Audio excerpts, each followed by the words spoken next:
This European cricket event is proudly brought to you by HCL Software, Rado and 1xBet. Back at the Rock the morning after the night before. 4 teams here in Gibraltar. Well, it's daybreak and we're just starting, but at sunset we should have a champion. 6 matches, including the final, coming your way. I'm Mr. Maximo. This is the European Cricket Series at Gibraltar, and it starts right now.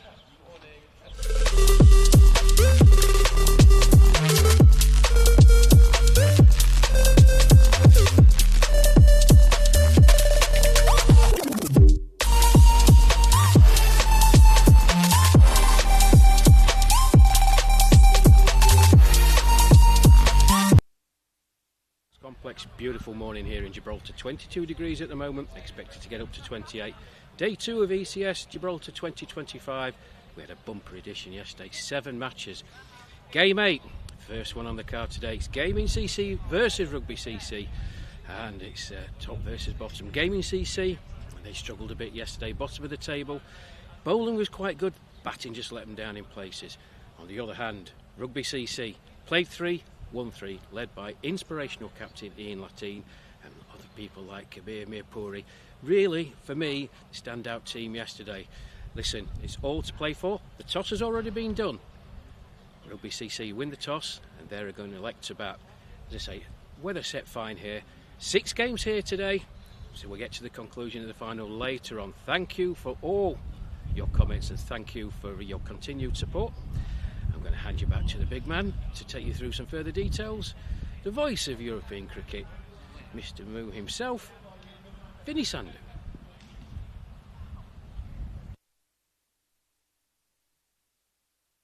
Thanks very much to Rash, and very good morning to all of you. Wherever you're watching from around the world, great to be back at the Rock.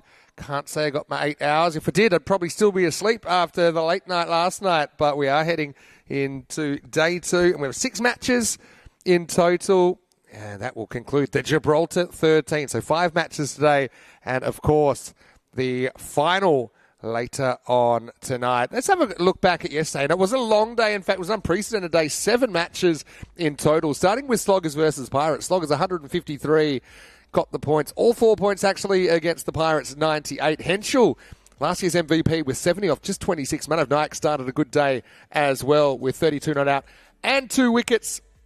Despite the efforts of Grimes and Wood, who chipped in with 25 apiece. Pirates never really in it. Got close to the point, but not quite.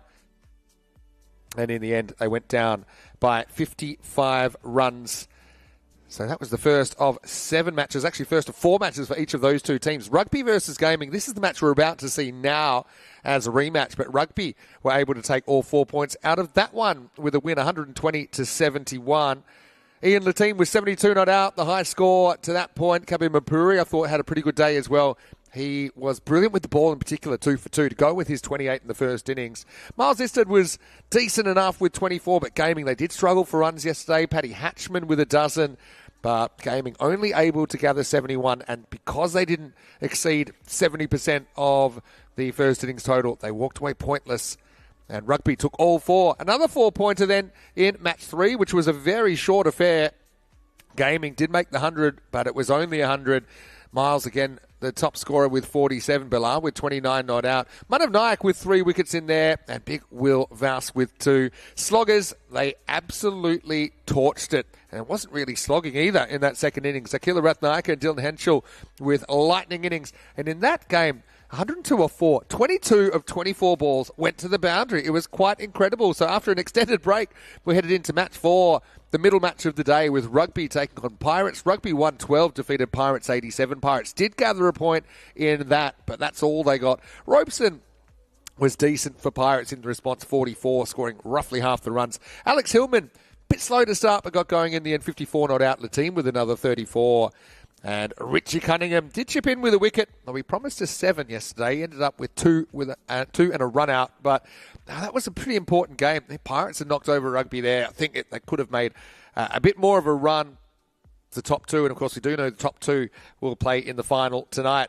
Match number 5, which is normally the last game of the day. Of course, it wasn't yesterday, but that saw the Rugby side pick up a win in what was the game of the day, really. It went down to the very last ball. Scores tied. Andrew James threw the ball. It hit Latine, but umpires adjudged there was no interference and no foul play. That by breaking the tie, Rugby 123 defeating Sloggers 122. Man of Night with 42, but it was the Vouse assault 27 off 8 that I think was pretty important there in getting Sloggers going up to that 122. Wasn't enough though in the end. Mipuri with his second ECN half century, 63 not out, was the top score in the second innings. I think that was the match of the day. But of course, we weren't done. We still had the evening and the night session to come. Gaming still struggling for runs though. Match 6 saw them take on the Pirates.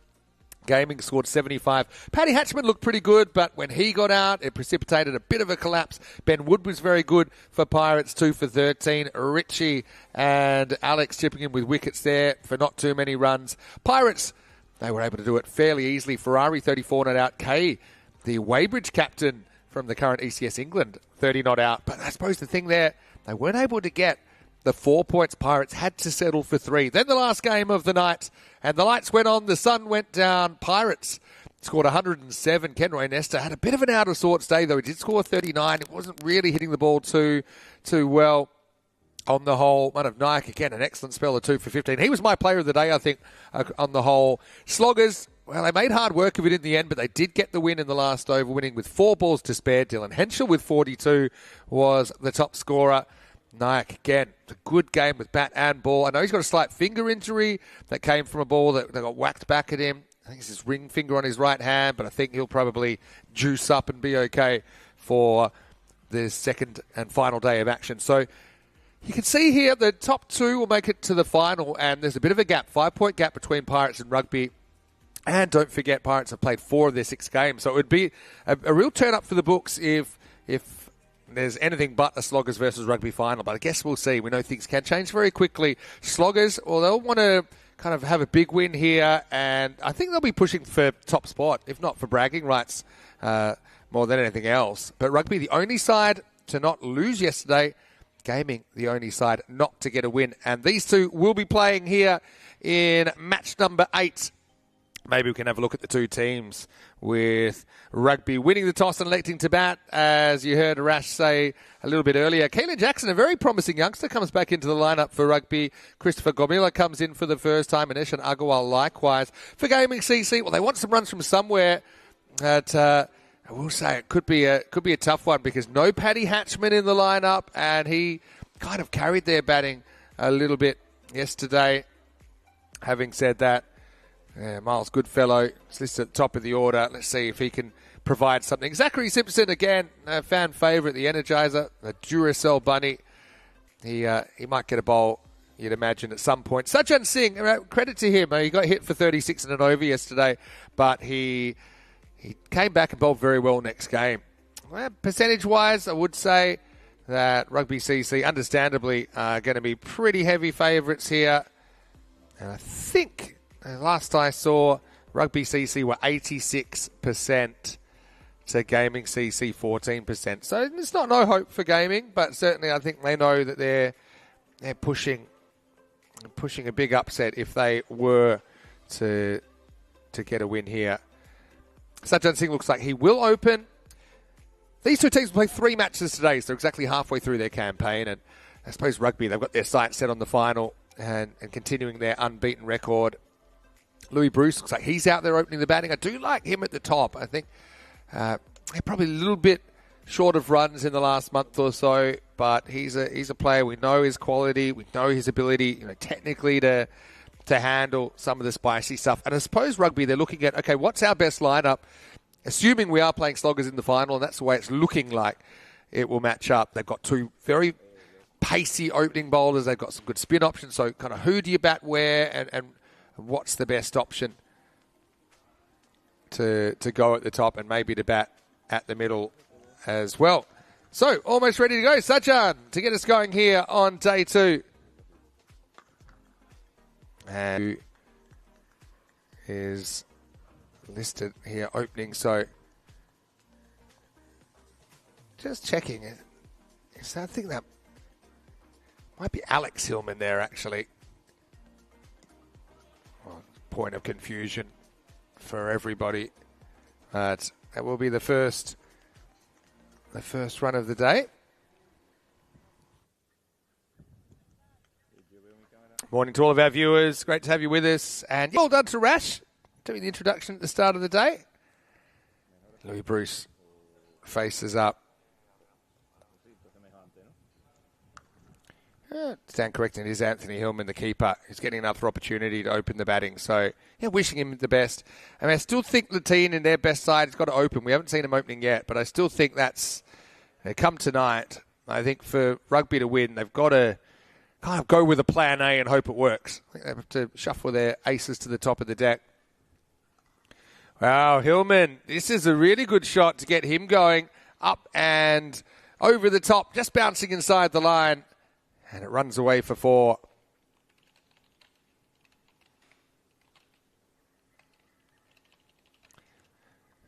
Sajjan not really getting the movement there, but we'll say that given this breeze, his hair is magnificent. He is still far and away the hair of the tournament. Not many people can look good getting hit for 6 sixes in an over, but he certainly bucks the trend.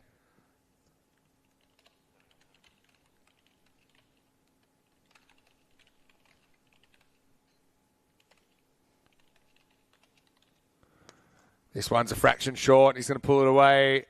That'll get away to the boundary. There was a deep mid wicket kind of lurking out there, but it was away from him. And the second boundary in the over. And this is what they want, I think, out of Anthony Hillman. Just speaking to Ian Latine before this game, he said, look, I'm very experienced. I've played a lot of cricket, but some of these youngsters, they don't get these opportunities very often to play in this kind of environment. So I want to keep giving those opportunities. That was well played by Anthony. Steps across, wants that leg side again. And it will be another 4 runs. So 3 boundaries in the over. Hillman, he woke up on the right side of the bed, as that will be the end of the first. And Rugby CC are 14 without loss.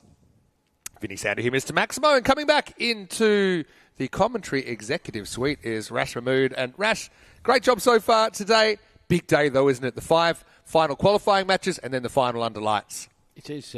Good morning, Vinny. Good morning, good afternoon, good evening, everyone. Yes, 5 matches and then the final. Just making my way back into the commentary box. So, caught your comment about Ian Latine, skipper, been an inspiration for me in this rugby CC lineup.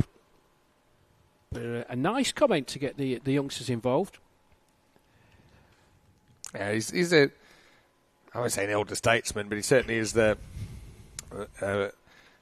respected figure here. And one thing I said yesterday, that they played the right way in Gibraltar. I think they are conscious that everyone is giving up time to be here, and there's a real sense that they're trying to give opportunities to everyone that has. Hey, it's a familiar face out in the middle. Phil Flaxman is umpiring for the first time. That's Phil there. He sprung out of the bed this morning, I think. And, it's nice to see him back. Okay, here we go with over 2. Hassan Nazir then. His first delivery. Louis Bruce just tucks it into the leg side. Trots through for a single. 1 more to the total. 15 without loss. I'm going to ask you, though, Rash, how was your night last night? I know I gave you the evening session off to explore a little bit, so what have you come back to me with? You did. Thanks, boss. Yes, it was very nice. Very nice. Myself and my wife, Mo, went back to the hotel and just went into La Linea. A couple of beers and a very nice meal. Sounds like a nice way to spend a night. Oh, it's mishandled.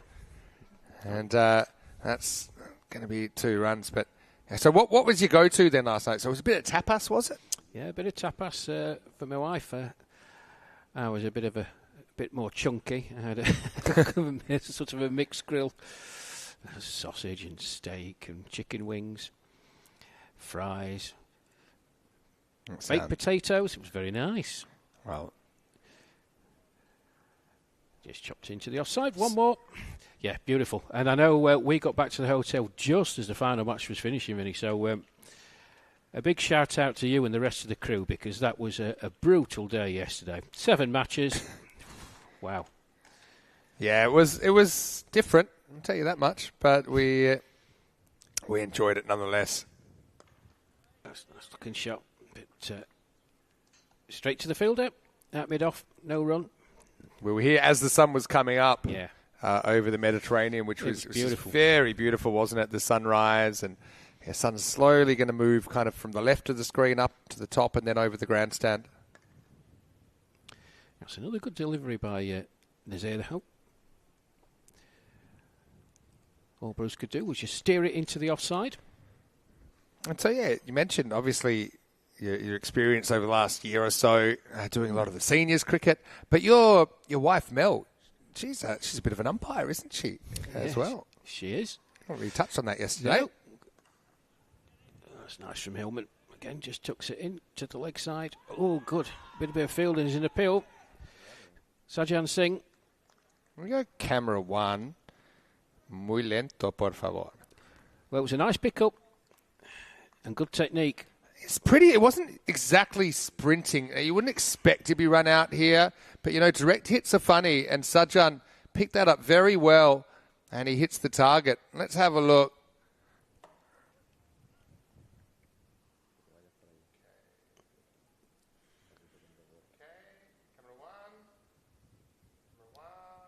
We won't get to it, folks. Just the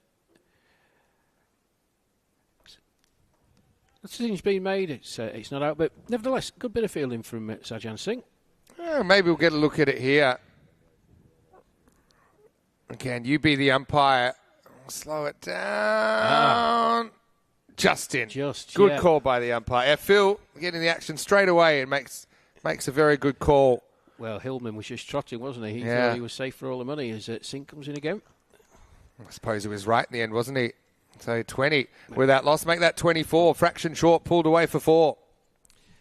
Yep. Hillman again.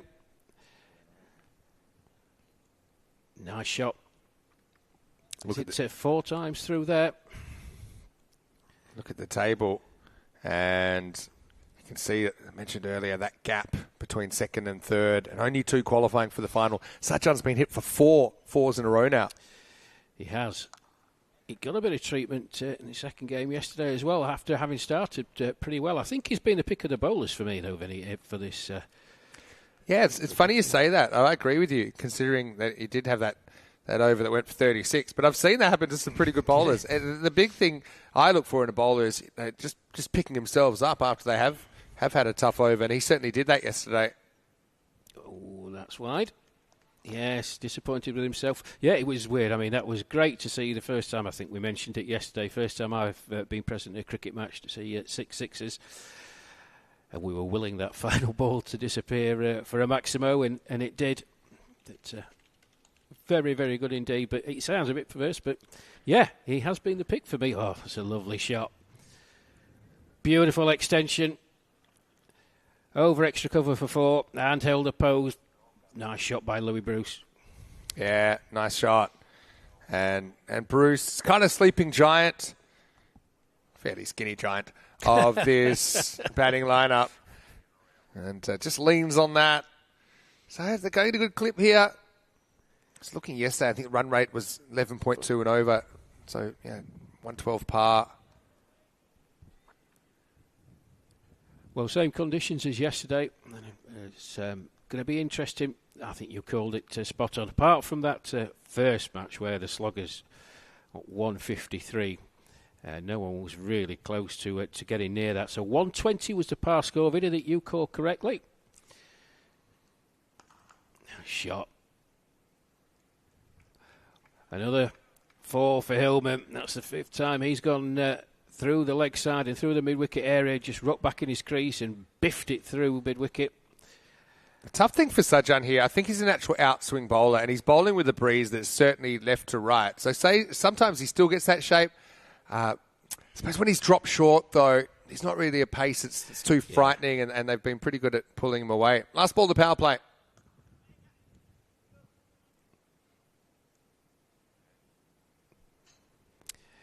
And a single taken from the final delivery from that Sajan Singh over. He's bowled out his 2 overs, no wicket for 30. Power play completed then. Good start by the rugby club. 36 without loss. Hillman on 27. His partner Louis Bruce on 8. Yeah, Louis probably maybe would have liked a few more balls in the power play. He faces 6 for 8. I just think, Louis has played some amazing innings, actually. Even at the ECL, we've seen him take on some very good bowling and dominate. But batting's a funny thing. He's not quite there at the moment. But if he hits one or two in the middle, or maybe gets a big over with the bat, maybe he can turn it around. I think for Rugby to win today, I think their stars need to fire, and they probably need to all fire together. Even though they did squeeze that win last ball over Sloggers last night, I think, I'm looking probably at these two and Latine. They've got to have a big day. Mipuri as well, put him in there as well. But there's 4 key players. I think would all have to have a very good day if Rugby are going to lift their first ever European cricket trophy. Yeah, good point, and well made. Well made. So, Harshdeep Singh, the gaming CC skipper.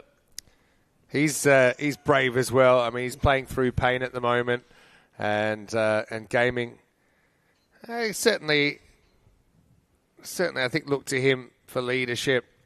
There's a few people with bumps and aches and strains and pulls. I've been chatting to a number of the players when we got here this morning. There was a lot of creaking up and down the steps. I can understand why.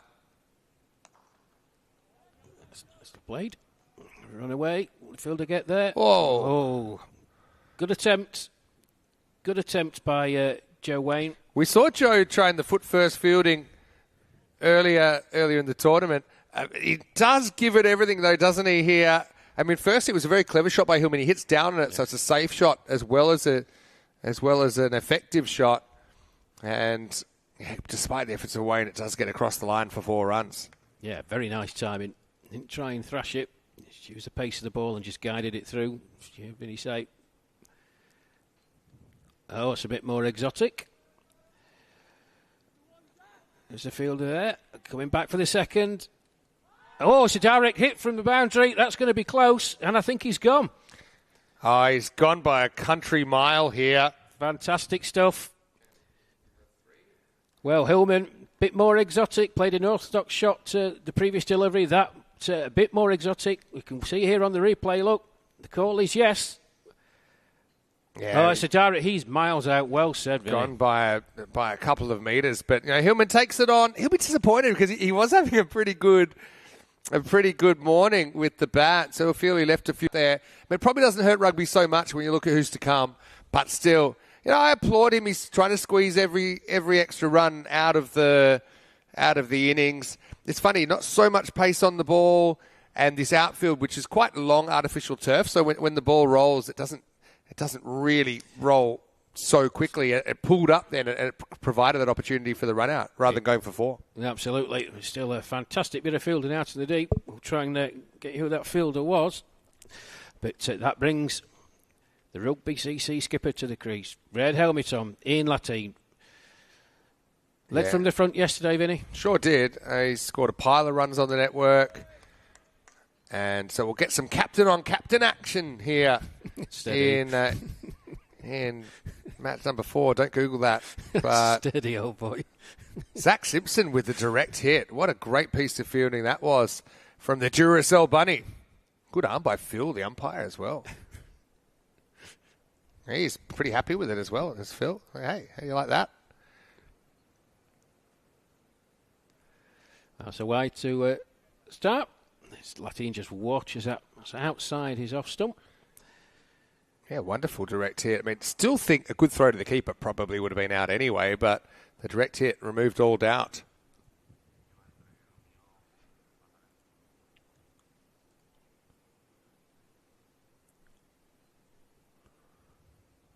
Oh, this time, yes, it's a wide again. It's a tough call. I mean, remember the line belongs to the bowler. Phil is not having any of it. Said, hey, bowl closer. I had a feeling that might have got some of the line. Again, we don't have the perfect angle here just because of some of the logistics at the ground. We don't have the camera right behind the middle stump. So we'll give Phil the benefit of the doubt on that one. Yeah, it looked just like he moved across his crease a bit, Latine, but that's a better delivery. Nothing he can do about that. It's always a bit of a funny one because, yes, the line moves a little bit if the batter moves outside off. But you also don't want to penalise someone for stepping across and trying to hit the ball. Yeah. So I think the way the umpires normally do it is they'll take into account any movements kind of prior to the ball being released. Yeah, it's always a tricky one, those wide calls. Well, I think this time using his feet, and we saw that to magnificent effect yesterday. I think he was a standout for me. The use of the feet and orthodox cricket shots. Very, very pleasing on the eye. I suppose one of the things that we've noted with Gaming, with 5 changes to their side, Jonathan West and Paddy Hatchman not in the lineup, so the question of where the runs are going to come from in the second half. Yeah, Paddy Hatchman's a big miss for me. Is that no ball called there, or was... maybe not. It's just stretching the arms was Phil. Phil's a character. There we go. Look at it, yeah, it's just... And 1 and 2 and stretch. He's probably start doing push-ups next. He's got his leotard on. Bless now him. They're asking him, is that a no ball? He says, no, I'm just stretching my arm. What are you bothering me for?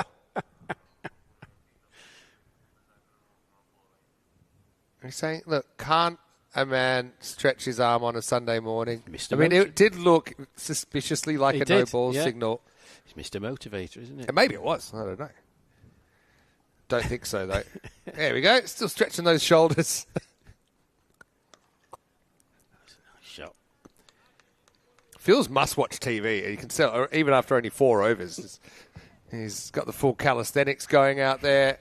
End of the 4th over, 45 for 1. So I was going to say, with Gaming, their task getting even tougher.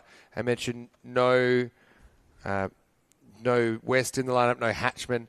But even with the ball, no Fahad Ashraf, the regular opening bowler, in the lineup. Umar Javed not in there either. So, yeah, some personnel issues for them this morning. But Rugby CC at the moment seem still in fairly firm control of the game at 45 for 1 after 4. Having said that, Rugby not really off to a flyer of a start. No, they're not. I think it's decent enough.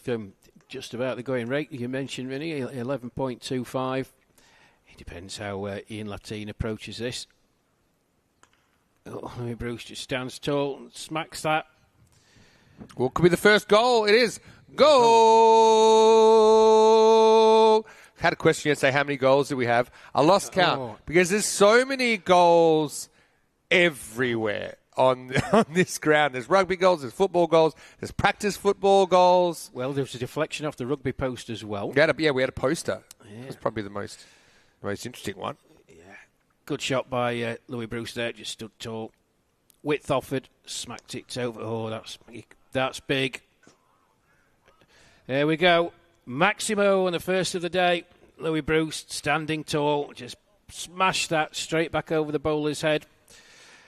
And Harry Discombe. I was going to say, it wasn't the worst ball from Harry Discombe. And Louis having hit slightly into the wind there, but held his shape very well. Solid shot. And with that, Maximo brings up the 50 for Rugby CC. 55 for 1 then.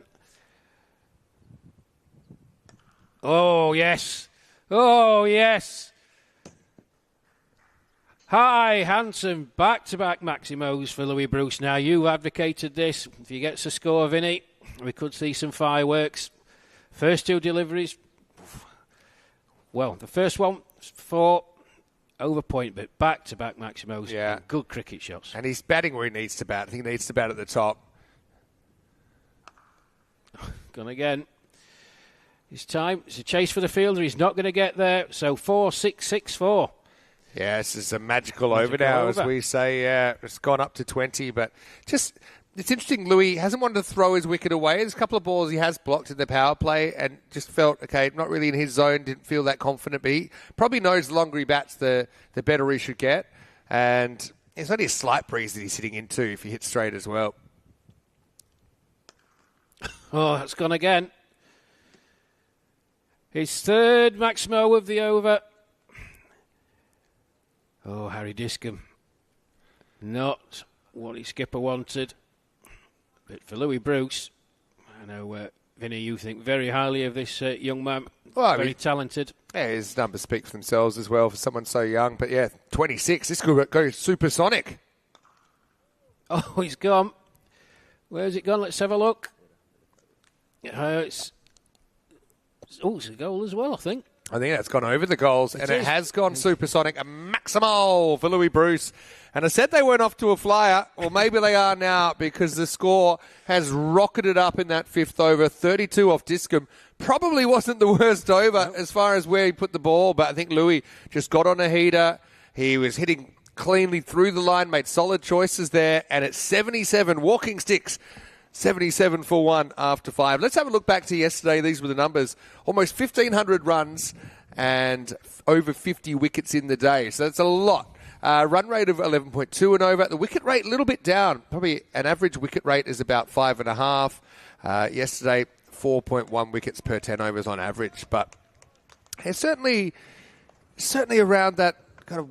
I suppose 11.2 is the run rate in the whole scheme of things. But when the top teams play each other in the final tonight, I've got a feeling it's a bit higher than that. It's probably more like 120, 125 par.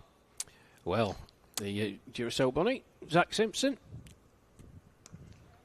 The team just plays him backwards a point, guided more than anything. Oh, that's definitely Joe Wayne. Don't wait, yeah, this time not using his feet. Good If slide. there ever is a form of the game where you're not allowed to field with your hands, I think Joe Wayne would be my first choice. I like this change because Zach's something different. Yeah. I think it just kind of throws the batters off their rhythm slightly. Having said that, that's disappearing. Just waiting on the signal. Yes, Maximo, and the first for the skipper. Just dropped short by Simpson. Yeah, having said that, Zach can't bowl bad balls. That was a bad one, wasn't it? It was short, it was down the leg side, and I think most batters are going to put that one away. So Zach, his real weapon is flight. He's a bit of a throwback with his leg spin.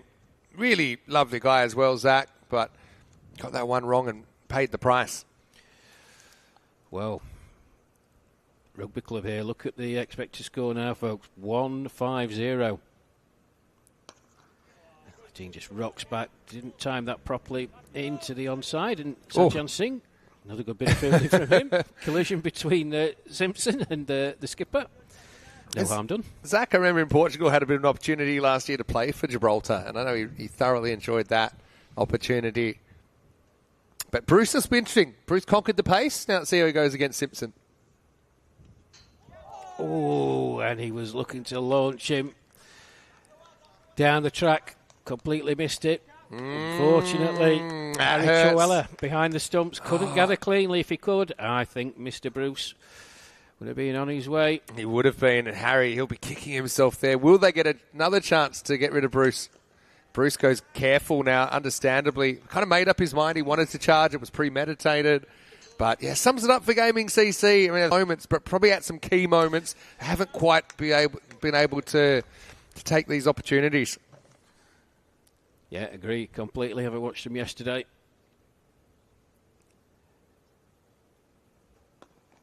And Latin just tucks that off his hips.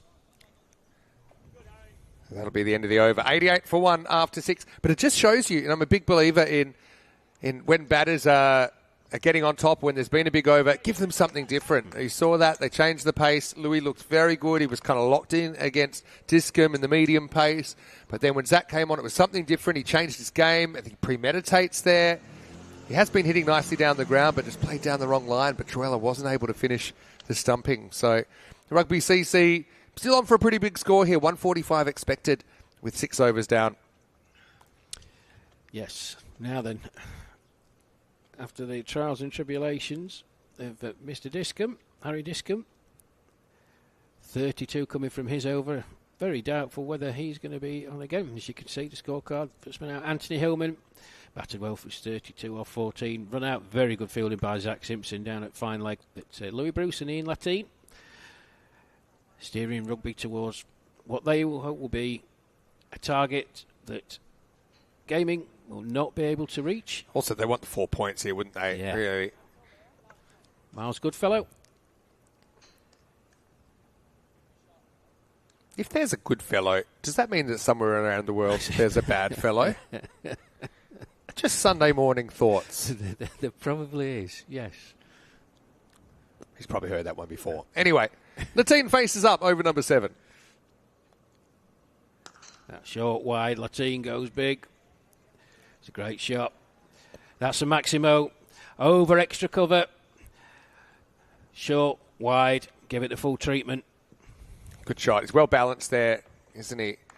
But sometimes does put a bit of flourish into, almost throws himself for that wide ball outside the off stump. I think it's almost harder not to score a goal than to score a goal here. So many goals around the ground. Miles with the comeback ball. Now it's just chipped into the fielder. Comes in from his position. Out long on to do the fielding. One more to the total then. 95 for one. Expect to score 145. These two can really put the hammer down now, should they choose to. Wickets in hand. Louis Bruce just one-handed, but it beats the fielder. Runs away, 4 more to him.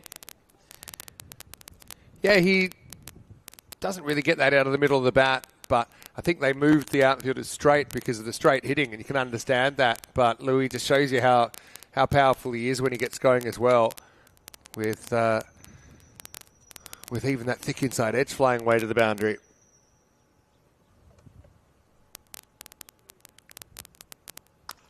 Oh, and he's still tall, and he's just smashed that over point. Yeah, that brings up the century for Rugby Club and 50 for Louis Bruce. And this partnership is a good one as well. Yeah, 18 ball, 50 for Louis Bruce.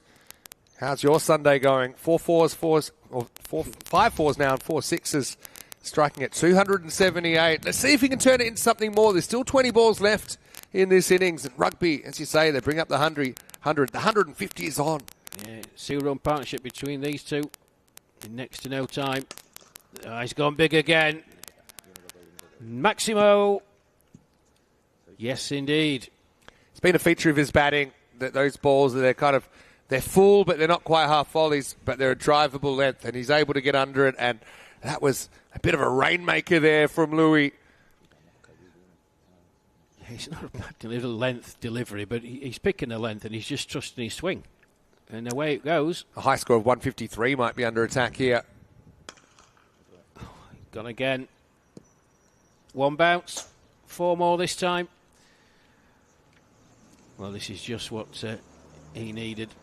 Yeah, 113 for 1 after 7. Another big over. Goes magical. Goes for 25 that time. So, yeah, Louis Bruce, to pace, he has now hit, what's that? He's hit 50 runs off the last 10 balls of pace that he's hit.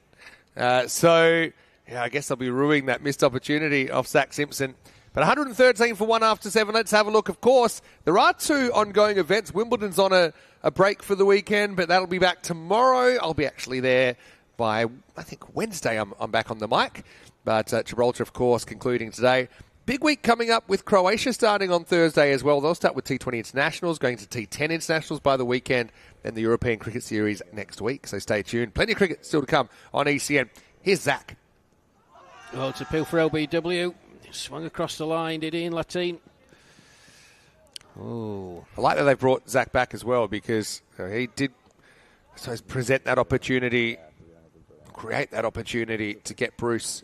Just to see how Bruce handles this as well. And will he be so confident using his feet, and will he be so confident trying to hit through the line down the ground as he was to the paces?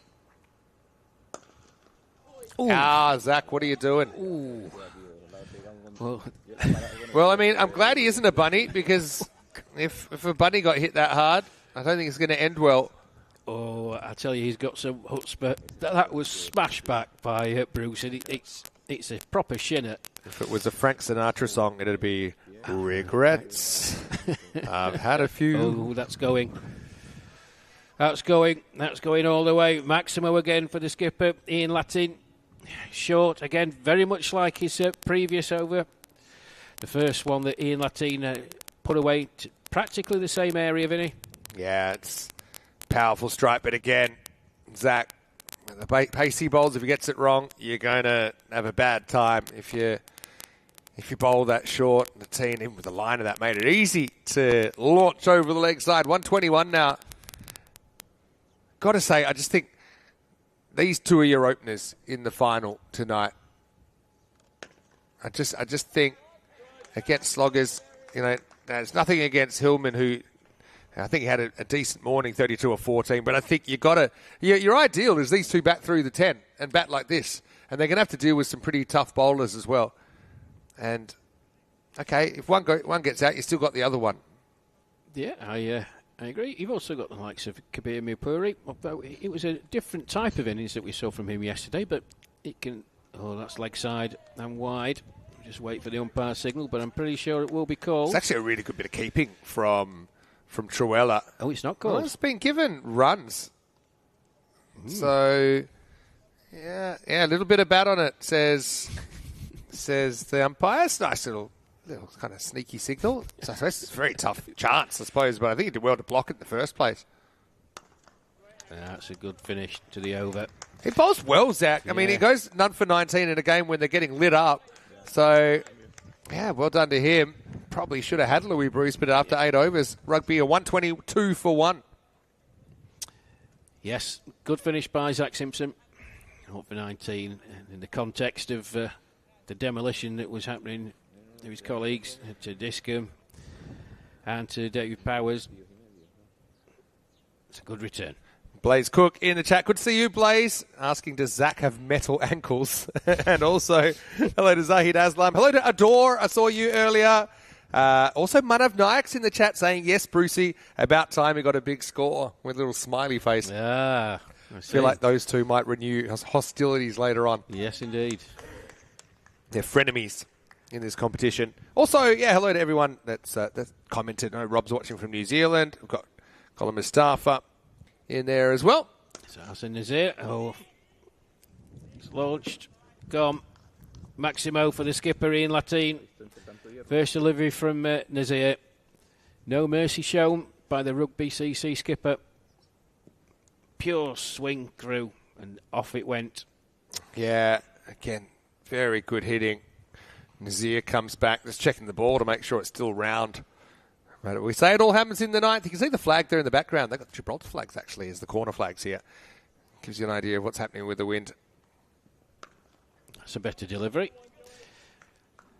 Just pushed out into the offside. One more to the total then. 129 for 1. Louis Bruce. 61 off 22. Very, very clean hitting. Really can't go for it now. I mean, we're into the ninth over. He's still got Mirpuri to bat. I mean, he could bat almost anyone next. It'll be showtime, go time. Or maybe not. Well bowled. Yeah, good delivery. Just speared into the feet. Nothing that Bruce could do. But play it out into the onside. Trot through for another single. 130 for 1. Good delivery. It was. Nazir trying to keep things down. That's nicely timed. It's a chase for Sajjan Singh. Can he get there? Yes, he can. Well done to him. 2 more to the total, though. You know, just speaking to Harshdeep Singh before the game, the gaming captain, he said, you know, it was a tough day. I mean, you want to just take any small wins you can. And we were actually thrilled just to get a point out of a game. And at least we felt like we got something for our efforts. It could be the same kind of situation here. That's nice. Let's see. Use of the feet again. Another 2 to him. That's the thing on this field, though. You can see it does pull up pretty quickly on the artificial turf. So there are some grounds where when you're chasing a ball, the ball's just getting further away. Wimbledon's one of those grounds. Yeah. Probably Rains Park during the week. But there's plenty of grip like that. It might be in jeopardy. Yeah, I think they'll be going for it. And the other reason is, you know, the higher you push the score, the higher you push the target for gaming to even get a point. I would say even now the target's probably a bit beyond what you'd expect gaming could get given their performances so far. But you know, they'd love to get 4 points here and kind of shore themselves up the top of the ladder. Rugby, who are still undefeated. Hello to Scotty from the ECN Supporters Club Australia. Good to see you. Oh, Harry Discombe. It's probably beginning to be called a no ball, I would have thought. It has been, and so that's going to be 5. No ball plus 4 and a free hit to come. So worst possible start, really, in this 10th over. That's a good Gangnam style. I like that. See, he's a wily old fox, isn't he? So the thing is Phil signalling here, or is he just stretching? I don't know. After what happened, definitely, maybe nice wrist movement. Yeah. this looks like a signal as well. It was pretty funny when he just signaled no ball before, but just was stretching his arm. He's got some of the Dickie Bird vibes. Oh, yeah. Some of the eccentricities. Oh, Discum, you don't want to be doing that. Maximo. Yeah, full toss and adios pelota. That's Latine, who's knocking on the door of a half century now as well. Yeah, so hello to Scotty. He produces a lot of content, the ECN Supporters Club Australia, which is growing all the time. Hello to you. Hello to Kroom, who says 14 hours of cricket yesterday has put me in karaoke mode. Well, probably shouldn't do that with my voice. So, Discum again. Needs to get one. Oh, no. That's gone as well. Another Maximo Latine brings up a very fine half century, and with that they pass the 150 mark. In Latine, 53 off 20, 152 for 1. Well, we've had 2 50s to the batters, but something tells me Discom's going to end up with a 50 as well. He's 49 off just 8 bowled. That's more than 6 a ball. Luckily it won't be. Man, 6 ball after that. He could end up in the 60s club, which is a pretty exclusive group. It's only a handful of members. Louis is going to want to put him there. Yes, 3 deliveries remaining of this rugby CC innings. And I fancy they're going to beat the 153 that Slugger set in the first match yesterday. And there you go. Louis Bruce just plays that down the ground. Single taken, 154. So, as it stands, highest score of the tournament so far. So, if they get 160, then basically it's like they're defending 112 for the point. So, more or less a pass score based on what we saw yesterday. And it's been a good knockout for these two. The rugby winning toss batting. 2 of the bats looking very good out there. Oh, Latine, big again. Has he got there? Yes, he has. Maximo for the skipper once again. He moves on to 60 off 22. Yeah, what a partnership. 160 for 1. These two came together. The loss of Hillman when the score was on 41. Yeah, be careful what you wish for, because it was a very good piece of fielding from Zach Simpson that ran out Hillman, but it's unleashed fury. Last ball coming up. Oh, that's high and handsome. Sun's in her eyes. We'll have a look. 1 bounce. Comes back for 2. And gets there. So the skipper finishes just 1 behind Louis Bruce, having come in 1 man down. 162 for 1 off their allotted 10. Well, Louis Bruce, you've heard Vinny advocating it, and Louis took a stint on the mic, I think, yesterday evening, and I think he's going to be joining us later on. 63 off 24. Ian Latine, the skipper, again leading from the front. 62 off 23. Oh, it's going to be a tough ask from what we've seen so far for this game in CC lineup to get anywhere near that total. Yeah, true. And I think it could just be one of those times where, gaming, they've got to try and play for a bit of respect. I mean, 114 will get them a point. If they could get 114, I think they'll be thrilled. But again, it's about inclusion. It's about giving opportunities. But really, opportunities given to a couple at the top of the order for Rugby and Hillman, and Bruce took them with both hands. Then Latine coming out, continuing his good form in this European Cricket Series. Yeah, some of the highlights here. Starting off with Hillman and Louis Bruce, but here we go. Here's the first wicket. Direct hit by Zach Simpson to get rid of Hillman, who was looking good. And then Louis Bruce just unleashed fury. And it was 6 after 6, and poor old Harry Discom, I think 32 went from his first one. 4 sixes, 2 4s. It was an interesting start, wasn't it? Because we actually saw 8 4s before we saw a 6, but we did end up seeing them pretty close, 13 4s and 12 6s. So once the 6s started, they really started. And I think Louis was a little bit selective in the power play. He didn't face a lot in the power play, but he was willing to keep out a good ball, because I think he wanted to bat the 10. And that's certainly going to be a confidence-boosting innings for him. Latine, again, he's a very strong striker all around the ground. You can't bowl bad balls to him. And look, I suppose for gaming, the opportunities were hard to come by, weren't they? But I think they will rue that miss-stumping. I mean, it's tough. I'm a keeper myself. No one misses opportunities on purpose, but you feel that did cost him a lot as Louis went to a half century and beyond. Yeah, absolutely. I mean, looking back, How costly will that be? Well, time will tell, but the devastation that was unleashed after that by Louis Bruce in particular, and then carried on by the skipper, I think it's a tough ask for gaming on from what we've seen, but they've got to apply themselves, and you say the first target, Vinnick, get to the point. 114, I think you said? Yeah, 114 for the points, but I mean, even that is pretty testing against a side that found runs hard to come by yesterday. They scored 71, 100 and 75 in their 3 matches. So their average is 82 with the bat. So gaming, even to get the point, they're going to have to play above themselves. 1 wicket down then for 162 off the 10 overs. 63 not out, Louis Bruce off 24, and very similar numbers for Ian Latine, 62 off 23. I thought Hillman was a bit unlucky to be run out, but you make your own luck. He pushed for his second. Zach Simpson hit the stumps, but that just allowed that partnership to come out and flourish. 121 was put on in just under 7 overs by those 2. Bowling-wise, well, as you'd imagine, you'll see a bit of pain when you see a score like that. Well, Discum, the only saving grace, he does stay out of the 60s club, but only barely, none for 59. Harshdeep bowled a good over. A bit surprised he didn't bring himself back. Maybe he was just trying to save his figures. But for me, I thought Zach Simpson was the best of the bowlers. He created a genuine chance, and he only went at 9.5, considering what was going on around him. I thought that was a pretty good effort, Rash. Yeah, it certainly was. I don't know whether Harshdeep is feeling that injury. I know you spoke to him. I don't know whether he disclosed exactly what it was. But the mid-match summary then, Rugby CC winning the toss, electing to bat 162 for 1. Yeah, we'll take a break then. We'll be back in just a few minutes. And can Gaming CC get anything out of this? 114 for a point, 163 for the win. Vinny Sado here, Mr. Maximo with Rash Mahmood. We'll take a break and see you shortly. Live from Europa Point in Gibraltar. You're watching the European Cricket Series.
This European cricket event is proudly brought to you by HCL Software, Rado and 1xBet.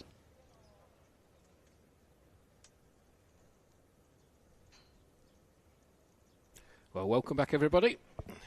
Rash Mode alongside Vinny Sandhu here at Europa Sports Banquets in Gibraltar. Day 2 of the ECS Gibraltar 2025. Game 8 to start us off. And those of you who have been with us, an absolute onslaught. First match, Rugby.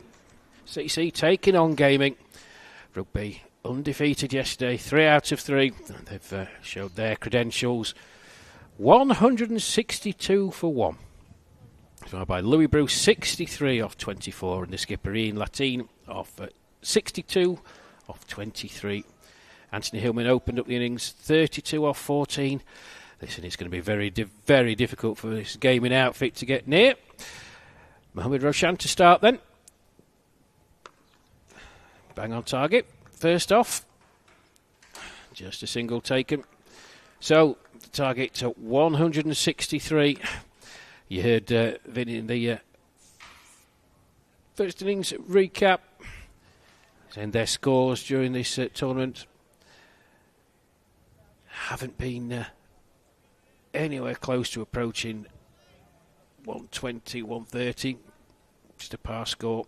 Anyway, let's see how they get on. We wish them good luck. As Miles Goodfellow on strike. Roshan in again. Right on target. Good delivery. Nothing Goodfellow could do about that. 114 is the first target for Gaming CC to get them a point. And at the end of this over, I'll give you some comments that I got from the likes of Louis Bruce and Ian Latine when I spoke to him at the innings break. It did make me chuckle what the skipper, Ian Latine, said. But I'll share that with you at the end of this innings. There's Roshan with this exaggerated curve in his run-up. That beats him outside the off stump. A good delivery. And thank you to all of you, wherever you are, for joining in on the chat. Rob asking Vinny, who's just taking a slight break, did you bring the yellow blazer and crocodile shoes? I'll ask him when he gets back.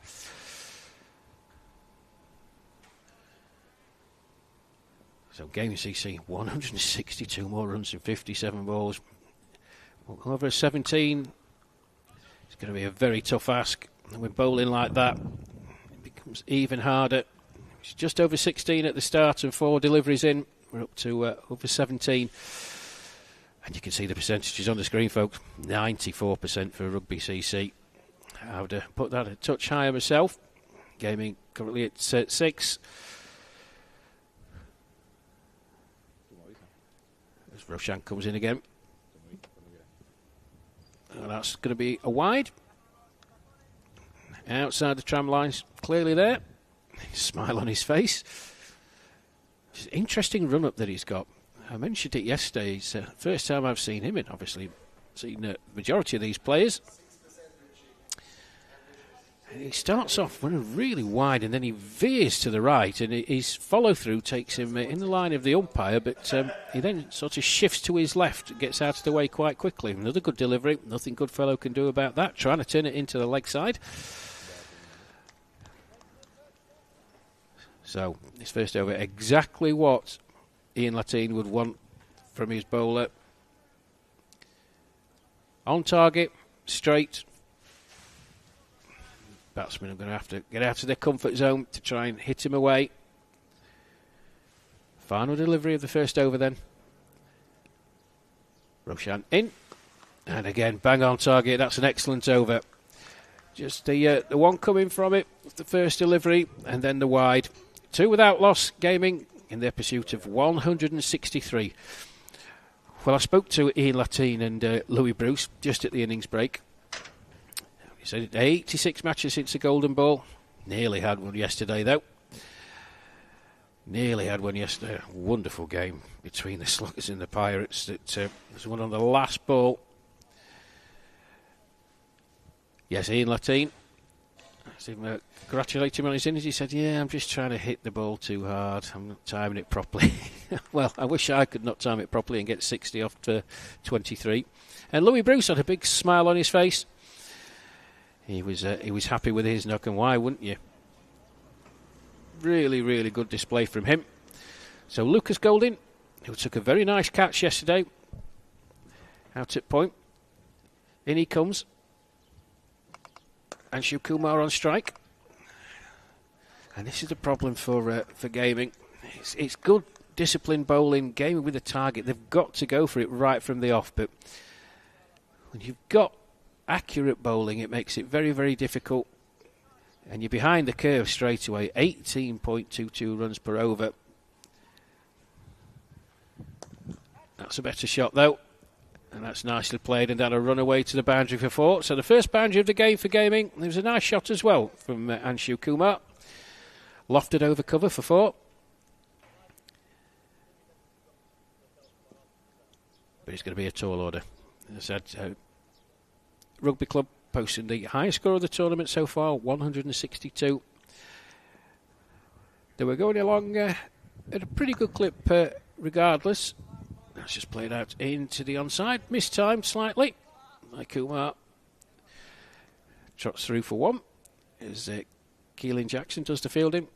But then the onslaught from Louis Bruce. He dispatched Harry Diskin for 32. 4 sixes in an over. And 57 came very quickly.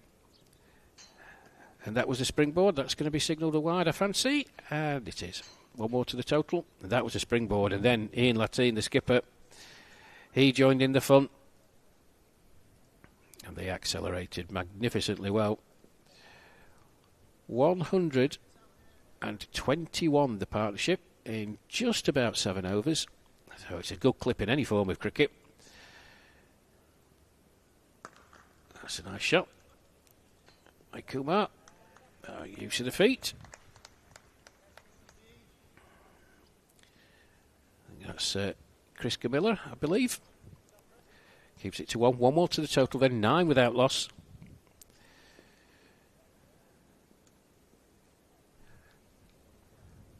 And gaming really have got to try and find a way of scoring heavily. That's going to be a wide again. So 1 more to the total. Just losing his line a touch. Lucas Goulding. It's such a difficult ask. When you know that on the first day your team really struggled to score runs, you're then being asked to chase. That's a nice shot down the ground, but straight to the fielder. Popped it up, and can't keep him out of the game.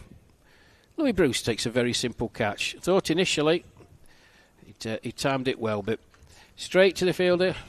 Ended up being a chip straight to Louis Bruce.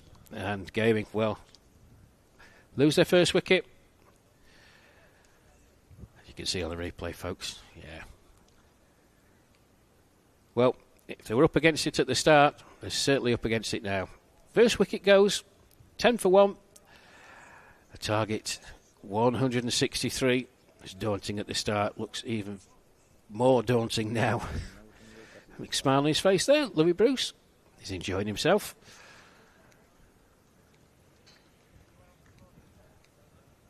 But Anshu Kumar making his way back into the dugout.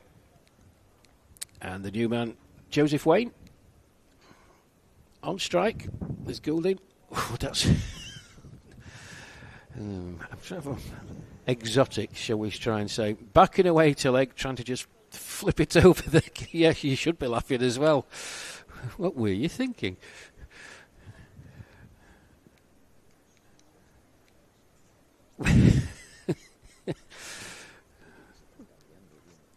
Well, Joseph Wayne backing away to leg and just trying to flip it over the keeper. Nowhere near it. End of 2 then. 1 over left in the power play. 10 for 1 gaming in pursuit of 163. Which I fancy is going to be a bit too far for them. But they've got to hope that they can get somewhere near the 114. If not the 114 to get them a point. Look at the percentages, folks. 97 for the rugby club. Gaming CC just on 3. So Goulding takes a wicket and is over. And Roshani's going to continue. Again, good delivery. Nicely turned off his toes, though. Oh, it was close. Good fielding again, Keelan Jackson. Well, singles certainly aren't going to do it.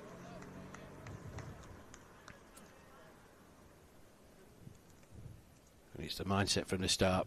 You know, gaming such a big target to chase. And he's tried it again. I don't know which coaching manual or video he's watched that on, there's Joseph Wayne, but I'd probably advise him to delete it. 2 balls he's faced, twice he's tried it, unsuccessful. On both occasions, as Roshan once more comes in. He's ignoring me. 3 times, same result. We shall ask Vinny what he thinks about that when he rejoins us. He surely can't do it for a 4th time, can he? Or attempt to try. Roshan comes in. Oh, he has. At this time, yes, he does come off the bat, but goes straight to the fielder and there's no run. And Roshan's got a big smile on his face. Well, it's an interesting technique. So 2 balls left of this power play. It's been a good one for the rugby club. Not so good for gaming. 1 wicket down. And dot ball so far. That's I think he may have got a glove on that. He's heading for a wide, but he got a glove on it. So good over so far. Mohamed Roshan, he's going to bowl out last ball of the power play. Going to be a maiden over.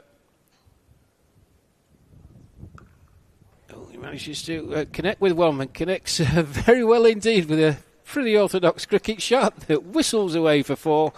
Well done, Joseph Wayne. Oh, it's signal to 6. Maximo then, and the first of the gaming CC innings, and well done. End of the over, end of the power play. 17 for 1 gaming in their pursuit of 163, and a welcome back to Vinny Sandhu. Thanks very much. Hey, and congratulations to Wayne, who previously had only scored 1 run in 18 matches. Obviously, never hit a boundary. He's just hit his first 6 times the charm for Joe Wayne. Love it.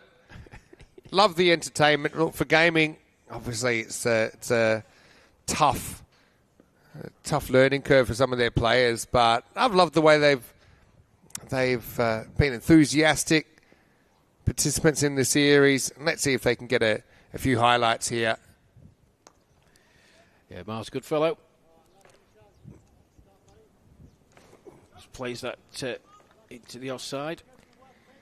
Yeah, and this is Agarwal who's getting a bowl. So again, I think he could be a key component of their attack.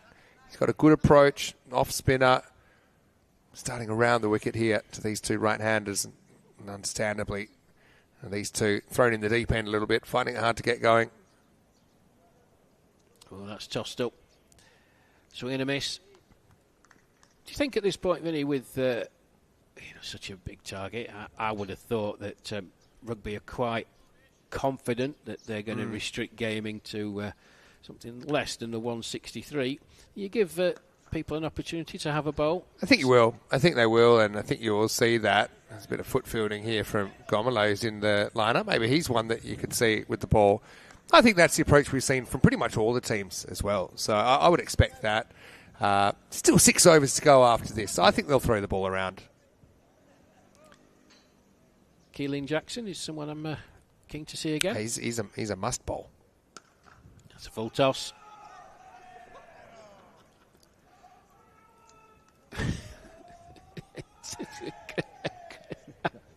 This is what I love. You can hear the support coming.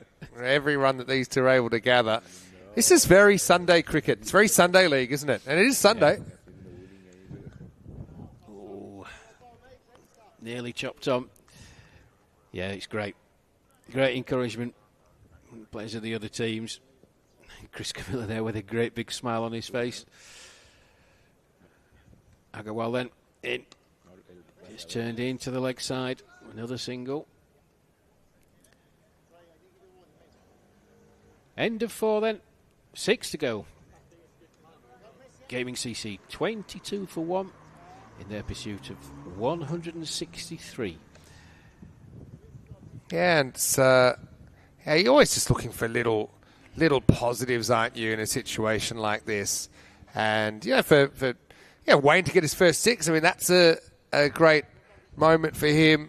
But it probably applies equally to the others who we might see in this innings. But it's a bit of a flat line, isn't it, run rate wise, as far as the white line. That red line, the horizontal line, that's to at least get a point. And obviously the golden ball line is there. If you're above that, then you win the game. But yeah, even that point seeming a little bit beyond gaming. But I've still got 2 more matches after this today. And, well, speaking of the devil, here's Christopher Gomola, who's going to get a bowl here in over number 5.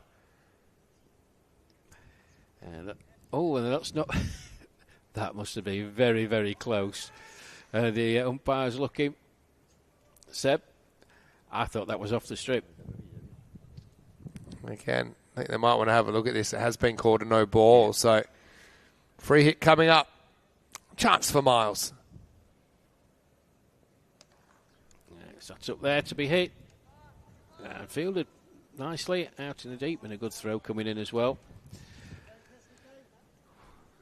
Yeah, and like I said, just any sort of positives, I think, you want to take away. Oh, my goodness, he's got him. Oh, my word. Well, look at Chris Gomola's face. Yeah, I meant to do that, folks. Well, I drew him to the shot. Christopher Gomola, sniper MD. Watch this one. Almost touches the clouds, comes down. We'll see it in the replay. Wayne carried away with the new fame with the Maximo, but it's a classic 6 and out. Up, down, spins him around, hits the leg stump. Yeah, enjoy it while you can. And that will be a wicket for Christopher Gomola. You heard it here first. Oh, 24 for 2. That ball went so high in the air. I mean, Wayne, he probably made up his, or changed his mind about half a dozen times before the ball actually got to him.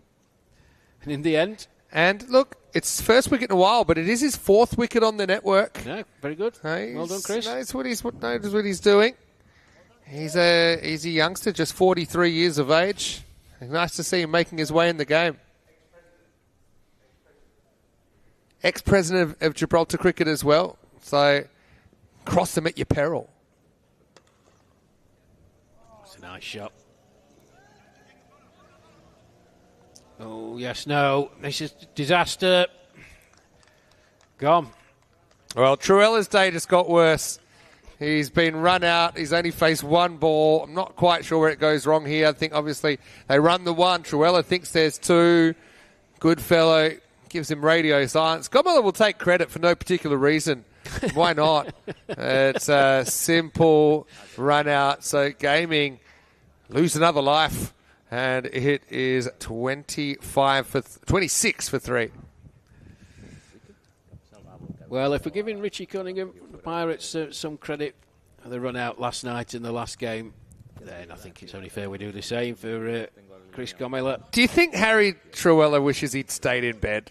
He unfortunately misstumped Louis Bruce, went to whack 60, and now he turns for a second run, doesn't get a response, and he's sitting down. Look, again, that's ECN cricket, though. There's still 2 games in the day. Let's hope he's able to turn things around. Yeah, it's just like when you get out of bed and you stub your toe and then you stand on the plug and it's all going wrong right from the start. Double wicket over. Yes, indeed. Flighted is the word I'd use. Flighted there by Chris Gomola. All right, here's David Powers getting a chance at number 5. See what he can do with Gomola. He's only gone for 4 in the over. That's 1 bounce to the fielder. Well, it's a pretty decent over in the end. 2 wickets from it. 1 for Gomola. 5 overs gone, halfway mark. Gaming have reached 27 for the loss of 3 wickets. 163 the target, 114 for a point, and you can see at the bottom of the screen, folks, Gaming CC need 87 off 30. I mean, I would love to see the 1%. If we could go to the multiverse now and they play this game 100 times and one of the games Gaming CC win, that's what we're seeing statistically. And I would just like to see how that would play out. So, yeah, we can ponder that. Let's have a look at what's coming up tomorrow, of course, with our return to Wimbledon with Group B action. And it will start 9 a.m. GMT, which is 11 o'clock in Central Europe, and 2:30 in India, as this looks like a no ball for height against Agarwal. It's been hit for 4 by Powers. So, yeah, it's going to be a 5-er to start the over and a free hit to come. Yes, indeed. Agarwal then, he may do better with his second delivery. Just played out into the leg side. Does give it some flight, not as flighty as Chris Gomila, but loopy, flighty deliveries. That one a bit flatter. Struck very nicely indeed. Goes for 4. Yeah, just pushed it through. It was a bit quicker, a bit flatter. And Goodfellow onto it very, very quickly. Stroke through mid-wicket for 4. Yeah, nice shot. Again, probably playing for individual highlights and a bit of respect at this point. It's well struck by Goodfellow.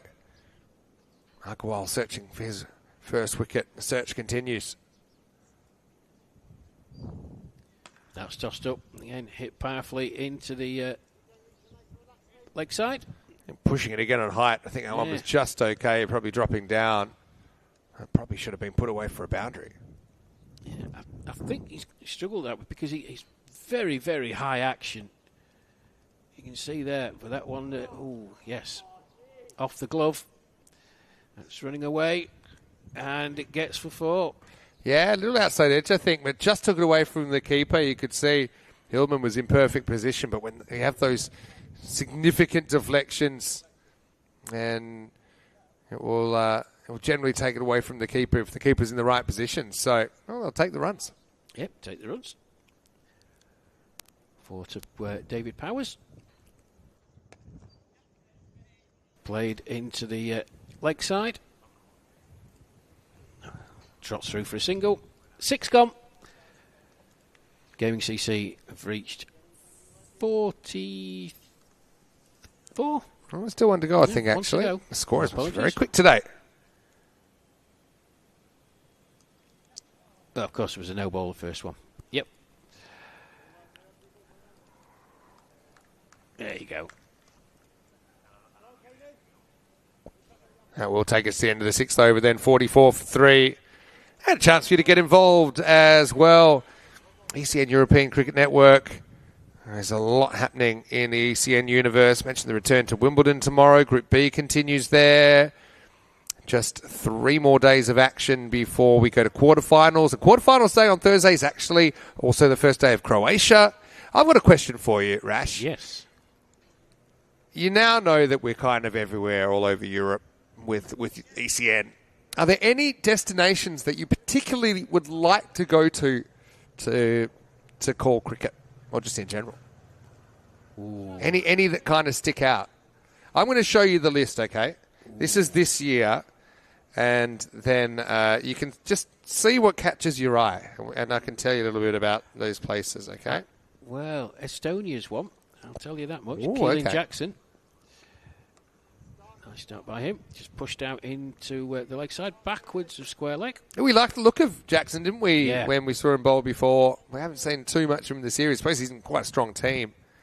Yeah, another player who plays with a big smile on his So face. you mentioned Estonia, so we can talk about Estonia. Pick out 3. Pick out 3. Estonia's a good one to start. I'll call this one in here, Jackson. Okey-dokey. Rash is thinking. All right, up in the air. Won't carry, though. Third's back on the boundary. So you can see, at the moment we're just over halfway through the season. Oh. Well, he's enjoying, perusing the current calendar is Rash. I've got me 3. I'll to Okay. the end of the over to tell you. Okay. Well, I can talk about Estonia Oh, this okay. over. Right, And then you give me the others. Cracked leg side by Goodfellow, but he'll only get the single. It'll be Estonia for me, first off, because I've been there, but my wife Mel hasn't. Okay. And I absolutely loved Tallinn. One of the best places I've been to. Malta. Yep. Been at home of Mr. Bradley, the England cricket manager. We were there earlier in the year to convince him to get a fixture at our home club with the Australian tourists. Oh, that could be gone. Oh, they want to go upstairs with this, but it's quick work from the keeper. But I got a feeling that the feet are out here, and I think they want some assistance from the replay. But I got to say, again, the umpire not giving us a great look. Phil getting in the action again. But I think you'll be able to see this pretty clearly. Look at the foot out, and I don't think the bat's in the air. So I don't think bat's on the ground. So, hey, well done to Keelan Jackson. He'll pick up his first wicket. It's a smart stumping by the youngster, Anthony Hillman, as well. So, nice moment for a couple of young players there combining for that wicket, as it'll be the end of Powers. He'll go for 12, does hit 2 4s, so he has a couple of highlights as well to take away. It's 47 for 4. So let me tell you about cricket in Estonia. It's growing and growing and growing. We've had some outrageous scores there. We had a 254, which was an opening partnership. 244 as well. Very batting friendly. So seen some big scores. But they got a fair bit of investment in cricket there. There's the National Cricket and Rugby Ground in Tallinn, which is a really nice facility. Obviously, the weather is sometimes a bit iffy, being so far north. But yeah, some great team names there, including the Tallinn Hippos. Yeah. So you heard of the Hippos? Yeah, and all about the Hippos as Jackson comes in. The Hippos are current champions of cricket on ice in St. Moritz. That's and I've played in cricket on ice actually a couple of times. Myself and my wife Mel will be there in February next year. We've been selected to go. Myself as commentator, Mel as umpire, and you asked me earlier on about her umpiring. I'll get to some of her highlights at the end of this over. That's wonderful. Jackson. It's been a good over from him. It's a nice shot, though. Change for the fielder. They will get there. Coming back for 2. As Kabir Mirpuri just strolls to the ball and throws it back to Hillman, the keeper. 7 gone then. Gaming 50 for 4. 64 off 18. Going to have a quick look ahead to what's coming up as well with match number 9 just around the corner, around about 40 minutes away. So gaming, it looks like it's just a little bit of a personnel issue for them in the next game. Looks like they're playing a bit short against the Sloggers side, who, let's just say they are looking pretty strong. So think of David versus Goliath, and then think about if you blindfolded David, and that's probably what you're looking at in match number 9. But anyway, we'll continue with the cricket here, heading towards the big finale tonight. So, yeah, this is an interesting one. My first interaction with ECN was at Cricket on Ice, when that was a tournament that they... So wide ball to start off with, sorry. Yeah, Alex Hillman. Was one of the kind of test tournaments. And then I actually won player of the tournament in 2020. And I remember being booed by ECN head of operations James Cantor, who is a huge fan of one of the other players. Hello, James, if you're watching. But that was kind of, in a way, a key component in the ECN story, because it was when I played was 2019, the first year I played for St. Moritz, and that was just before the first European Cricket League. So testing a few things about, how do we broadcast cricket? How would we go about this? Do we need help? The short answer was yes. We needed help. And obviously, Two Circles have become great partners for us, formerly known as Spring Productions. Yeah. So, they do a great job. You'll enjoy it. But is that your first time going? It'll be your first time going to Cricket on Ice? It is, yes. All good delivery from Hillman there. You need to pack all your clothes and wear them all at once. It can get very cold. And we were playing in temperatures about -8. I don't do cold. I'm a big Nesh. If people don't know what Nesh is, it's a Yorkshire. Oh, good work again by Hillman. We'll have another look. You just look at the wicket-keeper's reaction sometimes, and I just got the feeling. It's a bit of a dead game feel, but certainly interested here, isn't he, Hillman? Yeah. Wondering if the heel has come up. And I think we'll see a replay, because I think they do want to have a second look. Let's have a look. Well, Seb, get out of the way. Bad news. we're not going to get a replay, so you just have to use your imagination. Yeah, I mean, it was the reaction straight away from Hillman that got me, but I mean, we can't tell folks from that. Well, he's going to have to go with his on-field call. Yeah. So his on-field call obviously is not out. It wasn't like it happened very quickly either. It was whether the heel was in the air or not, whether it had something behind the line. Right, Nazir survives. He does. 53 for 4 then. Oh, I know. Maybe he's given out. So the on-field call must have been out.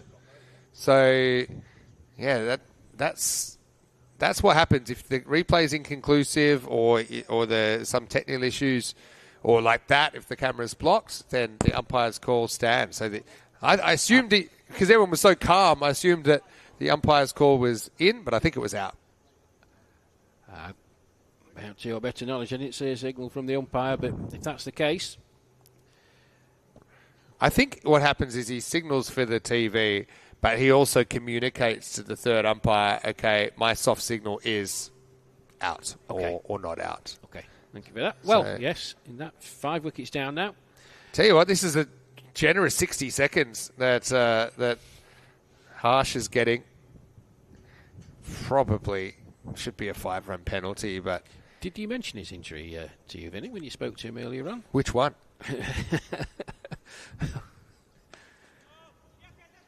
Oof.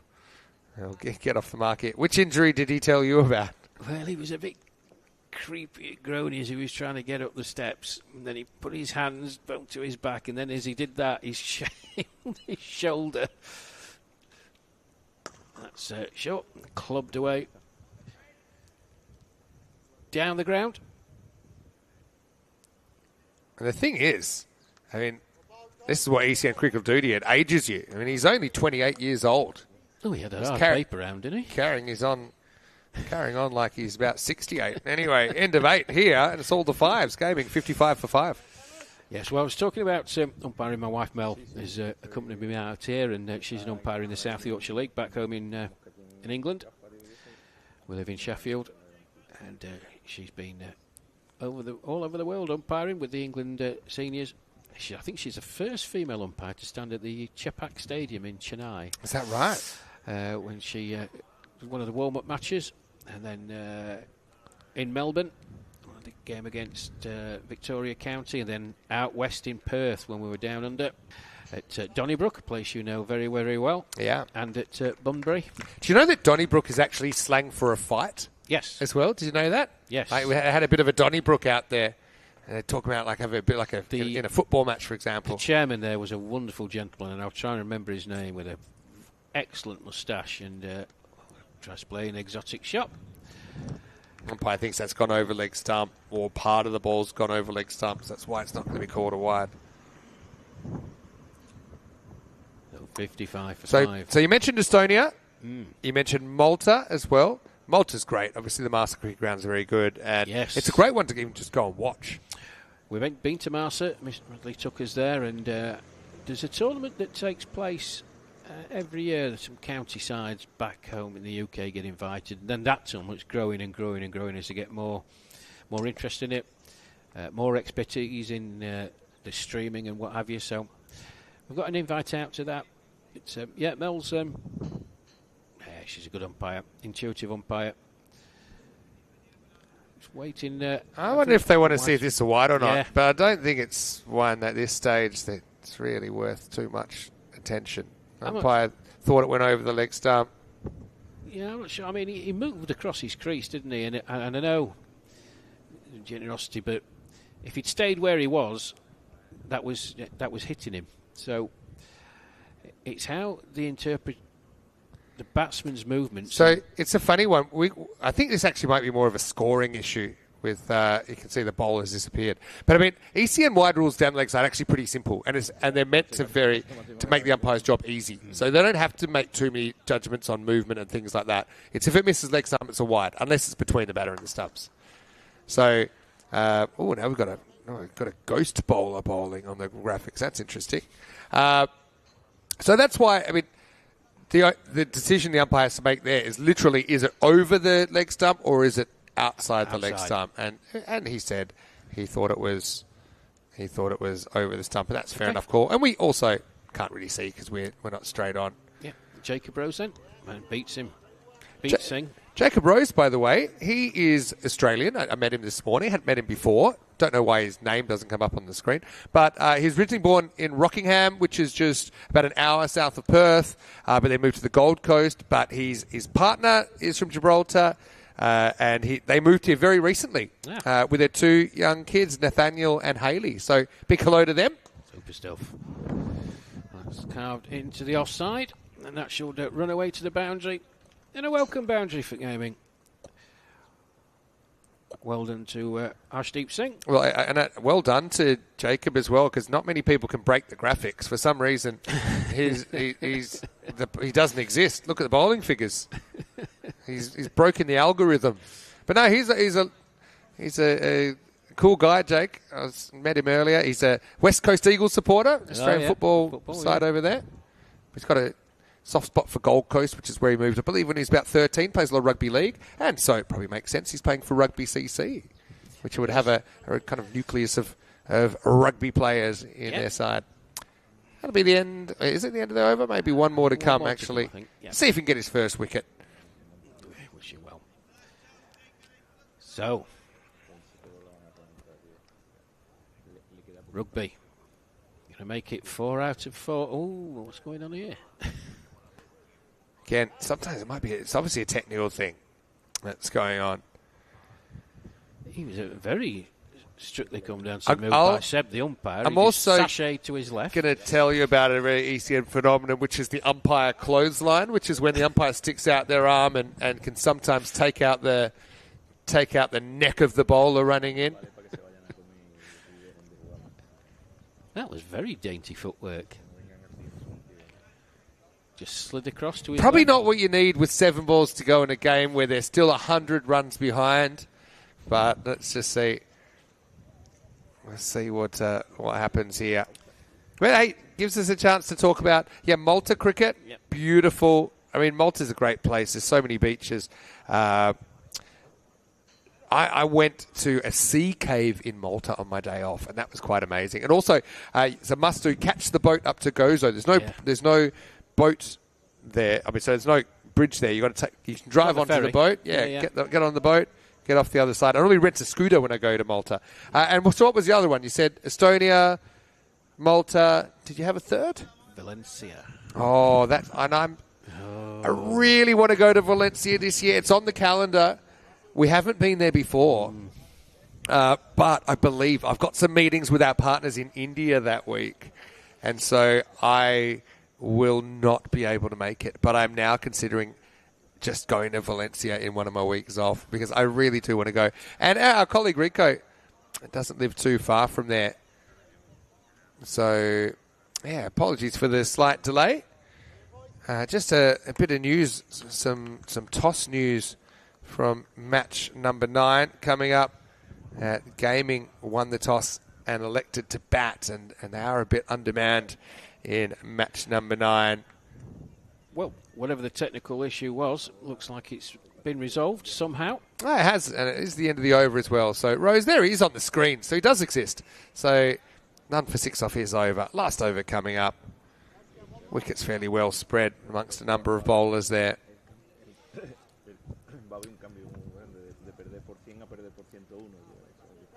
So it could be a Mirpuri. Yeah, not a bad idea to give him a bowl. Obviously, they've thrown the ball around. But Kabir is one of their frontline bowlers. Very good off spinner. Plays for the national team, and he's going to try and clean this game up. 10th overtime. Not used to this kind of cricket. This is more the kind of cricket that you might have got in your 45 overs. Look at you slouching. I'm like, oh, yeah, I like that. Yes, it's a nice technical forward defence. Let's see if Harsh can get one out of the ground. Not yet. Have you ever played in a team where, you kind of know that you're against all the odds? Put it that way. Oh, yeah, many times. many times. Getting ahead of gaming here. Oh, it's got up in the air. And just drop short. Because that's the thing. Now they're taking on sloggers when they're too short, and sloggers will will be ruthless, you'd imagine. I suppose also for Sloggers, I mean, they're pretty comfortably top 2. Maybe we see a different order. I mean, there would be an opportunity, I think, for Sloggers to mix things up a bit next game. Yes, the Sloggers, very, very powerful outfit indeed. Sloggers is such a funny name. So even you're used to it after one day. Yeah, well, but it's a funny name for a cricket team, isn't it? I was trying to think of something. The 3 players the 4 players who really impressed me, but I couldn't think of any way to slide them into what I was about to say. As Mipuri comes in.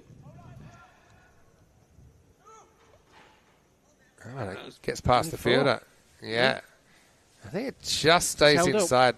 Yeah, it's tough to tell. Someone had a really good suggestion. We should get a different coloured rope. Yeah, definitely. But I don't think trying to buy a 500-metre rope, they necessarily have it in all the colours you want. I don't think you go into the shop. Can I get a purple rope, please, or a yellow rope?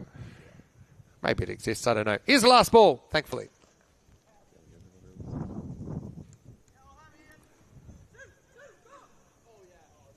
Ooh. And they've run out of the final delivery. And Hillman behind the stumps. He's had a good day behind the stumps. A couple of very good dismissals.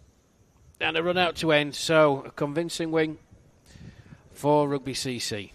Yeah. And I like to see them going for that extra run anyway. Even just not playing for averages. Just trying to add another run on the board. But in the end, it's going to be a pretty significant win. It'll be, I'm going to make it 96 runs the margin, 162 to 66. So Rugby, they take all 4 points out of this one, and they firm their spot now back at the top of the table, and certainly eyeing off the final later on. For Gaming, well, they still have 2 games to go. I know they've got issues with injuries and personnel issues, but still, let's hope that they can come out and try and be competitive against the Sloggers lineup in the next game. They are batting first after winning the toss. And, let's see if they can maybe even get above that 100, which is their best score in the series. But as you can see, they're going to be finding it pretty tough against the Sloggers side, who bring back Zamet, Bakarasi, and Wakarikpal.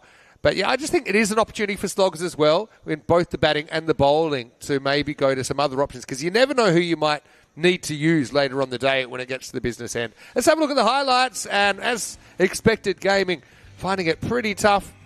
That was a regulation catch for Louis Bruce, but not much for them to celebrate during this 10 overs. But there were a couple of moments. I think the Joe Wayne 6 was certainly one that I thought was brilliant, but that was the only maximo of the innings, and with 5-4s, Gaming just struggled to 66 in the end. Yeah, they were under the pump right from the start, Vinny, and things got progressively worse for them. And it has been their downfall. They haven't bowled too badly. And just we've seen the final. I like that they went to, I think, 8 different bowlers in the innings as well. Okay, they gave Roshan his 2. Probably felt that he's someone they want to kind of keep up his output. He bowled with good rhythm, none for 9. Mipuri was given the last one. But I think Keelan Jackson with an ECN wicket in there. Gomila with an ECN wicket. Alex Hillman picked up one as well. And Goulding, 1 for 8, opening the bowling. So we saw a few people in roles there for Rugby, but still they do the job and they take all 4 points. So looking at the scorecard, Miles Goodfellow, he bats through the innings for 20 not out. Was only able to hit 1-4 in there despite batting the 10. It kind of sums it up, really. Powers hit a couple of boundaries. I thought he was okay. Harshdeep with 1 boundary and run out off the last ball. But for me, Wayne, what about him? He had a high score of 1 on the network. He hits his first ever boundary, and it's a maximo. So at least he can have that highlight. As I mentioned, the bowlers. Nice to see wickets for Gomila, Jackson, and Hillman in there. And Goulding opening the bowling, 1 for 8 was good as well. Jacob Rose, again, showed he's a pretty decent bowling option if they need him later on. So it was a good opportunity for Rugby to throw the ball around. We'll take a break, then back in about 20 minutes, and we'll take you into match number 9, as it will be the ultimate David versus Goliath, as Sloggers will be on the hunt for some wickets against Gaming CC, playing against Vinny Sandy, Mr. Maximo, with Rash Mahmood, and we'll see you after the break, live from Gibraltar for more European Cricket Series.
This European cricket event is proudly brought to you by HCL Software, Rado and 1xBet.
Well, welcome back everybody to the Europa Sports Complex here in Gibraltar.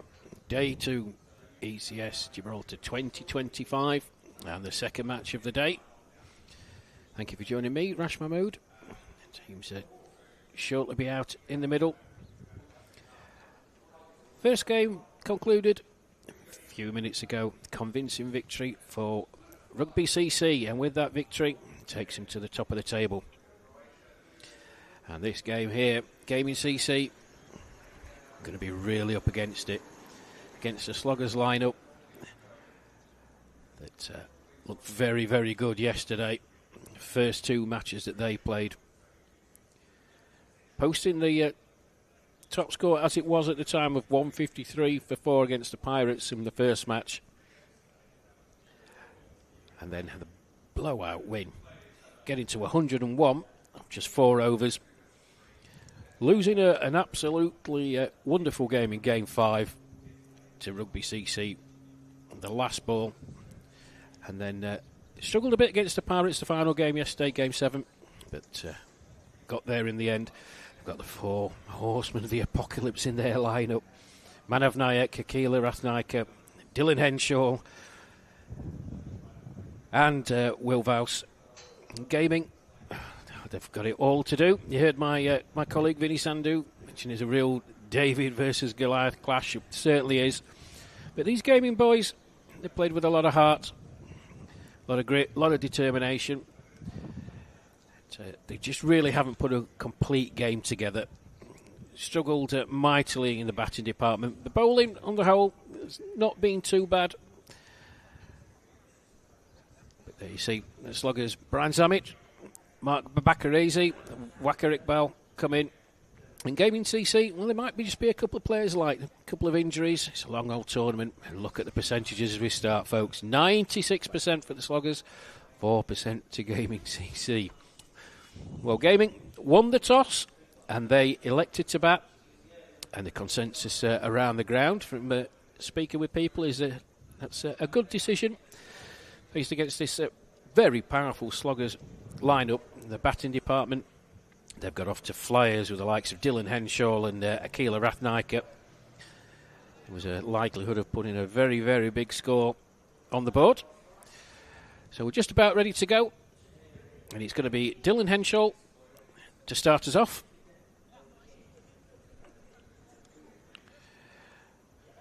Let's see how this Gaming CC unit get on. Struggled mightily a few moments ago against Rugby CC. Doesn't get any easier for them, and the Sloggers will be looking to wrap this up very quickly indeed and go back to the top of the table. And Henshaw starts off, the ball outside the off stump, straight through to the keeper, and there's no run. So we said it yesterday, the two most impressive teams were the Sloggers and indeed Rugby CC. But Henshaw's been very, very impressive, both bat and ball. That's a fuller delivery, that's going to be close. Maybe just drifting down leg. Full delivery. And striking Ashan Nazir. Yeah, and he's just, it's going to be a painful one. It struck him just above the ankle. Maybe just going down the leg side. But a good shout. Off the mark with a leg bite. Some running repairs to Nazir. Really don't want him to go off injured. Light-handed as it is. And you can see the expected score, folks. 71. His Henshaw comes in once more. And that's played straight back down the ground by Zach Simpson, and there's no run.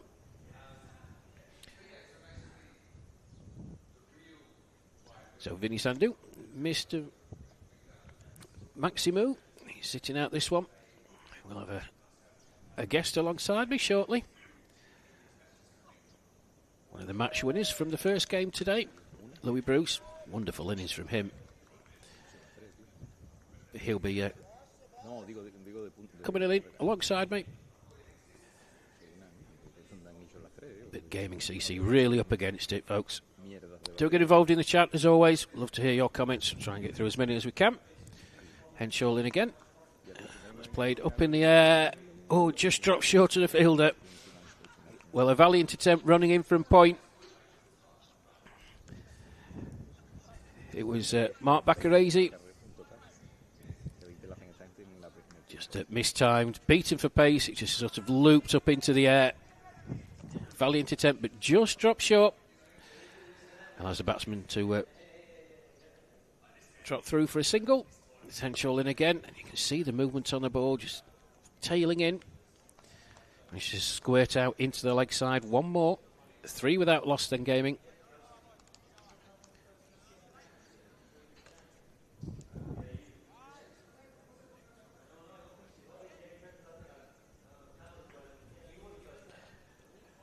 Here we go.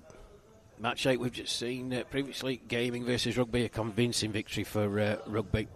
Fueled by a wonderful innings between the skipper Ian Latin and Louis Bruce. The rest of the schedule, this match, Sloggers versus Gaming. Now we've got Slogs in action again against Rugby. That should be an absolute cracker. Gaming versus the Pirates and Rugby versus the Pirates to finish off before we get to the final game. So, Egan Dantis. He's got him, first ball. Swinging right across the line, Arshin Nazir. Straight from Dantis.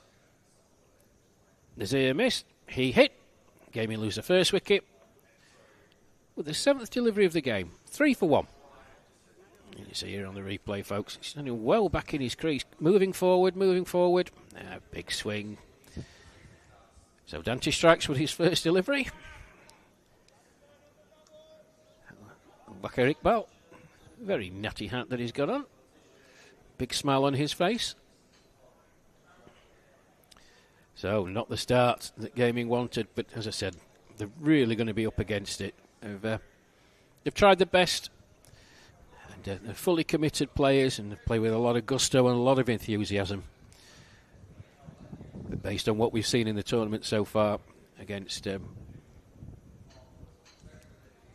one of the top 2 teams, I think that's fair to say, Sloggers in Rugby CC. They were always going to be struggling. If the Sloggers play to their full potential.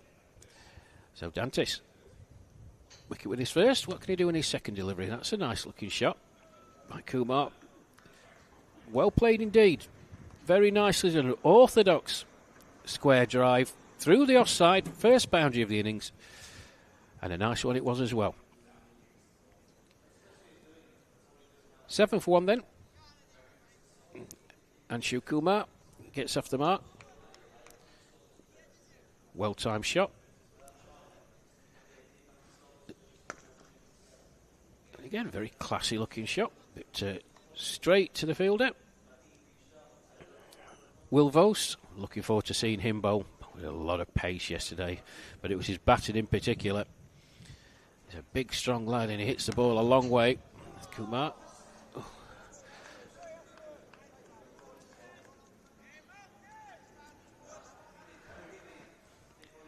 Ashwin Kulkarni does the fielding. yes, this Sloggers lineup, packed full of talent. Ah, he's got him again. There you go. 2 in the over. Playing across the line once more. Dantis strikes again. Gaming 8 for 2.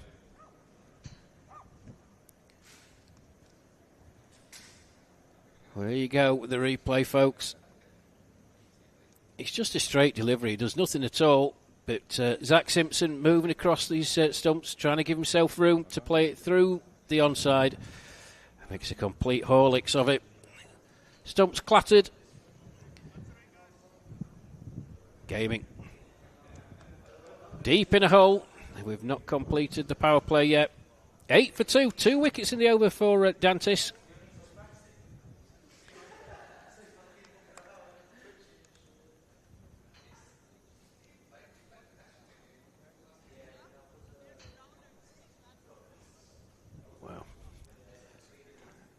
As I said earlier on, folks, David versus Goliath. It's certainly shaping up that way. As Dantis comes in again. Oh, that was close as well. Well, that's a good over for him. 2 wickets for 5 runs. 2 overs gone here. Gaming CC winning the toss, electing to bat 8 for 2. The last wicket to Zach Simpson, out for 1 off 4 deliveries. Clean bowled by Egan Dantis. Wow. Mr. Maximu, he must have known this was coming. He's going to take an extended break.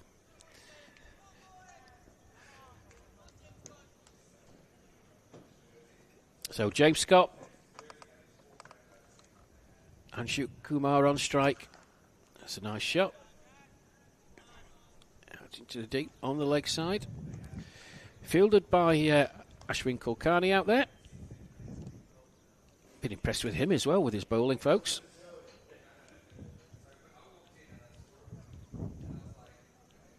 Thank you, John Gray. Sunny Brittany. It's sunny here as well. Beth Evans. Chris Addison. Ooh. Just follows one outside the off stump. Harry Truella. Gaming CC keeper. How costly was his miss stumping in the previous game with Louis Bruce. But, just plays that one out into the offside star. It's it. That's going to be close. And he's gone. Yeah, on-field decision. Well, it was just pushed out into the offside. Seemed innocuous enough. But a very, very good bit of fielding. Let's try and catch it on the replay if we can, folks. But Truella, well, his day goes from bad to worse. Run out without troubling the scorers. For a duck, here we go. Just pushed out into the offside. Yeah, it's good work by the keeper in the end, yeah. Good take by AJ Andrew James. Here we go. Have a look at this. Yeah, he's well out of his ground. Duck for Truella. Oh, this could be over in a flash. 9 for 3 gaming. As Joe Wayne comes out, you saw him, some extravagant shots, moving away to leg, trying to scoop the ball. Then he did manage the 6. Oh, he's out. First ball. Tried a different tactic this time. And smash it through mid-wicket. Well, 9 for 4. Goodness me.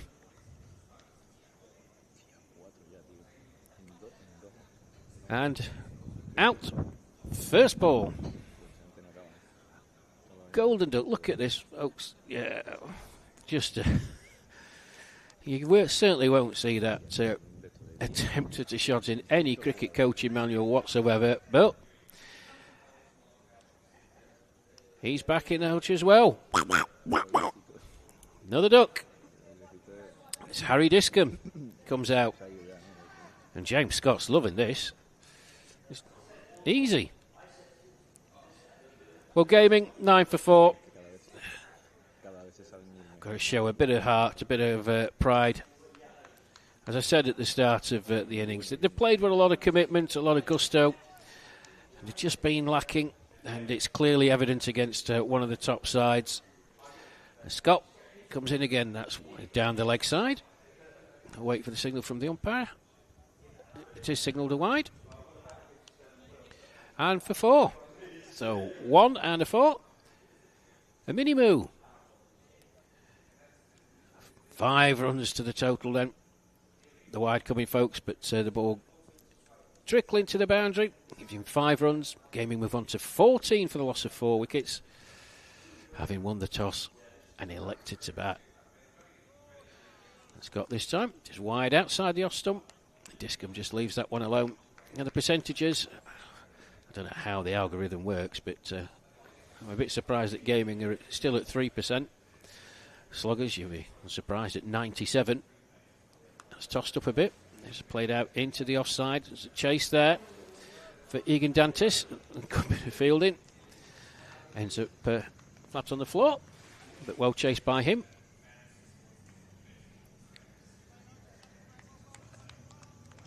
So, James Scott, an eventful over. Run out on a wicket. 7 off his first over. But that wicket that he got, and the run out as well.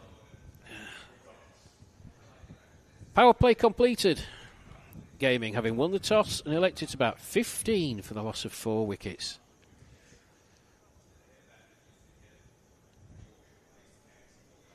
And that run out, Dylan Henshaw, I think he's been very, very impressive in this tournament for me. So, the question is, and let us know your feelings, folks, on the chat. Can Gaming see out their overs? Well, how many overs do you think they'll last? As Vakar Iqbal, in he comes. He's right on the money first off. Absolutely nothing that Harry Discum could do with that. A smile on his face. Why not?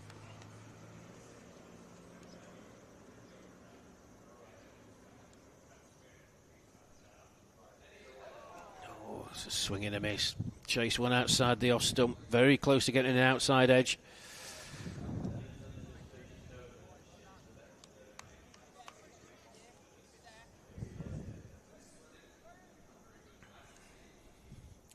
Long as telling us how long do you think Gaming will last. Try and give us your predicted score. The expected score 54.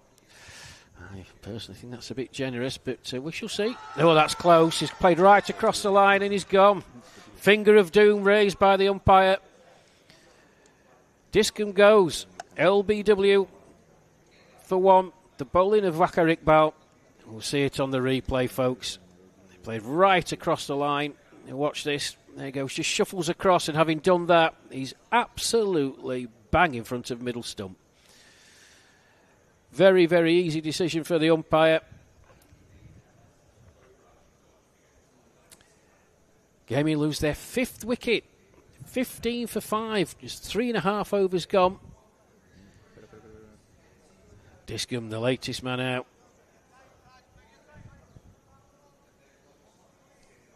LBW for 1 off the bowling of Vakar Iqbal.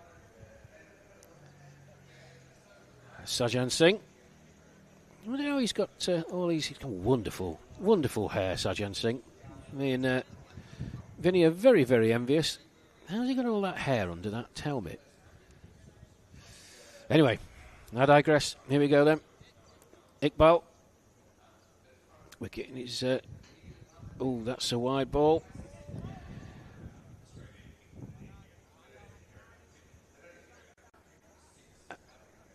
And signalled no ball. Yep, above waist height. That next side. 1 more to the total then. And a free hit. Well done, Seb. That's a better signal, that. Free hit signal. Go on, Sajan. It's wide outside the off stump. There's an appeal by Andrew James for a stumping. Nothing doing.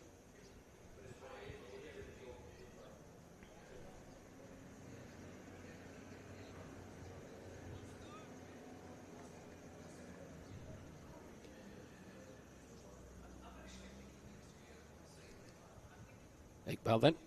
In once more. Sajjan Singh just a bit late on the shot. I think the intention's okay. Jeffrey Mobbs on the chat. Morning all. Wet all day here in Sydney. It's glorious here, Jeffrey, but thank you for commenting and getting involved. And that's another wide.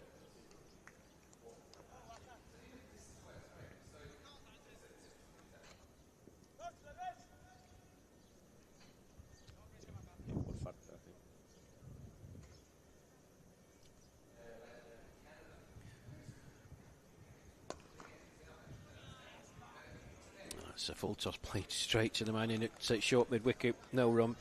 Well, it is a bit of a mismatch, folks, as the end of that over from Iqbal. 2 runs from it, but the wicket. 17 for 5 after 4 overs. Expected score of 40.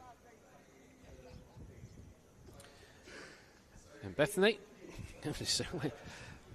same here in Manchester. It's never sunny in Manchester, Bethany.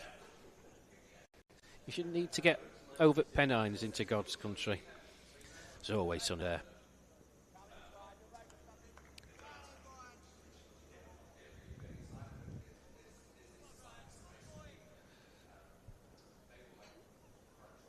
So Brian Zammit. Oh my goodness me. That's a no ball. Straight over the batsman's head.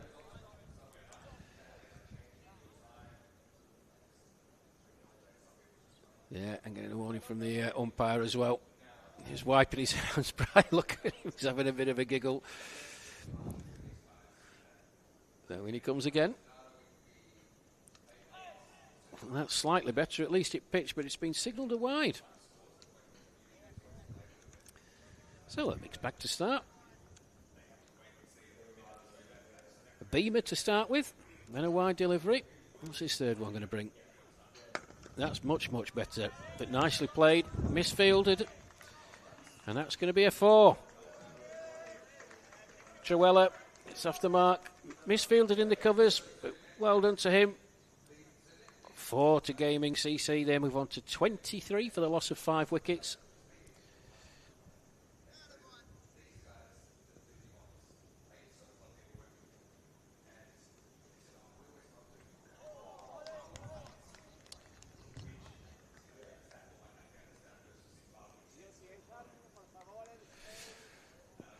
And John on the chat, yeah, you make a very good point. They said at the start when we were doing the introductions, there's a few injuries in the Gaming CC lineup, so I think they might be only playing with 9, so that's going down leg side quite clearly.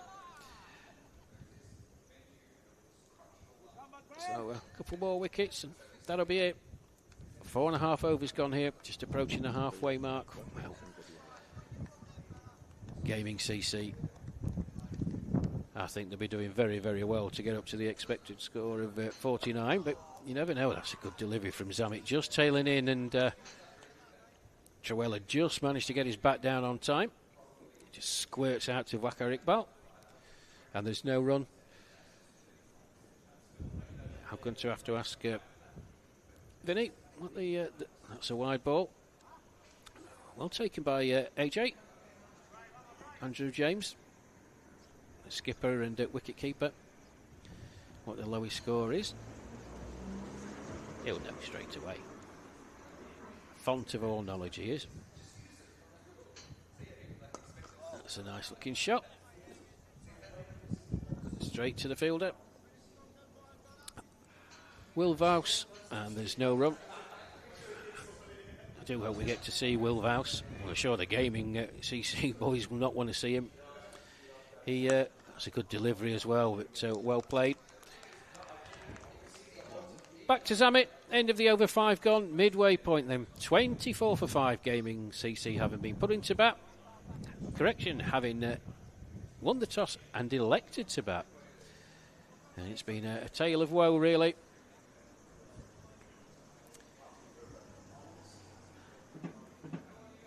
Can they get up to at least 50?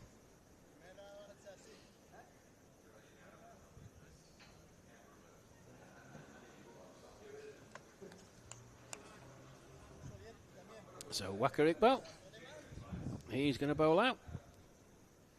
Wicket in his first over. And he comes again then. Just played out into the leg side, backwards of square, and that's a nicely timed shot, and it does reach the boundary for 4. Nicely timed. Iqbal just strained down the leg side, and it was a nice flick off his legs by Sajjan Singh. That's boundary for him. Score moves on to 28 for the loss of 5 wickets.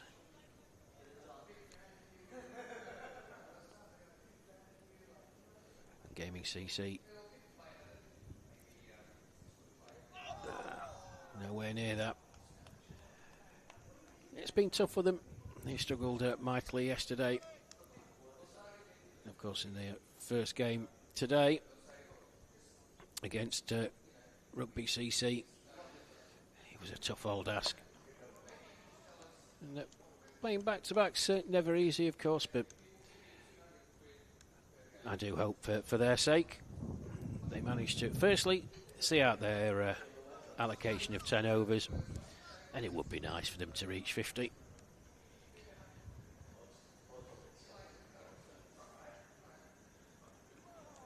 It's an edge, a fuller delivery. Manav Nayak, his blue hat. Very extravagant bit of fielding. I'm not sure he needed to do that.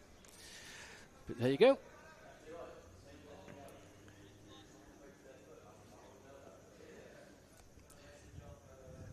Brings Harry Truella on to strike.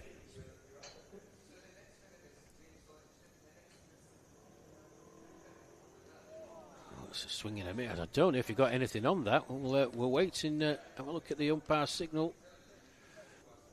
Yeah, 4 by signalled. Took a big swing at it. Andrew James standing up. Oh, get yourself under there. Like a racing snake, Manav Nayak. I'm sure you can limbo under the barriers. The workmen not here today, folks. They were here yesterday. There we go, the stick. The stick's out. No, he's abandoned it. He's been watching the coverage in Wimbledon from last week, and great coverage it was as well. Tina, Rico, and Vinny. Break for the weekend because the league fixtures are taking place on the pitches, but they'll be back in action tomorrow. We wish all the teams taking part all success, and all the crew.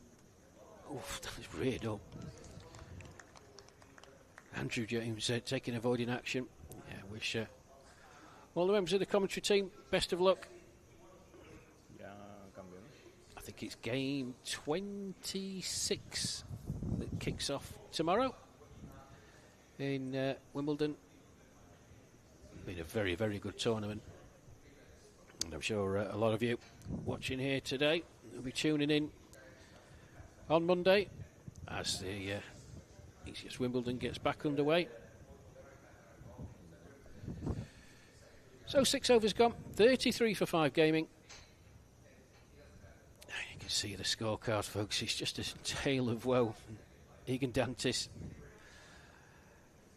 And in fairness, the sluggers haven't had to do anything out of the ordinary. For the most part, they've just bowled nice and straight.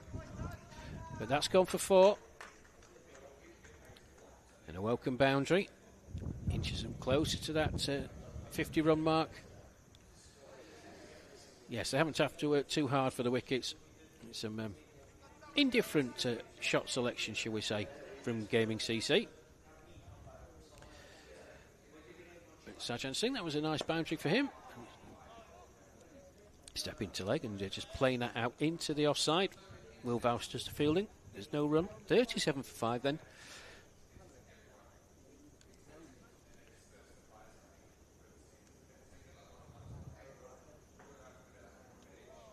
That's a bit closer to him. He was stepping to leg, just trying to give himself a bit of room.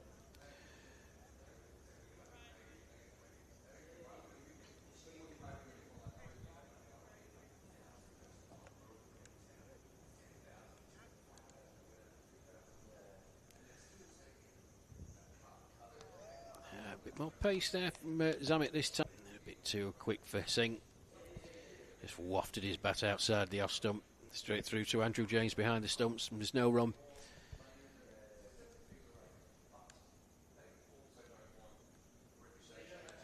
And again, a bit wider this time, and the umpire gives it a bit of thought. Eventually signals are wide. Well, after this game and they take a break. Sluggers playing back-to-back. And it's going to be a meeting between the top two.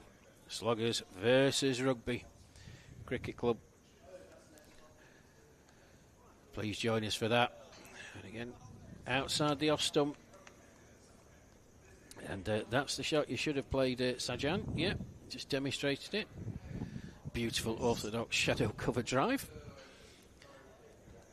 Certainly didn't play that with the delivery that he faced. Zammit comes in again. A bit squirty off the inside edge. Trots through for a single. 7 overs gone. That's Brian Zammit bowled out. 2 overs, no wicket for 13. 39 for 5 then. 7 gone. Just a reminder of the Cricket Western Shield, 18th, 24th September. Carter over in Malaga. Well supported tournament. Some good cricket on display there. And Manav Nayak was involved in nearly everything yesterday, including, I think, doing a bit of scoring as well. Jack of all trades. Lovely young fella he is. Oh, look at the turn on that first off. I'd love to see that as a leggy. Beautiful flight. Pitched, gripped and turned. Well taken by Andrew James.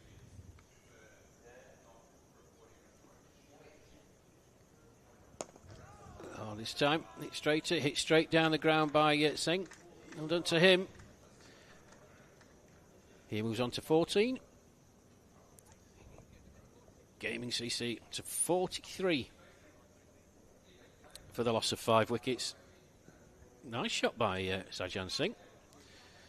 Wasn't a bad delivery at all, but once he committed to it, straight through the line, back over the bowler's head. That's a quicker delivery, quicker, flatter.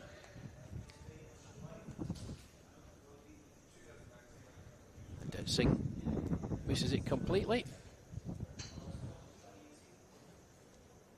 Tossed up this time. That's a nice orthodox show, but well fielded. Short cover. Egan Dantis. It was a nice stroke by Singh. Timed it nicely. Good bit of fielding as well. It's tossed way up in the air. Oh, he's dropped. Dropped and gone for 4. Well, it's a pretty routine chance, really. Another boundary for Singh. Dropped out in the deep. That's a full toss this time. Straight to the fielder in the covers. And Manav Nayak's over comes to an end. 8 from it. 2 boundaries courtesy of Sajan Singh. 8 gone. Gaming CC have reached 47 for the loss of 5 wickets. Harry Truella is out there. 4 off 12. And Sajan Singh, some resistance. Well done to him. 18 off 20. They expect to score 59. As we come up to the 9th over. And you can see there from the graph, it's just the wickets and back-to-back wickets. Never really got going. It's been a struggle right from the off. But plucky. So the first objective to see their 10 overs out. Fingers crossed that they get there. That's a good shot. Good bit of fielding though.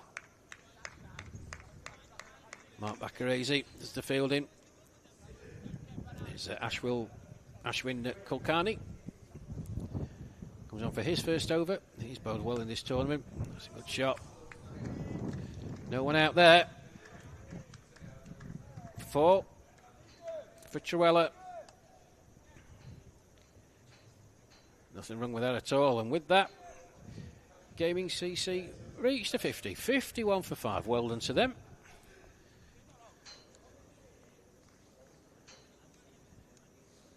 It's a nice little partnership between these two.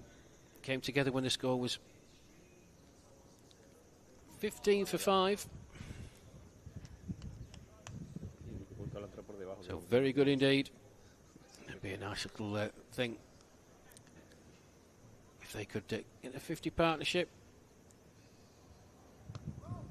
Oh, yeah, and yep.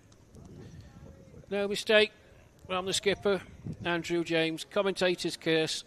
He's definitely off Harry Truella's Christmas card list with that comment. Here we go, folks, on the replay. Look, almighty swing. Top of the bat, and Andrew James, he's not going to miss that. Skipper takes care of the rest. Gaming CC lose their 6th wicket.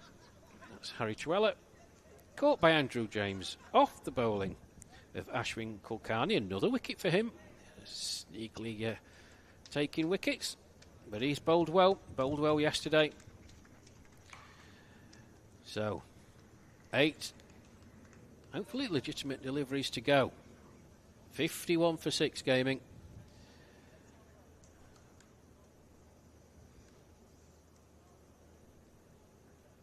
And the only real resistance that's been offered by Sajjan Singh.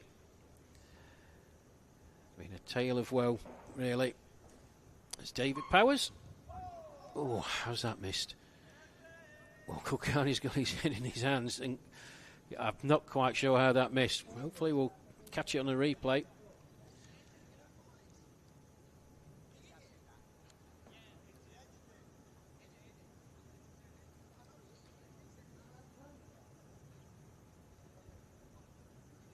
No, 55 for 6. I think that was given as buys. Yeah, it certainly is. There's no ticker movement for Powers. That's tossed up. Missed it outside the off stump. Well, Kulkarni.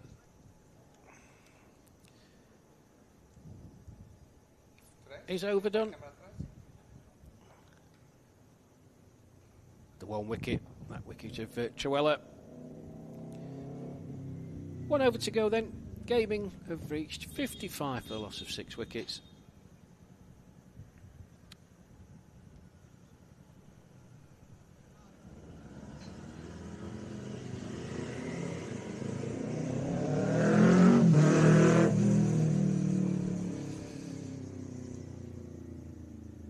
Just having a look at that. As Vinny joins me.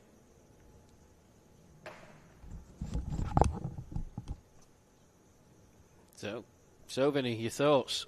I think it's just out, if I'm honest. There, you can see that he actually lifts his foot to get back in, and I think that's gone. Oh, has he survived it? If I'm Andrew James, I'm spitting chips, because that's pretty clear on the replay. But anyway, end of the over. Gaming. I looked for a second earlier that they might not bat out the 10. There may be a friendly decision there from the crew. It's 55 6 after 9. Yeah, it was a good spot, Vinny. I thought from Andrew James' reaction first off, he wasn't as animated as he normally is, so I just immediately thought that was it. As Manav Nayak comes in to complete this over. Yeah, and Manav, he's been battling a pretty nasty finger, his ring finger on his right hand. Probably one of his spinning fingers as a leg spinner, but he's out there. He wants to keep playing. Had a good day yesterday. This time it's going to be clipped away to the leg side. And I think a 2 here. Well, they're going to take it on. Good throw would be trouble. Oh, yeah, it's go. And that one, out. You can see it straight away. So, I mean, instinct takes over as well, I think, as a cricketer. Manav, he does get the fingers behind this one, but it will be Powers who's run out without scoring. Gaming down to their last wicket now, 56 for 7. Yes, Powers out. Good bit of work by Dylan Henshaw. Down the deep. Here we go on the replay. Look at this. It was an absolute bullet throw. So he said it takes his left hand mostly because it's his right hand, which has got the sore finger. And that was when a ball got hit back off him yesterday, and it just took the end of his finger. Yep. Powers out without scoring. There you go. Big Daddy Duck. Another Big Daddy Duck. I was actually more impressed with Powers out. Powers out. Very good. Anyway, hopefully Powers not out tonight. Anyway, it's the end of David Powers. Ooh. Surely his nickname's Austin. Yeah, it's got to be Austin. It's got to be. Manav loses this one down the leg side. It's pretty unlike him ball. I think it can't be easy with that banged up right hand. Tossed up. You can see he's trying to tempt the batters into a big shot. Nope.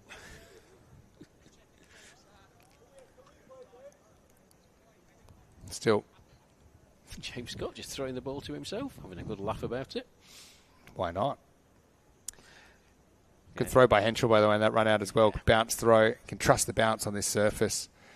Whereas some other grounds where they're bouncing the ball in may not be the best tactic because the bounce is very inconsistent. But here on this turf, it is. It's just a few issues, I suppose, right where the pitch joins the rest of the field. But generally, it's very good. Yep. No, it's good cricket. It's going to be up and going to run away for 4. Could it be a goal? Oh, I said it's pretty tough not to score a goal. That one doesn't quite make it, but it will be 4 runs. So, yeah, something to celebrate for Gaming CC. They scored 66 in the last game. Who knows? They could get exactly the same score again here. Well, you mentioned David versus Goliath. Nothing could exemplify that than this effort, but a bit of ill discipline as well. That's tossed up in the air. Oh, and Andrew James is confident with that one. That's the reaction I was looking for. The previous one, Vinny. I think he's got him. Yeah. He has, and it's been given out on field. So they almost bat out the 10. They go very close, but they're bowled out with 1 ball left on the table. Very rare that Manav's gone wicketless in this series, and you won't hear either. And they won't quite make what they made last time. Really above the eye line there. Andrew James this time. And you can see the frustration from Harshdeep. He kind of just kind of punches the ground a few times saying, hey, why did I do that? Still had a ball to go. But anyway, they will finish bowled out for 61, 62 for the Sloggers to win. And judging on what we saw yesterday, I think there's a very good chance that they could be doing that in 7 overs or less, maybe much less, and taking all 4 points. Well, they got to 102 off 4 overs yesterday with the absolute demolition derby by Akila Ratnaker and Dylan Henschel. From what we've seen of the Gaming bowling effort so far, it's not inconceivable that the match could be won within the power play. But the Gaming CC boys, as I said, they play with a lot of heart, a lot of courage, a lot of endeavour. They've just been found wanting in the key areas. And today, it started off, that one just dropping in front, but it was just wicket after wicket. It was some ill discipline, and you can see there, Hassan Nazir, he was the first one to go. But it was a lot of playing across the line. Egan Dantis, well, it's in his over. First one, again, ill discipline. You just watch this, Zach Simpson moving across his stumps, taking a wild swing. And it was just a really, really difficult time for them. Couldn't get set. Run out there as well. It just compounded it, really. And our good friend Joe Wayne, I think it was indeed. There you go, and LBW won't get an easy decision to make, the umpire. Harry Discombe just walking across his stumps. And that was the drop from Vakar Iqbal. And Kulkarni, he comes on. It's a nice boundary. But then skied. AJ takes a very simple catch. Top edgy. There you go. And a great bit of work by him in the stumping as well. And this is brilliant from Henschel in the deep. Direct to Manav behind the stumps. And the final wicket. Again, another victim for Andrew James. And I've given it some air.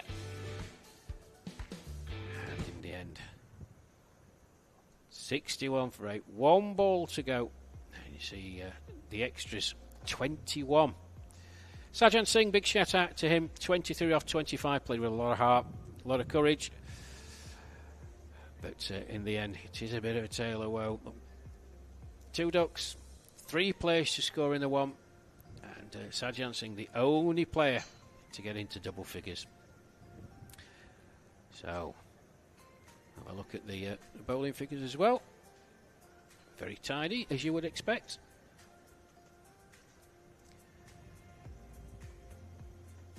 Ten wides. I don't think that'll please Andrew James, in fairness, because the next game coming up, I don't think you can afford to give 10 extra balls to rugby. But there you go. Egan Dantis, 2 wickets for 5 runs. The wicket apiece for James Scott, Wacker Iqbal, both going for 7 runs. And Kulkarni again sneaks in with another wicket, 1 for 4. Really, really good discipline performance. 15 for 5 gaming CC work, so they did pretty well to get to where they did. As I say, the standout performer for me, Sajjan Singh, with about 23 off 25. Well done to you, sir. Sluggers need 62 runs in 60 balls. I'm pretty confident that they will get there with a minimum amount of fuss, but you never know. Gaming CC have just got to go out, give it the roll, and see how they get on. So, innings break here. Enjoying myself, Rash Mahmood, in a few minutes' time, and we'll see how the Sluggers get on in their pursuit of 62 to go back to the top of the table.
This European cricket event is proudly brought to you by HCL Software, Rado and 1xBet.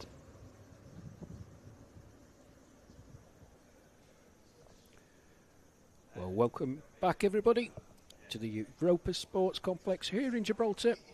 ECS Gibraltar 2025. Second and final day. Next comment, the bonus point equation, those of you who've just come back off the innings break. First innings total by Gaming CC 61. So the batters to achieve their target.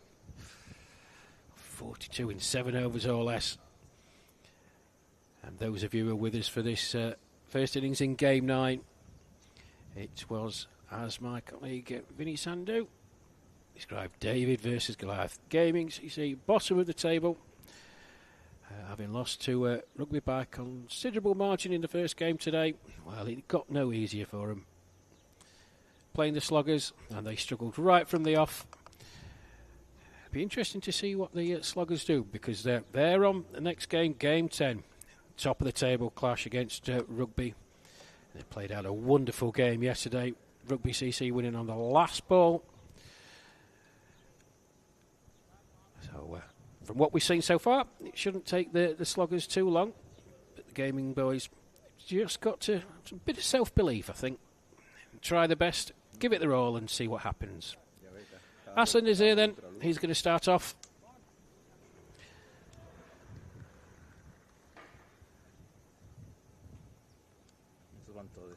That's a full toss. First off, and dispatch for 4. Akila Rathnaika. So I thought they might change the order up, but it looks like they're going with the big guns. And I mentioned 2 of the 4 horsemen of the apocalypse. Rathnaika, Dylan Henshaw have given the Sloggers a really, really good platform. And you've got the likes of Will Vaus and Manav Nayak. That's again just turned into the onside. Chase for the fielder.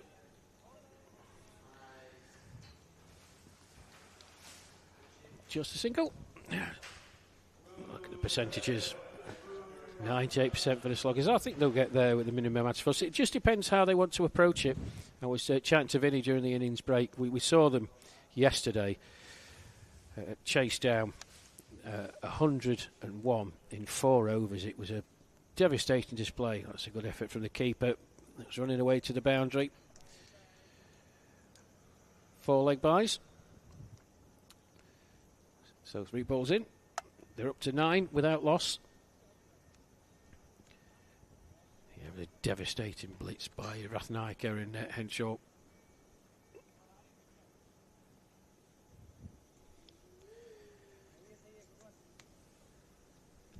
But their focus, of course, will be winning on this game, which they should do comfortably, all things being equal. Oh, what a shot that is. That's disappearing over the boundary. Maximo, 4th ball of the innings. And Henshaw dispatches it over deep mid-wicket for 6.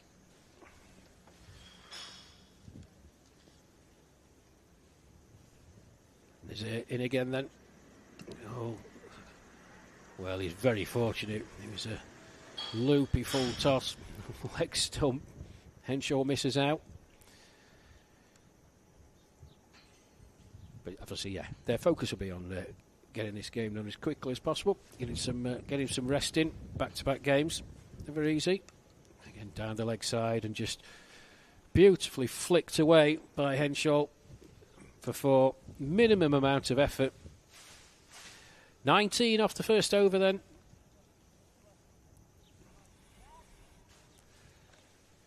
Target 62.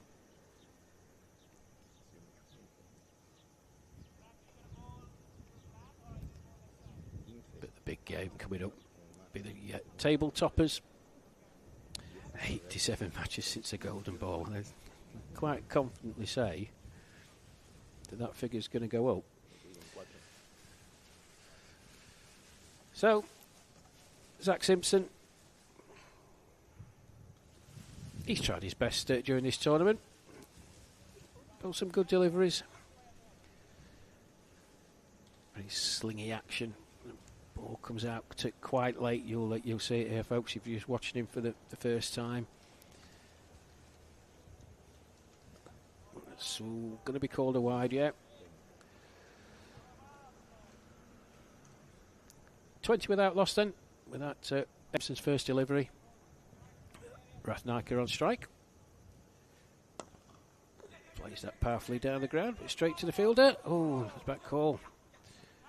Yeah, there's going to be overthrows. A bit unfortunate for gaming. It's hit powerfully down the ground by Rathnaika. Good bit of fielding. It was a yes-no after you, Claude, and then a throw that he evaded Simpson. Allowed him to get through for one. 21 without loss.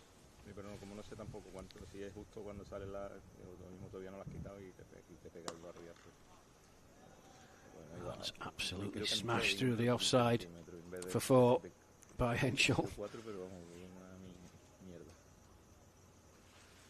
And it really was something to behold watching these two yesterday.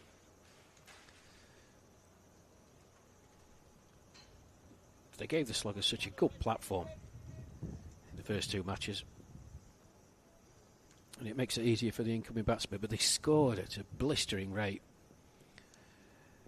I'm saying the first game they posted what was then the highest score of the tournament.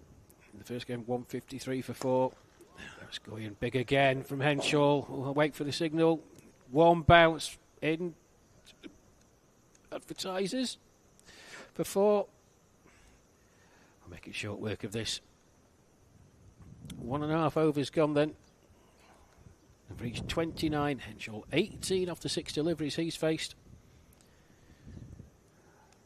Zach Simpson getting a bit of treatment. Well, that's nicely played. Just a single this time though. 30 without loss, 62 the target.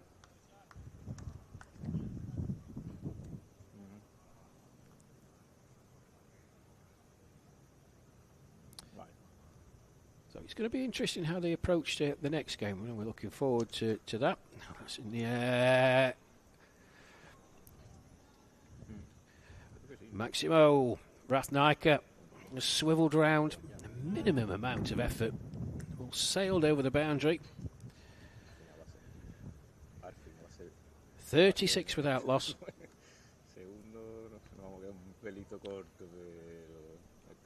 So with this victory, which should be forthcoming pretty soon, they will move back to the top. That's a wide delivery.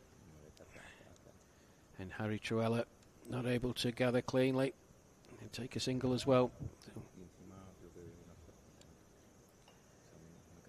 38 without loss. So as I said, the Sloggers will be looking to avenge that defeat by Rugby Cricket Club. It's gone big again. Bounces. Oh, there's a good effort. Goes for 4 though. Joe Wayne down there. Decided to use his hands this time. But took a pretty wicked bounce, but a good effort. And then 2 gone. 42 without loss. Rathnaika 12 off the 4 deliveries he's faced. Dylan Henschel 23 off the 8 deliveries he's faced. 23 from that Zach Simpson over. There you can see the standings. So with this win, which pretty much guaranteed, Sloggers will move back to the table, take maximum points. They will move on to 16 points. And that's it. So we will know who will play at the final game. It'll be interesting to see what tactics, because the teams will know that. They know the standings. It'll be very, very interesting to see how they approach the next game. Will they tinker with the lineup? I mean, the teams know each other pretty well. So Joe Wayne, in he comes then. Rathnaika on strike. Just plays that away. That's Maximo again, but it's the minimum amount of effort. The ball goes a very, very long way. He moves on to 18, 48 without loss then. The next game, as I said, Sloggers versus Rugby. Interesting to see what tactics they use. Both the teams know that they can change your lineups if they wish. The Sloggers, they're going to have that game and then sit out too. Rugby play the final game in the round robin stages against the Pirates. Ooh, rare miss. Rafnaika. It was a slow ball that just bounced a bit, and he was just trying to guide it towards third man. He's missed the outside edge of his bat.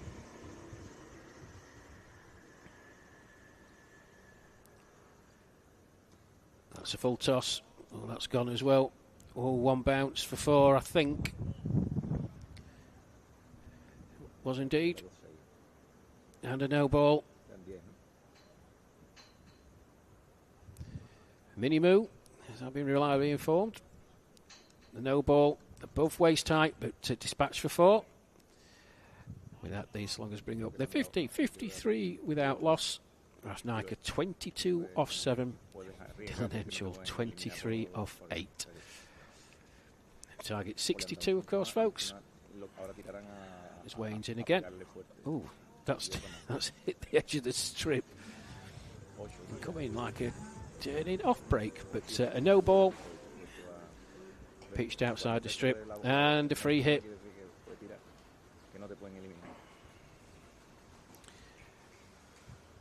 So 8 to win.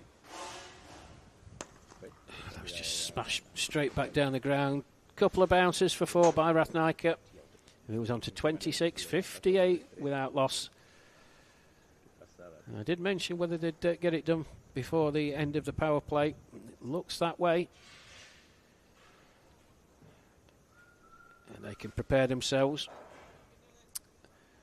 I presume if a match finishes early, the requisite amount of time is sort of added on, so they can have a bit longer break. Oh dear, oh dear.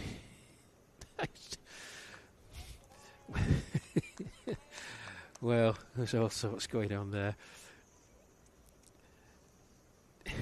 He's not the quickest Joe Wave, but he sort of reared up. Rafnaika's looking to deposit it somewhere over our heads in the stands here. Anyway, in he comes. Oh, crunched, gone. Maximo to finish. 2.5 overs it's taken the Sloggers to get to their target. With that 64 without loss. Rafnaika 32 off 11. Dylan Henschel 23 off 8. So the Sloggers go back up to the top of the table. Maximum points as well. So we know the 2 finalists at the end of the day, but the big game coming up next. Game 10, folks. Sloggers versus Rugby. Should be an absolute belter. Sloggers winning by 10 wickets. Here we go for the that game.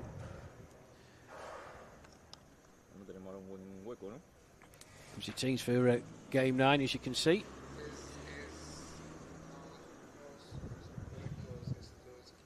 Just trying to get you up the teams for game 10.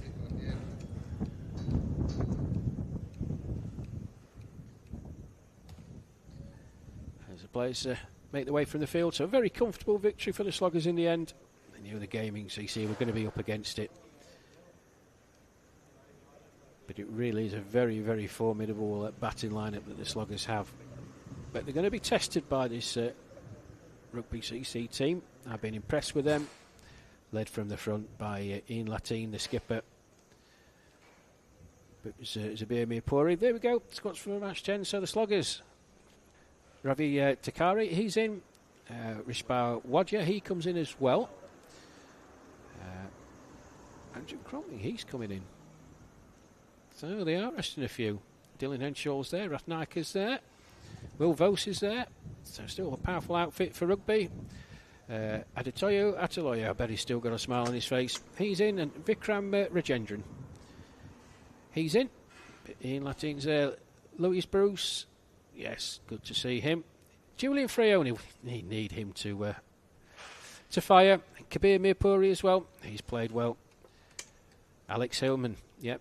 So, Two very, very powerful outfits.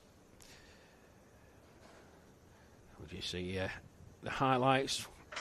And there were many with the ball disappearing over the boundary.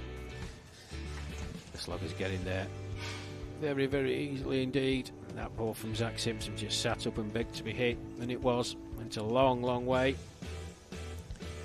And it's just basically rinse and repeat. There you go, over extra cover. The two Sluggers batsmen, Rathenaiker and Henshaw, not troubled at all. It's just flat battered. It's the timing more than anything when you watch Rathenaiker. Look at that. And that went a long way to seal the victory.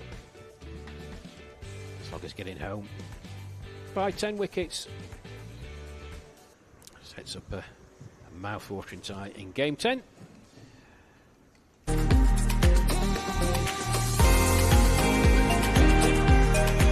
Voice of the European Cricket Network, Vinny Sandhu. Mr. Moo back in the commentary area. Just a scorecard there for you folks. Akila Rathenaiker not out 32 from just 11 deliveries. Dylan Henshaw not out 23 from the 8 deliveries he faced. Rathenaiker 3 4s and 3 6s, and Henshaw 4 4s and 1 6. The 9 extras, 2 no balls, 3 wides and 4 leg byes. Sluggers getting home a target of 62. They reached 64 without loss. 2.5 overs. Well, the bowling figures.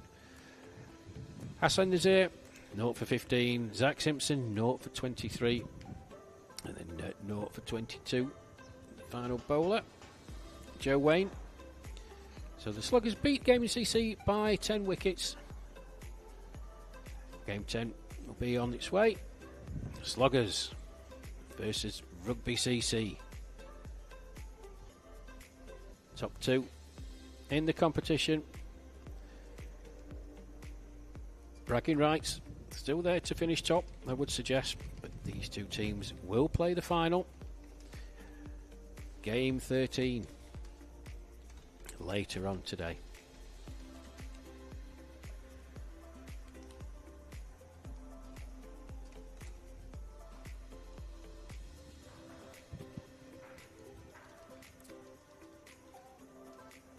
So join us for Game 10, Sluggers versus Rugby CC. I'm Rash Mahmood, and I'll be alongside Vinny Sandhu for that game. Should be a good one, please, folks. Please tune in when you can. But until then, it's goodbye for now.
This European cricket event is proudly brought to you by HCL Software, Rado and 1xBet.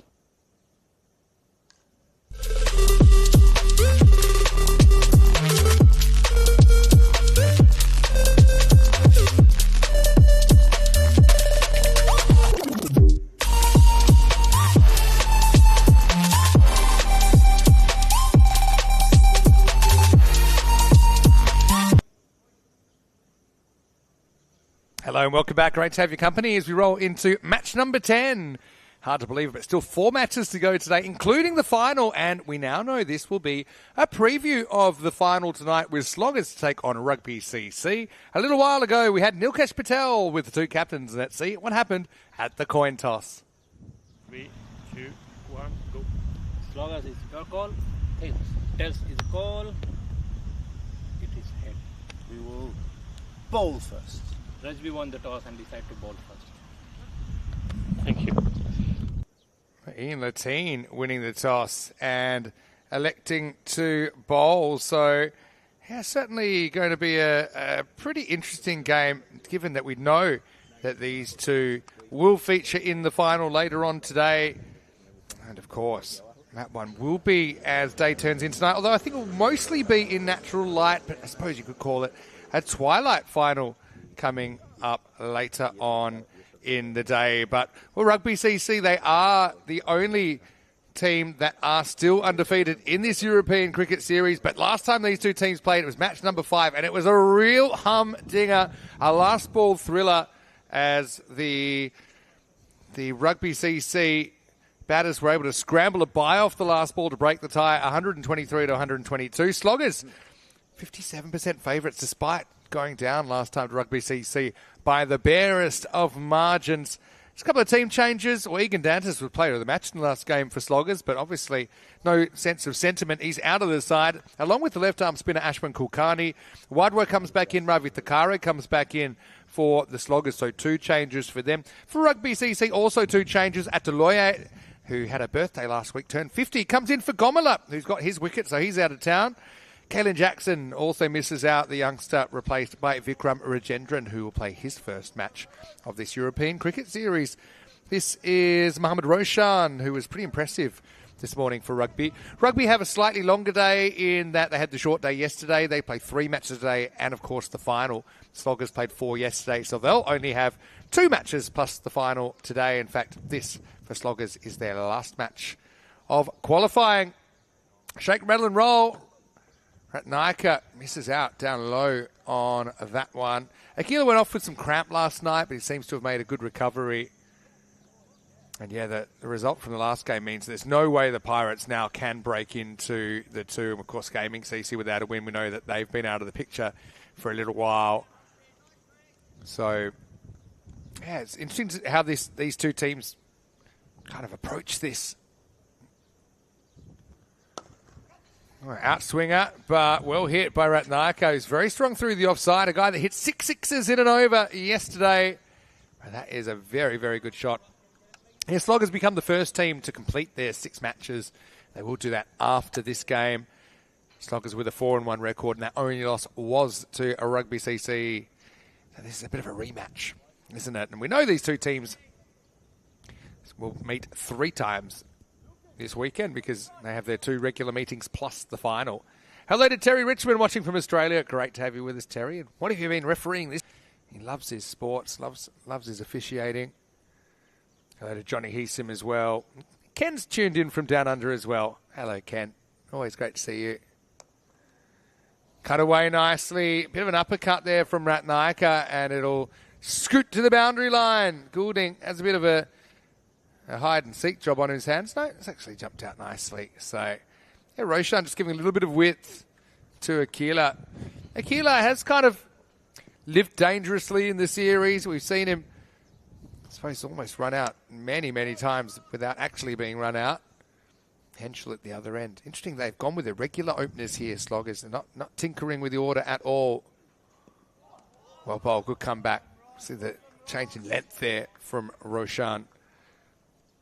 Ken's come in. Hello to everyone that said hi to me. And I've got to say, special shout out to Gibraltar Cricket and the way they've looked after us here.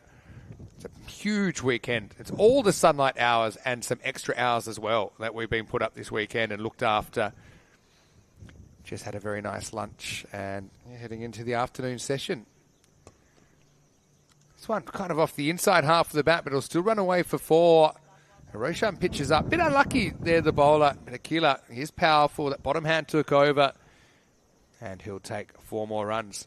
I want to say hello to Matt Pittard as well. Well, Matt's asking, if they hit a 6 over that fence, I think the fence to the left of screen, he's talking about, does it go into the ocean? Well, good answer is no. There's still a cafe and a children's playground and a bit extra before you hit the water, even the lighthouse.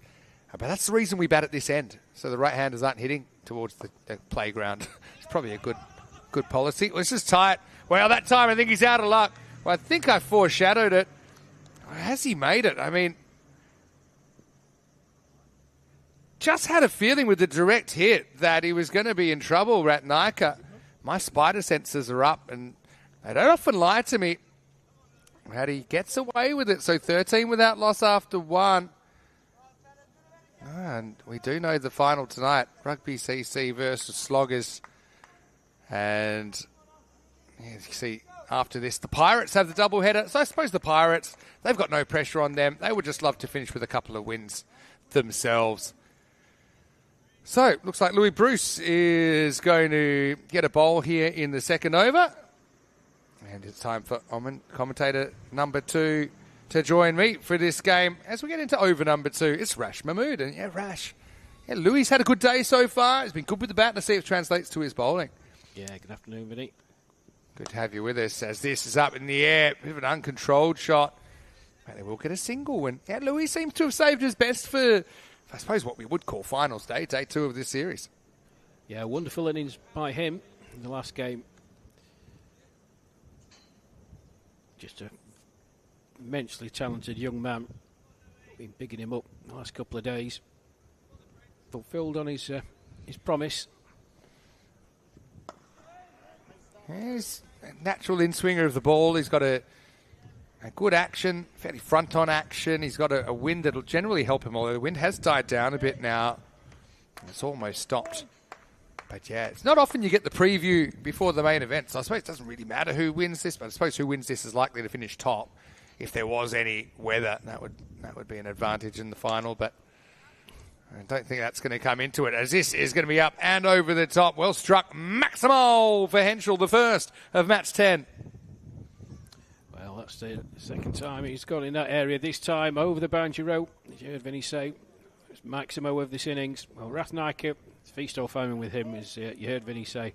His previous innings, it was 4, but he had he gave at least 3 chances of a run out. And I honestly thought he'd cooked his goose there. Anyway, this is hit pretty well as well. Not quite as powerfully, but he'll still get the boundary. 4 more. Well, these two are on their merry way, as they have done all through this tournament. The only time the breaks were checked was in that first meeting with Rugby Club. If you remember, I think there were 23 for 2 at that point. Yeah, true. Just going back to that run out in the last over, Louis Bruce, if he did hit, he would have been out as a suspected. But Louis wasn't able to hit the stumps. It's well bowled. You can see Henschel will respect a good ball from Louis. I suppose the question with the Sloggers, because they have always opened these two, I mean, it's a double-edged sword. It means they're very well prepared for the big game tonight. But also means if they do lose a couple of wickets, we have seen perhaps they can be a bit brittle. I know Nayak's batted a lot as well in the series at 3, but below that, really, hardly anyone's had a hit. Maybe Vaus. Slower ball this time. It's too full. The bottom hand takes over again. Brewster's over goes for 15, and Sloggers 28 without loss after 2. Yeah, decent start from the Sloggers. The interesting thing is Manav Nayak, we mentioned it the last game, that injury to his right hand. Now he's bowled very well, but he's batted very well. But you've got the likes of him to come in. It just depends. I mean, Will Vose has been a revelation for me. I'm really looking forward to seeing him if he gets in. But the big four, yeah, we've seen them.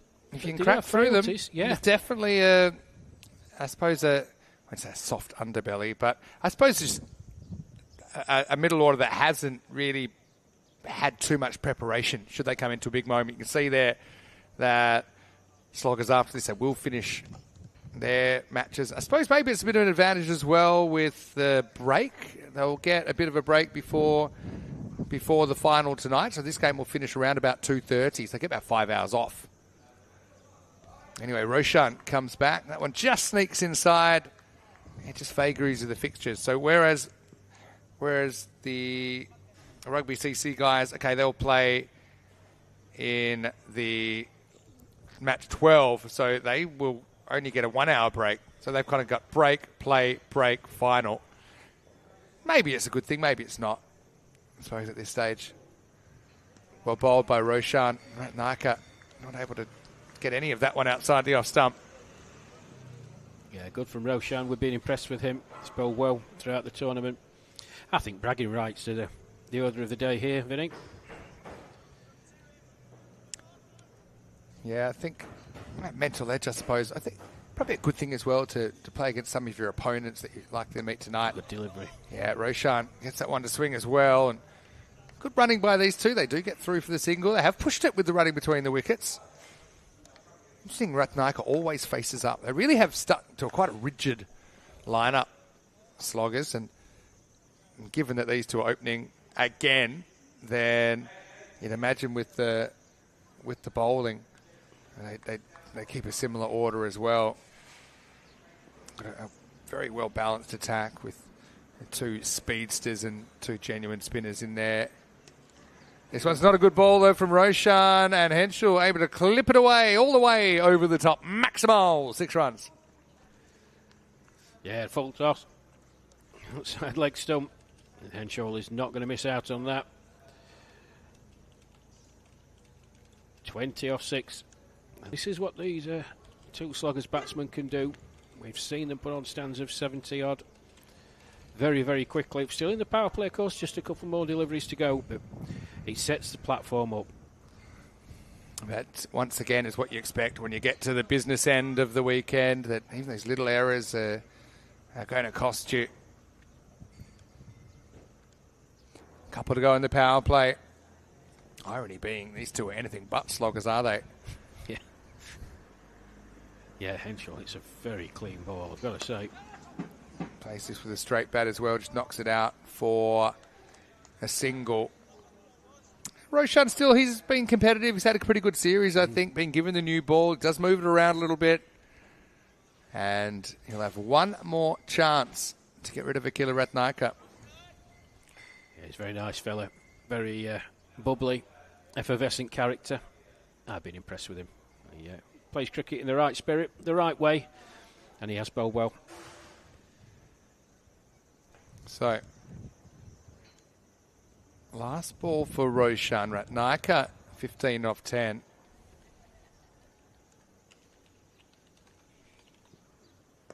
That's a good one.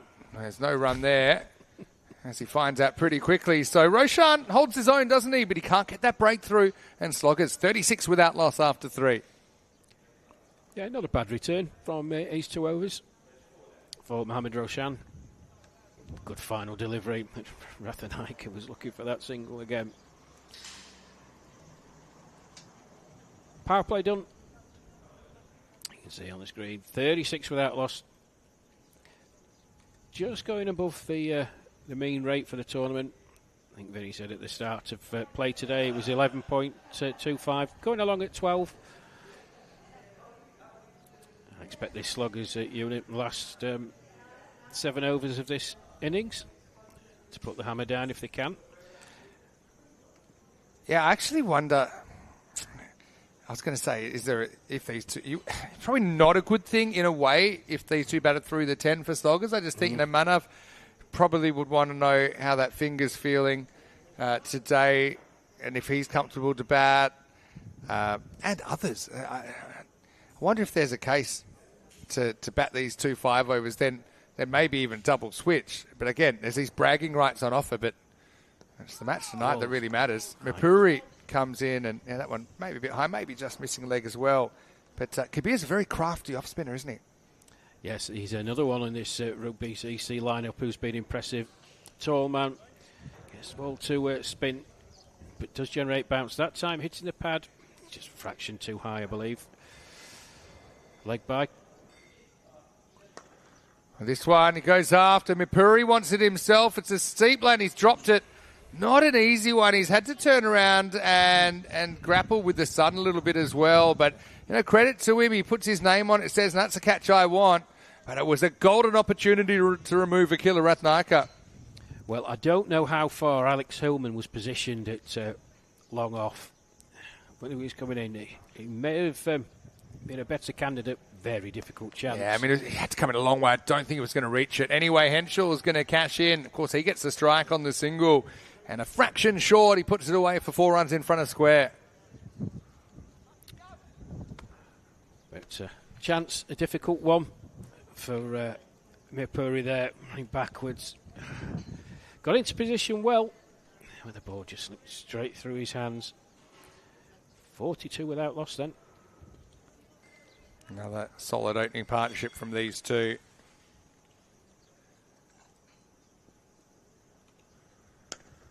Pitched up, and Henschel is going to crack it through the offside into open space. Cuatro carreras más. And this partnership just keeps on keeping on for the Sloggers. Well, the sound off the bat, folks, was tremendous. It was like a bullet being fired from a gun. Crack, and away it went. A rate of knots. 30 for Henschel off just a 10. Pitched up, he takes on a similar shot, but finds the fielder this time. On the slight fumble, they will get a single in the end. That is Ishan Agarwal. Wasn't quite able to get it at the first opportunity. So we're getting a preview of some of the key matchups that will probably decide the final tonight. I think Mapuri versus the openers, Roshan versus the openers as well, Bruce versus the openers. These are going to be really important one-on-ones later on in the night. But right now, it is match 10, and Sloggers maintain a narrow lead. They're 48 without loss after 4. Just an interesting little subplot, Vinny. I don't know your thoughts on this. Ian Latine, the Rugby CC skipper, winning the toss, sticking the opposition in, knowing how potent they are.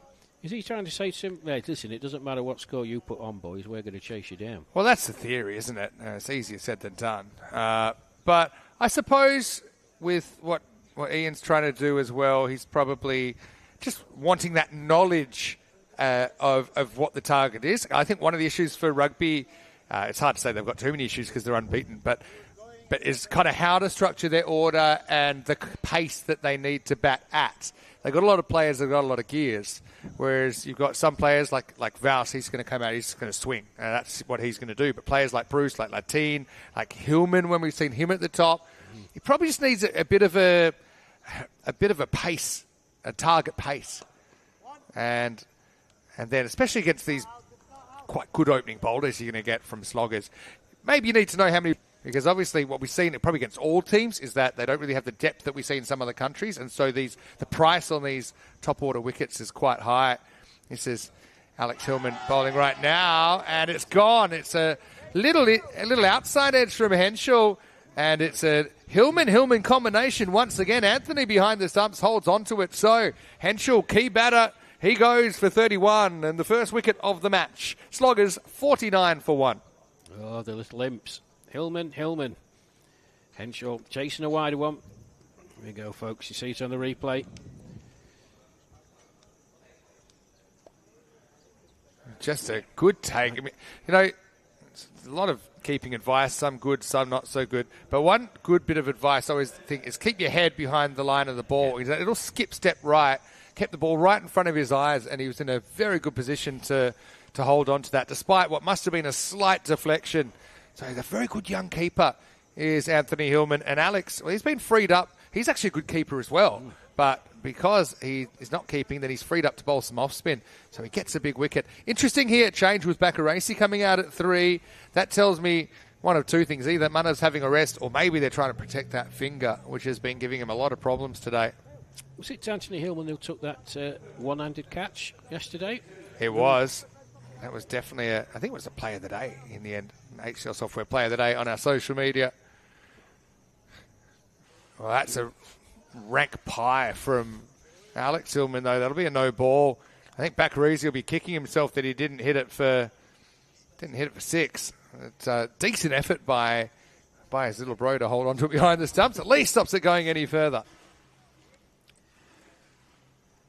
Yes, well, forgive him that. Maybe he was a bit overexcited from getting a wicket the previous delivery. It can happen. Another full toss in the free hit. And Bacarese should have slammed this as well, but he'll only get a single. Oh, pardon me, it's Rathnaiker because they took the single. So I think Akila will be kicking himself that he didn't put that one away. So it's not a great start after the wicket for Alex Hillman, but it could have been worse. Once again, that angle, no real hint of turn from Alex, but once again, good bit of keeping. Yeah, just it's on the arm there. Right arm round the wicket to a right-hander. The natural angle is going to just take it away from a right-handed batsman. And then Bacarese, it was a pretty nondescript shot, just shuffled forward and poked his bat out.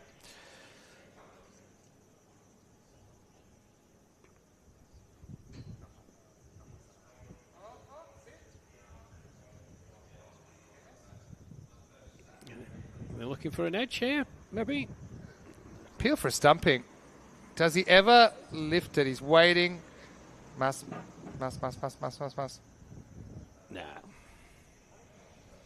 I'm going to fine him for time wasting there.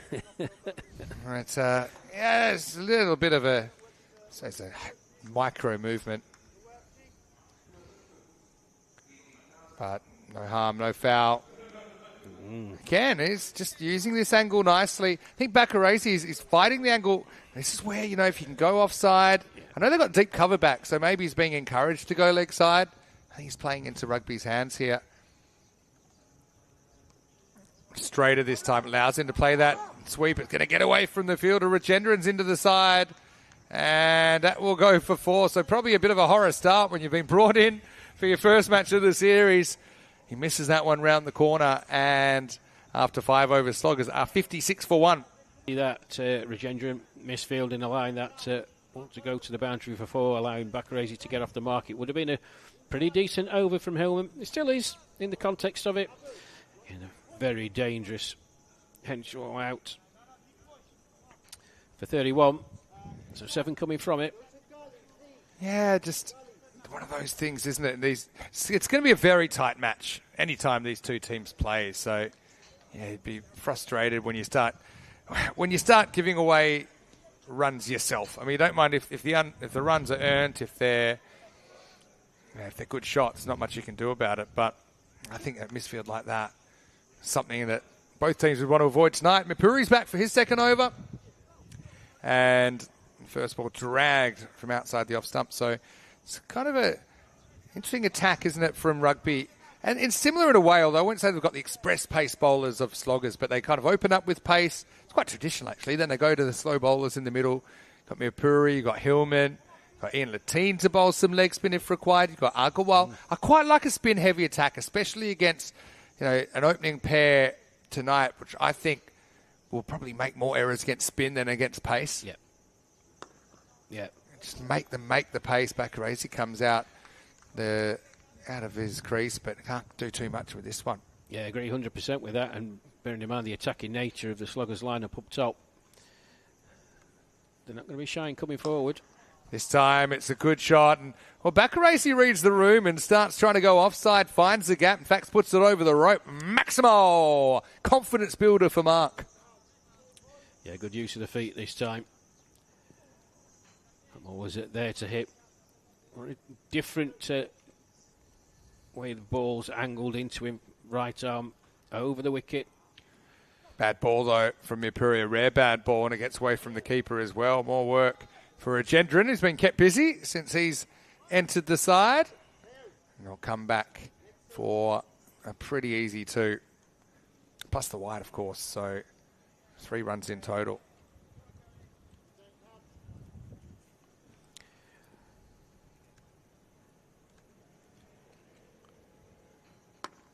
On the walk again, but it's a miss hit. Falls safely, though. Bacarese trying to repeat the dose after he was able to hit that 4 over cover earlier in the over. Well, Milpier has seen Bacarese come down twice. I fancy this is going to be a bit flatter and a bit quicker. Let's see. Well, maybe he wants to tempt him, but I think you're right. Does push it through a little bit. Don't think they're even going to bother checking that one. He's lost his credibility points behind the stumps, Anthony Hillman, but still, Bacarese. Just feel like he wants a piece of Kabir here. And he goes after it, but doesn't really hit it. Drags it to the leg side. And well, Rugby CC quietly have taken the lead in this game. So another fascinating contest between two teams who were separated by a single run yesterday. Sloggers after 6, 67 for 1. Yes, they have indeed. Look at the percentages on the screen, folks. Rugby just ahead, 54%. Sloggers 46. The dismissal of Henshaw just slowed him up a touch. Bacarese looking to show his intent, as you heard Vinny say, using his feet. But he struggled mightily, right arm round, trying to fetch the ball from way outside off stump. Be better playing it through the offside. There we go, 6 gone, 67 for 1 then. Yeah, I mean, heading for what, 120 expected here. I mean, even that actually, they have to go a bit quicker to do that, which I suppose with these batters at the crease, you think they can accelerate. But if a couple of wickets fall, I mean, you might be looking at 110 to, or even 100. But that's Ataloya coming on. First one's a fraction short and put away Maximal right into the hitting zone of Mark Bacarese, and he takes 6. Yeah, he does. Well executed shot. Loosener from Ataloya. Deserves some treatment, and it certainly got it. Mentioned that Ataloya turned 50 during the week, so happy birthday to him. May have 50 more long, happy years. Right now, it won't be too happy with the result of the first ball. Goes to that big, shanging slower ball, and it could bring a wicket at will. It's a wipeout job there. That was so high, and it's Roshan who backs back and holds on to a very good catch. So the change of pace, change of luck for Ataloya. Roshan does the rest. Bacarese has to walk for 17. Sloggers 73 for 2. Well, have a look at this, folks. It really is a very, very good catch. Doesn't look like it there, but pedalling backwards, and his momentum was just taking him backwards, but he had enough about him. Got those hands out. Ball drops into it. 2 gone now for the Sloggers. 73 for 2. And Ataloya with a wicket.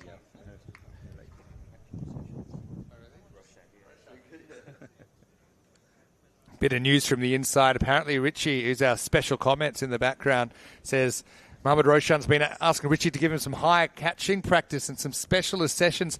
Well, he doesn't need them now because he's mastered the art. That was a really good one. And you know what I loved about that? He caught it, didn't really have any plan about how he was going to hit the ground, but just rode the impact.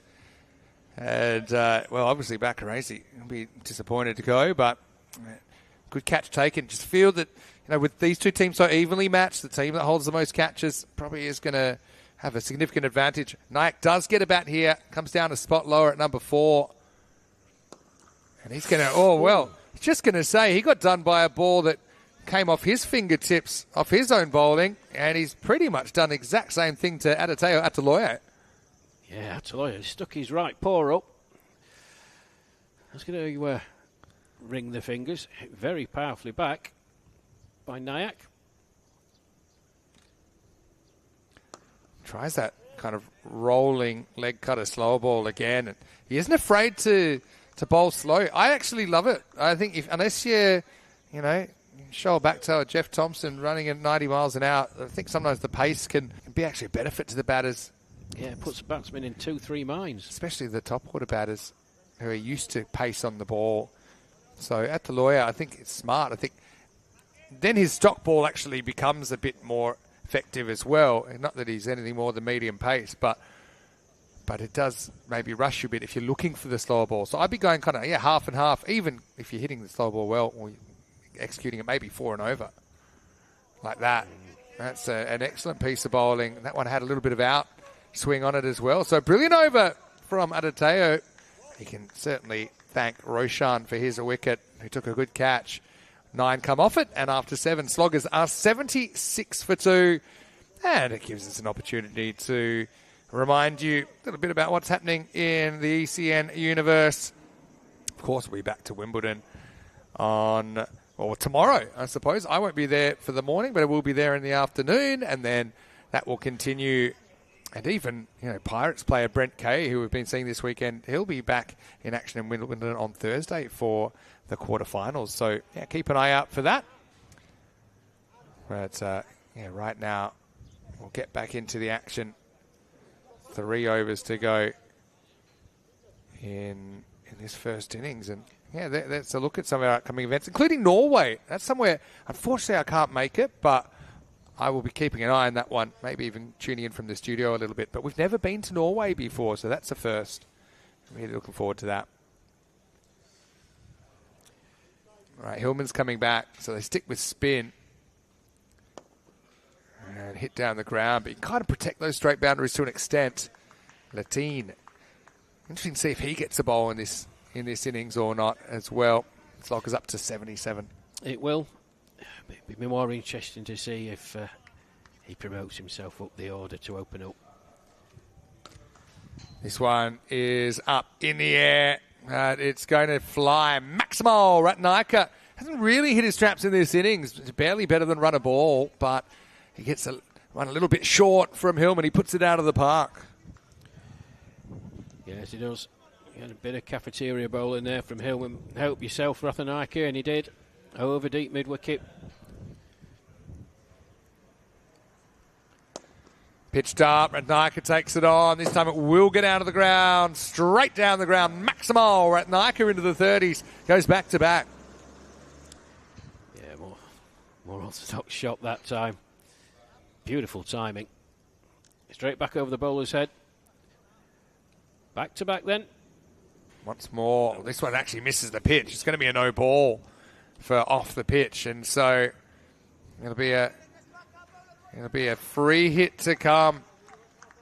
Yeah, I can understand what he's thinking there, trying to push it wider, but he just overdoes it, doesn't he? And now, Killer can do whatever he likes here. Mark on the charge.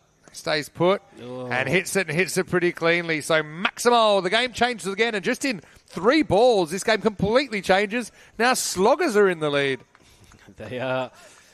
It was just above a runner ball. 21 up for 18 deliveries.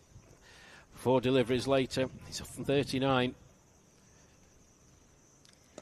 Full toss. It hasn't been the best over from Hillman. He gets away with that one. But yeah, it all starts with the bowler. He's the only player on the field that actually controls the game. He starts it all off, doesn't he? And everybody else is reacting to him. Hillman, a bit disappointed. He's let himself down this over, but he'd love to get Nayak here. He won't. Another filthy full toss. And it wasn't picked up by the fielder at deep third. In the end, the backward point will do the fielding. And they will get 2. So it won't be an over that Hillman will remember too fondly. Ends up going for 22, including 3 Maximos. And at the end of 8 overs, the score is 99 for 2. Yes, Anthony Hillman, after his wicket in his first over. Disappointed with that. Can't really give a player the talent of Akila Ratnaika deliveries like that to just swat away over the boundary. So all of a sudden, Sloggers looking like they're going to surpass the par score. That's what we love about T10 cricket as well. And Ataloya bowls that rolling leg cutter, beats the bat first up of Ratnaika. Can actually really sense Ratnaika loves the ball coming on. And when we think about where in that 100 partnership yesterday in 4 overs, hit a lot of balls, through the V, a lot of balls over cover. He's almost got too much time here. Again, not really timed. Dragged under edge, only a single to Mipuri. A lot of batters are like that, though. A lot of very good batters are like that as well. Doesn't mean you can just bowl slow. You still got to bowl in the right areas, but there's not a player in the world that hits every ball in the middle of the bat every time. And Nayak tries to make the pace on this one, and It will go for 4. Just finds the gap. Hundreds come up now for sloggers, but we're in the super Goldilocks zone, 50-50. Yeah, Nayak, been impressed with him. Just shuffled across. Knew what Ataloya was going to be trying to do. But gave himself a better angle by shuffling across his crease. No wrist shot. Wide of mid-wicket for 4. Ataloya trying to close that gap. He's not happy with anything going through there. And so what that does leaves a bit more of a gap at square leg, potentially. Nayak's pretty good at manipulating the field. And this time he goes straight down the ground, and he will be gone. It's Latine who takes it. Ataloya really tried to straighten that field up and remove those gaps. And it's nice when a plan comes together. Manav, just wonder if that finger is bothering him a little bit. He does try a full-blooded drive, but Latine, good fielder down the ground. It is a hot spot. He will pounce the catch. So the game takes another turn as Nayak will be gone for 9, and it's 104 for 3. That's good bowling from Ataloya, actually. I mean, the previous delivery, Nayak moving across his crease, made a big show of giving him that gap, which was square on the wicket, not wider. So if Nayak was going to try and play the same shot, he would really have to go across. In the end, it was a decent delivery. Played straight down the ground. But the skipper, again, Ian Latine, nice catch. 3 down for the sloggers then. Yeah, 3 down. Nayak has batted through the innings. But again, he's a 200-plus strike rate player. I think if he's going to stay in for the innings, that's what they want out of him. He's not quite that. He's more like kind of 140 or 160 maybe at the moment. Yeah. Zamet gets the bat. And I thought we might have seen Vaus, but I think they feel like Zamet could benefit from a bit more batting. First one drops into the hole from Ataloya. He's bowled a good spell here. It'll only be a single. Yeah, it's been good from Ataloya. 2 for 15 with 1 delivery to come. He'll be hoping for a dot ball or a wicket. All right, it's a pretty good strike, though, from Akila. We might have had some issues with the pace-off, but that time he timed it to perfection. Maximal takes him up to 41 and 47 now, I should say, and at the end of the 9th over. It's 111 for 3. Well, Nelson brought up by a simply superb cricket shot. Straight back over the bowler's head.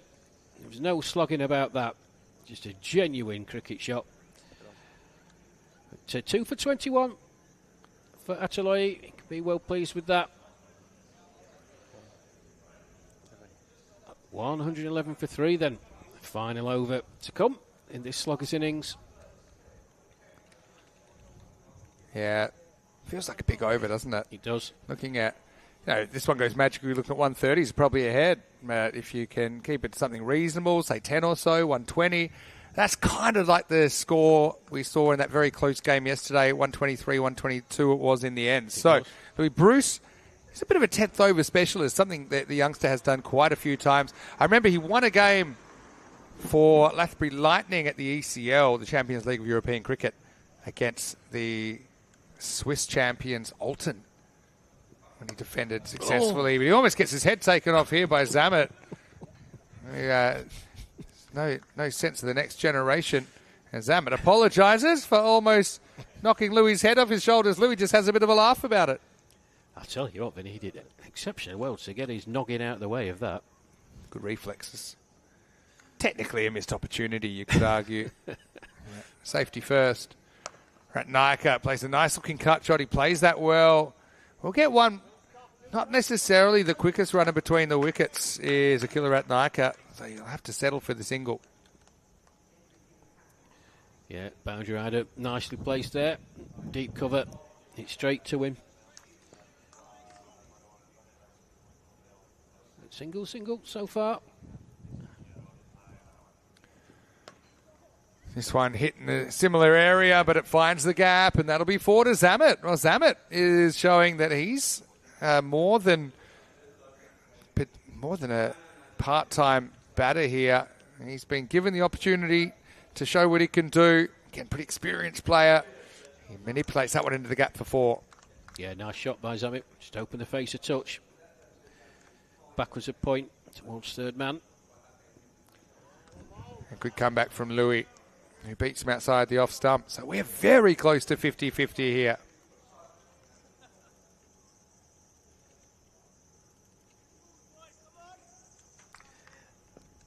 He's got all the ingredients to be another thriller between these two. It sure does.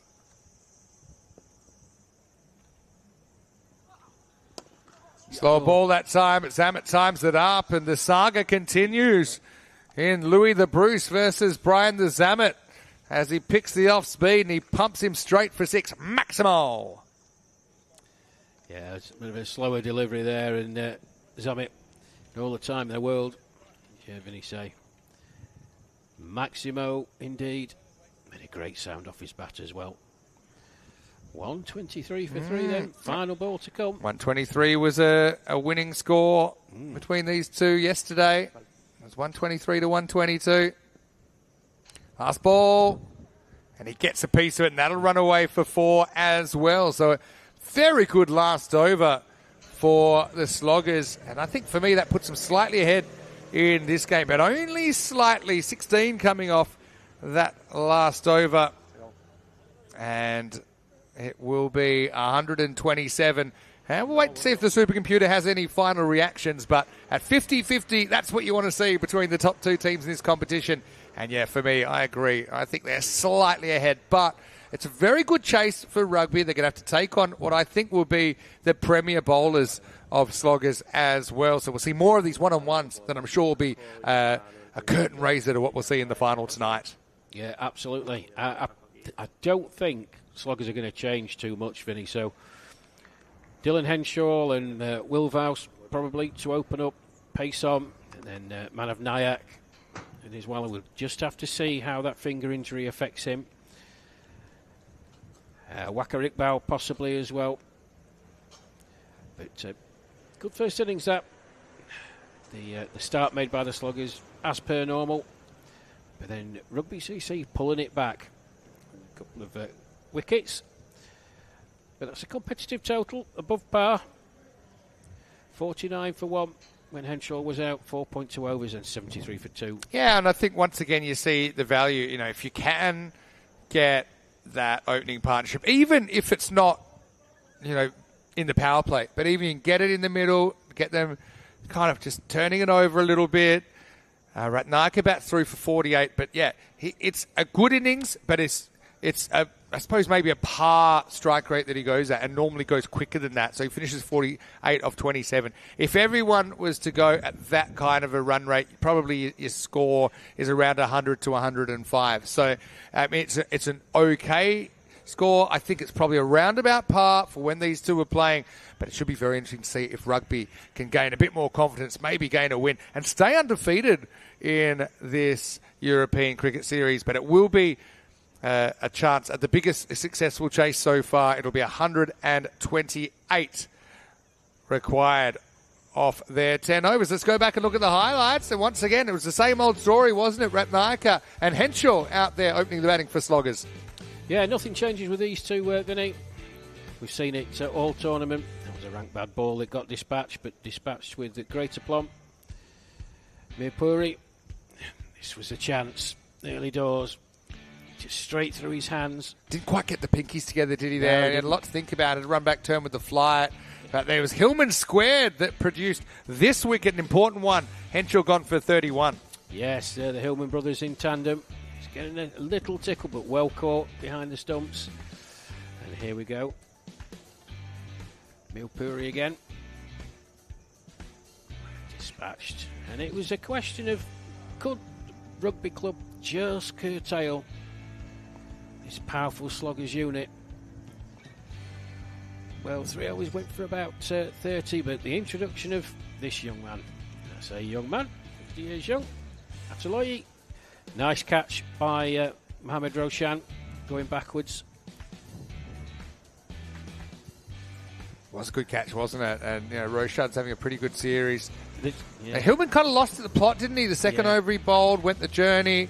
And Alex can draw a straight line between him, you know, slightly missing his spots and getting hit. So that's the way it's going to be. Again, it's a really exciting precursor to the final tonight. But hey, these two, there's not much between them. Maybe we'll have our chance for our first golden ball of the weekend on this chase. 128 will be the target. 127 for 3 sloggers in this one after being sent in by Rugby CC. Ratnaika bats through the 10 overs, doesn't quite make the 50. 48 off 27 for him. Henschel 31 before he was caught behind off Alex Hillman. Ataloya, I thought, did a good job. Removed Bakarazi for 17. Nyack for 9. Brian Samet actually was a bit of a cameo that I enjoyed. Again, someone that wouldn't be out of place batting in anywhere in the position really tonight. So someone you might go for at 3 if Nyack doesn't quite fill up to batting that position. Just the 6 extras, so pretty disciplined stuff from Rugby CC as they restrict sloggers to 127. Ataloya, I thought, was brilliant. 2 for 21, used his change-up very well. Hillman, kind of 1 over was good, 1 wasn't so good, 1 for 30. And all the others kind of par for the course. Rash, we're going to take a quick break. We'll come back in just a few minutes. It will be 128 for the Rugby CC side to stay undefeated in this tournament. Vinny Sandu here, Mr. Maximo with Rash Mahmood. We'll see you when we come back from a short break live from Gibraltar. You're watching the European Cricket Series.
Just you and me. Summertime, get ready, we are so divine. Blue water and yellow sand. Let's live our dream. Summertime, get ready, we are so divine. Blue water and yellow sand. Just you and me. Summertime, get ready, we are so divine. Blue water and yellow sand. Let's live our dream. Summertime.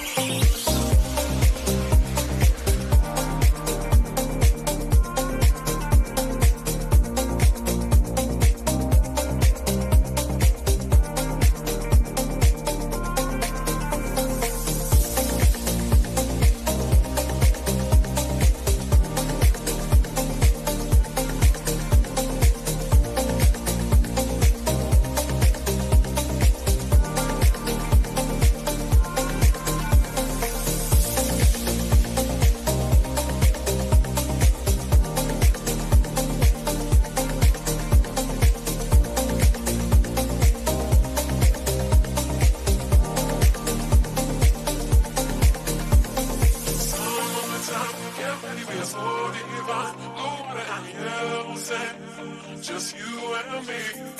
Summertime, get ready, we are so divine. Blue water and yellow sand. Let's live our dream. Summertime, get ready, we are so divine. Blue water and yellow sand. Just you and me. Summertime, get ready, we are so divine. Blue water and yellow sand. Let's live our dream. Summertime.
This European cricket event is proudly brought to you by HCL Software, Rado and 1xBet.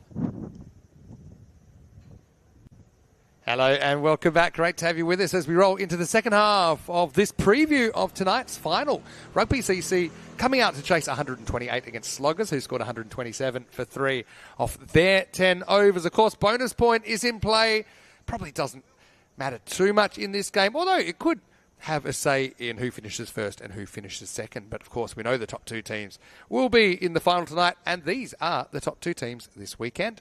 88 or less if the Sloggers were to take all the points here. They'd have to do a bit of a number on the Rugby CC batting lineup. Of course, if Rugby CC can get off to a real heater and chase 128 in 7 overs, they will get all the points. But that is about 18 and over, so not the kind of rate that we have seen at any point, really, at this European Cricket Series. Got Rash Mahmood with me, and Rash, I know that we're both looking forward to this chase. And yeah, once again, a target in the 120s. When that happened yesterday in match 5, it was a thrilling finish. Well, let's hope history repeats itself. Good afternoon, Vinny. Good afternoon, everybody. Absolute barnstormer of a game that was. Yeah, certainly was. And here's Henschel, and he's got his own support club here, coming back year after year to support him when he plays in this European Cricket Series.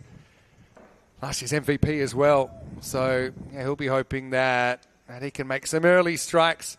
I was wondering who they'd open with, and they've gone with Mirpuri up there. I don't mind that. I often think he's a bit more of a middle order batter. But having said that, he scored that 50 in the spot yesterday. Yeah. So yeah, they've decided that he is the man to open. And he's going to be out there with Alex Hillman. Here we go, 128 to win. Checks his shot here, does Kabir, and he'll scramble through for a single. So we still haven't seen Latine opening.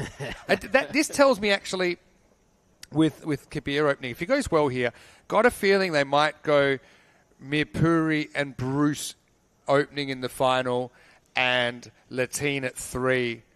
And Alex, he's got a chance here, but I think he needs, it's his scoring rate, which I suppose is quite important. And he says, yeah, my scoring rate is absolutely fine, thank you, Mr. Maximo, as he puts that short wide one away to the boundary. So yeah, he's certainly capable, but I think it's really important. I think power play is very important against these pacey bowlers. And so it's not really enough, I think, to just see him off. I think you need to push back against him. So let's see if Hillman can take that role. Yeah, you certainly do, but nice start. Sat up nicely, a bit of width. Beautifully dispatched away through the offside. Down the leg side. And that is Andrew James behind the stumps once again. Well, he was a key figure in that finish last night. They were able to sneak a bye to him, and I know he was filthy about it. But then, of course, this is ECN cricket, and later in the night he took a brilliant one-handed catch. So sometimes I say to the players, you'll have your best 3 moments and your worst 3 moments all in one day, and it will all be on TV. Nice shot again from Hillman. Likes the pace coming onto the ball. They do put the deep point back now. It'll only be a single. That's James Scott out there. Well, just in the innings break, really, I was watching Will Vose warm up. He was absolutely wanging the balls down. AJ Andrew James was having difficulty. Well, that's going to fly, and that's a great effort down there. Deserves to save the boundary. Oh. Indiana probably has, Ratnaika. He's a ball magnet. Can't keep him away. He's saying it wasn't 4. He thinks he's kept it in. I mean, the first thing was almost a catch. It almost carried, but he smothers it, and then he basically uses his foot to keep it inside the rope. Yeah, it was a really good effort. We've seen a lot of teams do this. We've seen the Sloggers, particularly them 2 fielders back, sort of an orthodox third man and a finer third man. The Shekin, obviously, they're happy with it. Happy with it. Good stop. It's a pretty good bouncer, but Hillman is ready for it, ready and waiting. And well, maybe Hillman's saying, no, that opening spot's mine in the final, because he's taking on the bowlers in this power play. It's an excellent hook shot. Brings another boundary. Very nice indeed. Not going to be intimidated. It's Hillman. Went all the way, in fact. So, yeah, excellent shot. by Alex Hillman. Henschel with the right of reply, last ball of the first. It's short again, and it's too short. That's gone all the way as well. Maximo, as the first over goes, magical. Will pace in, pace out. Henschel goes the journey. Alex Hillman finds his mojo at the right time, and Rugby CC 20 without loss after one. That was a lovely shot as well. Dug in by Henschel, but basically helped round the corner. It was good contact. Very, very controlled from Hillman. 17 off just the 4. Good start by Rugby. Let's have a look at the golden ball counter. Still waiting to reset that clock. I don't want to see it get to 100. I mean, it probably will during the week in Wimbledon if we don't have a golden ball. We've had some very close calls. This one in the 120s. Who knows? Maybe this could be the one, Rash. We got about as close as you could get last night. Well, absolutely, Vinny. Absolutely. Really was a cracking game, that, folks. That's probably one thing. I suppose with gaming struggling, they haven't really had too many close finishes. Probably Pirates likewise. Without Pirates, they've been a bit more competitive. All right, here's Vaus. And the first one, Mirapuri, let's go through. So, yeah, Vaus has got that extra yard, doesn't he? He's got a bit of extra height as well. That one really took off. And I think you can see Andrew James, he's taking a couple of extra meters to that, understandably so. Well, he was wringing his hands, Andrew James, in the innings break as Will Vaus was doing his warm-up. Off his full run now. The heat on. It could be, it's happy to play it down defensively. He hits it on the way back as well. But this is what I mean. I feel like for Rugby CC to win, generally speaking, if they were batting first, I'd say you still need to fire a shot. You can't just play out someone like Vaus. But I suppose the benefit here as well is they know how many they're chasing, and they are all just about keeping that rate under control and getting through this period. So you can be a bit selective. Backs away slightly and can't catch up with that one. Good bowling from Will. Yeah, the counterpoint to that, Vinny, of course, that magical over the first one. Having 20, it means that you don't have to go at 12 and over off Will Vaus. So you've got 8 runs in the bank. So 4, 5, maybe 6 and over, you're happy. You know, you sat there, good 2 point. overs. It's how they approach it, how they see it. It's all right for us sat here. Yeah, I'm glad I'm sat here, not out there, actually. Attempted Yorker this time. Ipuri does hit it through the gap. This will be a tight race, and the ball will win it. So Scott running into the wind. So no, not the most aerodynamic approacher. And that will get away for 4 just off the end of the bat. Again, I think it's the pace on the ball from Vaus that allows that miss hit to go to the boundary. It did. He didn't catch all of it, Mirapuri, but having said that, it's the pace of the delivery. And once he got on that outfield, James Scott wasn't going to stop it. Our bowl's kind of top of the stump's length, and now they think about a run, but it's not quite there. So, yeah, I suppose it's as simple as trying to stay on that rate, which is 13 and over, let's say, from the get-go. So they want to be around about 26 off 2, and they seem to be about that pace. I think it's all about can sloggers get throughs. I mean, if they do, you know, there's more batters to come. You've got Bruce and you've got Latine, the 2 players in form from this morning still to come. Bit of a back away from Ipuri again. Just chops it into the ground. So end of the second over. Vaus goes for 4 and no more. And after 2, it's 24 without loss. Yeah, decent over for Will Vaus. Couple of nice shots from Mirapuri though. Backwards of square, but well fielded by Dylan Henschel. But just that one got away, slightly mistimed through the covers, and despite chase from James Scott, he couldn't prevent the boundary, but that was the only damage in the over. One more over in the power play to go then. Yeah, very interesting game. It doesn't feel like a dead rubber, does it? It feels like 2 kind of heavyweight fighters, maybe kind of first couple of rounds, exchanging blows, just feeling each other out. Well, do you know what? I'm just going to use the boxing analogy. It's like in the weigh-in when 2 heavyweights just clash and trash talking in their face-to-face. Without the trash talking, of course. They're playing the right spirit here, but totally get what you're saying. And the truth is, when we look at the table, we know they're going to be 1 and 2, but we don't know who's going to be 1 and who's going to be 2. I just feel like Rugby CC would love to keep the wood over sloggers who I think and probably rightly so, favourites at the start of this tournament, even favourite at the start of this match. Manav, he's nursing that very badly bruised ring finger. He can't really even bend it. But he's playing through the pain, and he's having a brilliant series coming on to bowl the third over. A power play over, not something we've seen so much from Manav in this series. No, interesting change. Very interesting change. But, I mean, it shows the confidence. He just doesn't bowl a lot of bad balls. Probably jinxed him now, but he's got a good sense of where he puts it, and he's got plans depending on how batters approach him as well. This time, Mapuri uses his feet, tight single. That's one that Manav probably is right to get out of the way of. That throw came screaming in. Well, it'd be interesting to see how that injury to his finger on his spinning hand, his right hand, is going to affect him. Does generate a lot of turn with a... That was a googly, I think, just played into the onside. Going to go for 2 on the slight misfield. Yeah, Brian Zammit not able to get it at the first attempt. So, yeah, good game this. I mean, Manav has kept it tight off the back of Vaus in the second over. So that rate now's crept out quietly into the 13s, heading towards 14 and over required. That's not going to be easy. Hits him in front. Umpire likes it and gives him out. So just taking on this sweep. Again, we don't have the perfect angle to judge, but certainly seemed to pitch in line, probably hits him in line. The real question was it going on to hit the stumps? The umpire says yes, and so that'll be the end of Hillman, who takes on the sweep, but comes up with the rough end of the stick. It is 28 for 1 in the third. Well, going for the sweep.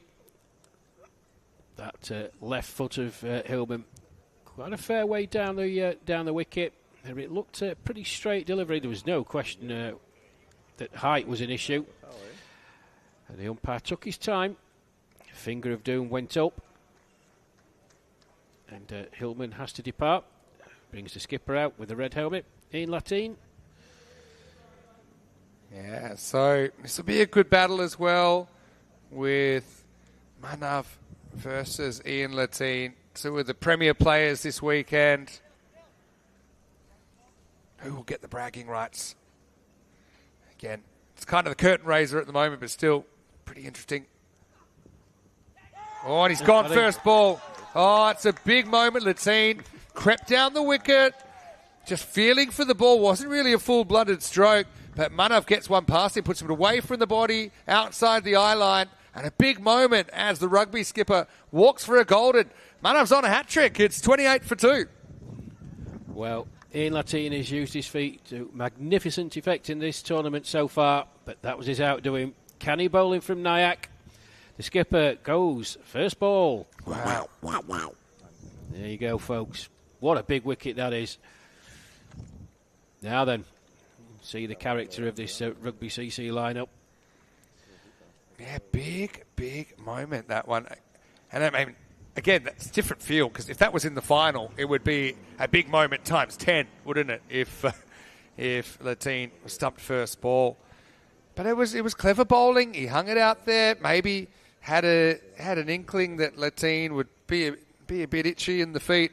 But how about that? After that first over from Henshaw went for 20, just 4 off the second, 4 off the third. Manav is on a hat-trick, but he will have to wait because we have the end of the over, end of the power play, 28 for 2.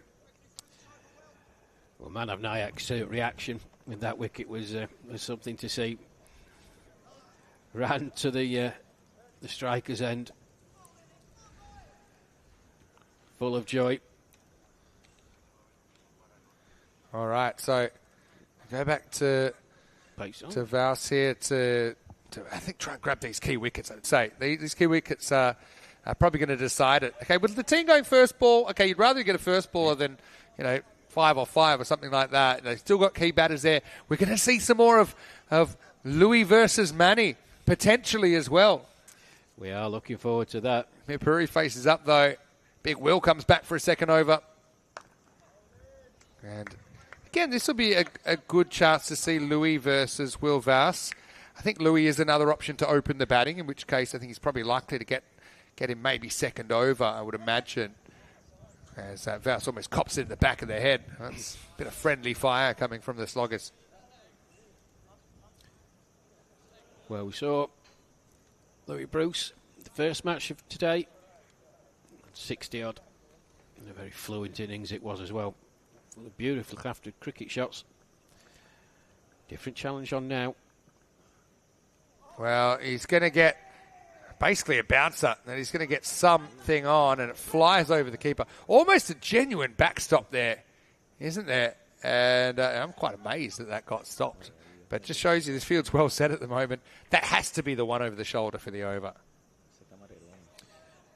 You would have liked to have thought so, but I haven't seen a signal. Maybe now. Having a little conflab.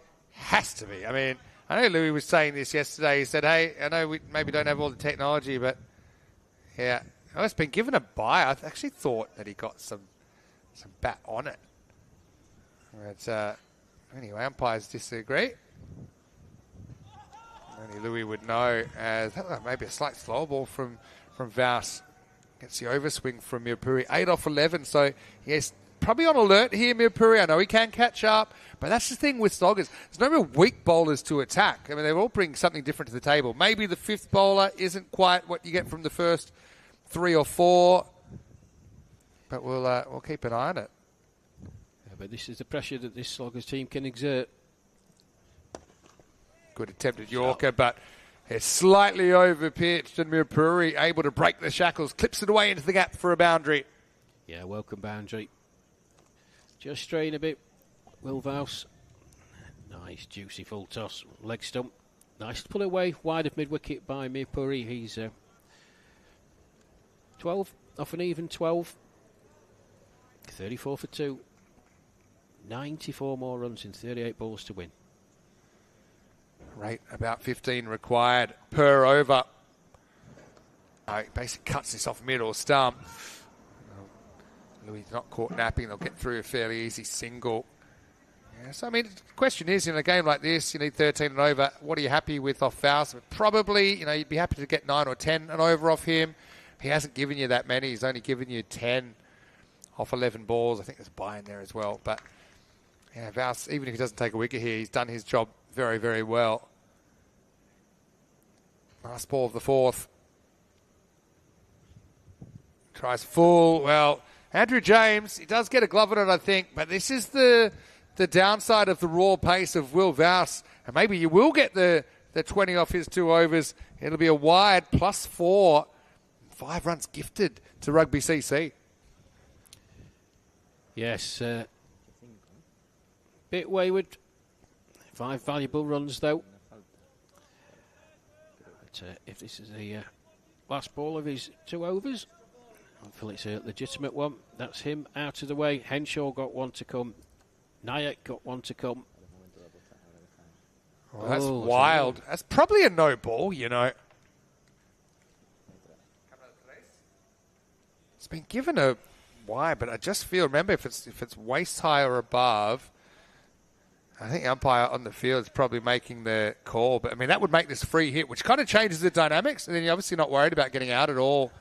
Don't know if we'll get the replay up in time. Yeah, it'll just be a wide. So Bruce plays it fairly traditionally out to deep point for 1. So it probably would take that in the end. Yeah. I mean, the 5 bonus runs help. And Rugby CC, 42 for 2 after 4. Will Vaus, good effort though. Still, with that one getting away from him, he returns figures of none for 17 off his spell. Yes, good 2 overs from Vaus in the main. Just a bit wayward his last couple of deliveries, but that's him out of the way. So this is the point where it's going to be interesting to see who Andrew James brings on. As I say, man of Nayak, he's got 1 to come. Dylan Henshaw, he's got 1 to come. Vaus having bowled out. I fancy it's probably going to be Nayak. It is, yeah. So 1 more from him. As you can see, the curve. Well, Rugby Cricket Club got off to an absolute flyer. But it's been a bit downhill since then. Wickets, of course, always going to slow you up and check your momentum. All right. Shake, rattle, and roll. Manaf comes back. Another fascinating over coming up. Well bowled. Has him feeling and doesn't get it too far. This is the Louis versus Manaf. That was a hat-trick ball, by the way. Yeah. Everything happened so fast, but Louis able to keep it out. I think Manaf got Louis out, but Louis hit him for 2 boundaries yesterday. Louis after him, though, today, and that is well fielded out there. Brian Zammit. No fumbles that time around. And a good shot, but it only brings a single. Well, Brian Zammit made that look very, very easy indeed. I can assure you, folks, it wasn't. It was well hit by Bruce. Running to his left, Zammit, one-handed. Excellent bit of fielding.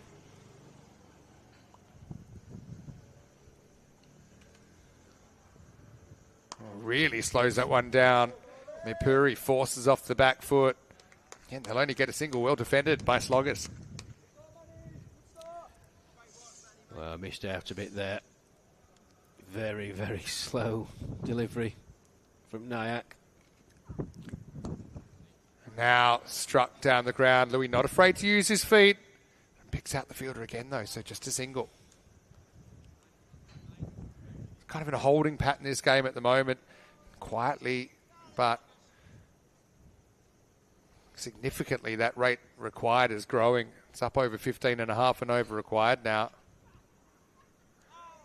A bit more towards the leg stump, but Mipuri can't really get it away. It'll only be a single. A little bit of bat in that one.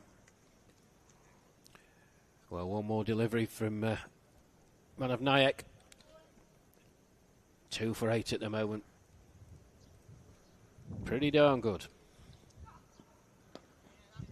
And Louis, he doesn't risk getting out to his pal Manav. He'll jump on that, but it won't prevent the single. Still brilliant stuff. Manav, I still think for me, for his all-round contributions, he's probably leading the MVP just for his consistency and for his versatility, I suppose, and his contributions to the bat and the ball. As it is, Rugby CC are 47 for 2 after 5. Yes, I'm not going to disagree with you. How about tomorrow? We're looking at the fixtures for Wimbledon, which continues. Of course, Wimbledon, the hosts, are in Group B, which continues tomorrow. Still 3 days of Group B action before quarterfinals Thursday and finals on Friday. Creative Sports 11 will play for the first time in the tournament, and you can join Rico and Tina for all the action. I'll be on the move. I'll be back in a couple of days, though. It's 9 o'clock GMT, 11 in Central Europe, 2:30 in India. Anyway, James Scott gets the 5th bowler role here. And that first one pretty much on the money. I think with Scott, though, he's not quick, doesn't pretend to be quick, but he just tries to put it on the spot, puts the ball in the batter's court, so to speak. Yeah, he generally tries to bowl it nice and straight. This is no exception. Mipuri, though, cracks it and gets into the gap. That's going to be 4. So the game takes another turn. Rugby CC, they can probably attack Scott more than any other bowler. That brings up the 50 as well for Rugby. Yeah, nice shot from Mipuri, 19 or 16. Slightly overpitched by Scott. He needed no invitation to crack it through the covers.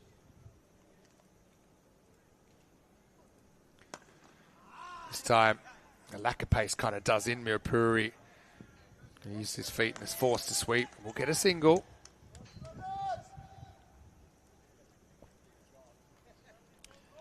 Now, we saw some wonderful shots from Bruce in the first match of today, straight down the ground. If they could chase this down with Ian getting a golden duck, they'd give him all sorts of confidence. He's swing and a miss. Bruce tries to slog sweep rather than trying to hit through the line. Probably discouraged a bit because of the field. The field's set straight. I still think he's got the power to get it over the top. There's no real wind to speak of at the moment. This time he does play it with a straight bat, holds his shape, puts it out towards cover, but again, picks out the fielder just a single. Scott's done a good job here. He's just trying not to bowl any bad balls. So if you hit a good ball, good on you, but I'm not going to let you have that run of boundaries. And right on cue, bowls the worst one yet. Typical. No commentator's curse. We've had some good ones. Well, that might be another as well. See, I think that's a harsh one. Remember, the line belongs to the bowler. To me, that was about half on the line, half inside. And I'm no body language expert, but I don't think James Scott was thrilled about that, and I wouldn't be either. I'm no lip reading expert either, but he wasn't particularly pleased. That one will be legal. Puri knocks it away. They will get a single. So 6 overs down, 57 for 2, but we're talking kind of 3-a-ball territory if Rugby CC are going to chase this down. Not just that, actually, even to get a point. Not that the point matters so much, but man, you wouldn't want to get 4-0 to your final opposition. They still need 32 off the last 4 overs to even do that. Yeah, it's going to be a tall order. I think you need to set your stall out.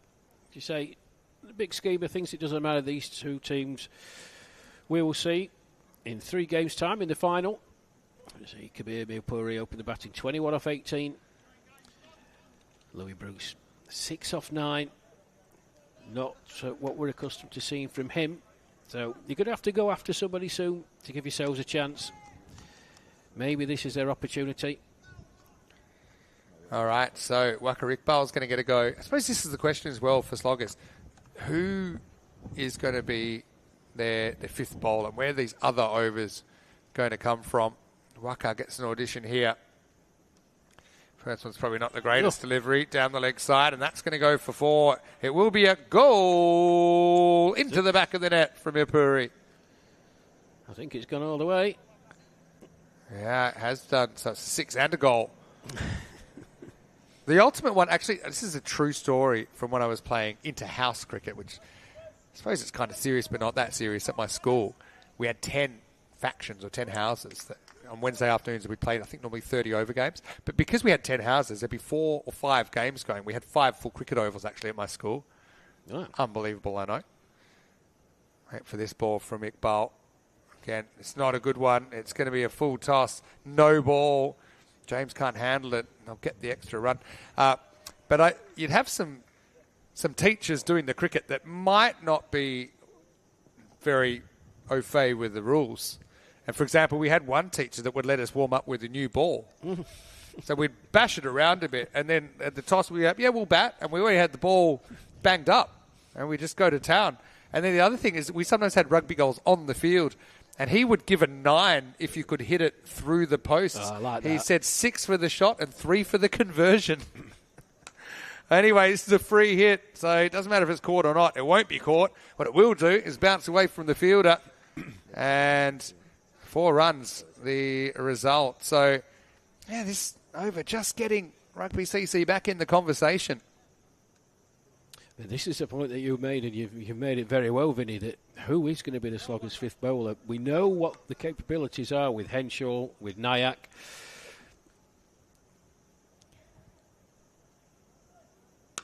Another full toss. That's going to disappear. Well, even that was pretty high. I have a feeling if they had the replay, they'd probably give that as well, but it will be a maximal 6 runs. I mean, talking about 5th bowler, but what we really mean is 4th and 5th bowler if you've got Henshaw, Vaus and Nayak.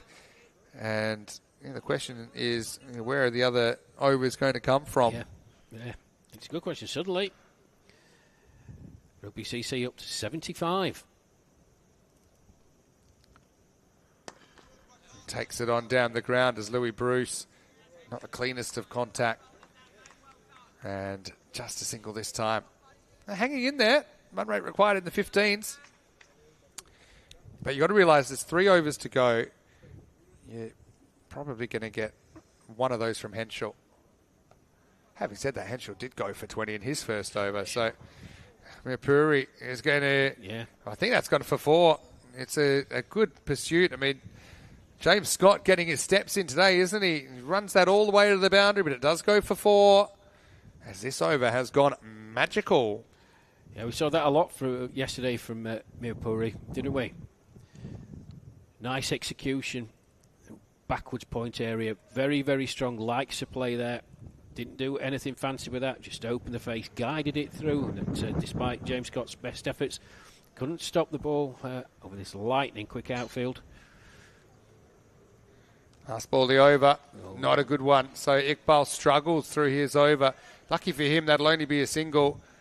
Mirpuri will retain the strike, and he's got to wriggle on just when he's needed to. So 7 overs in, 81 for 2. I wonder if you're tempted at this stage. Oh, interesting. They're actually, I don't know, unless that was a no ball call that we missed. I think that is the end of the over. Umpire steps across, so it will be over. This is a look at what's coming up. Well, Gaming CC, they've struggled, haven't they? They do have a single point. You know, Matt Whelan, who's actually a very good player, is going to come in for the first time in the series. Watch out for him with the ball, but, I mean, it's going to be tough against a Pirate side. I think there's no doubt they have been the third best side in the competition, and they will finish almost certainly in third.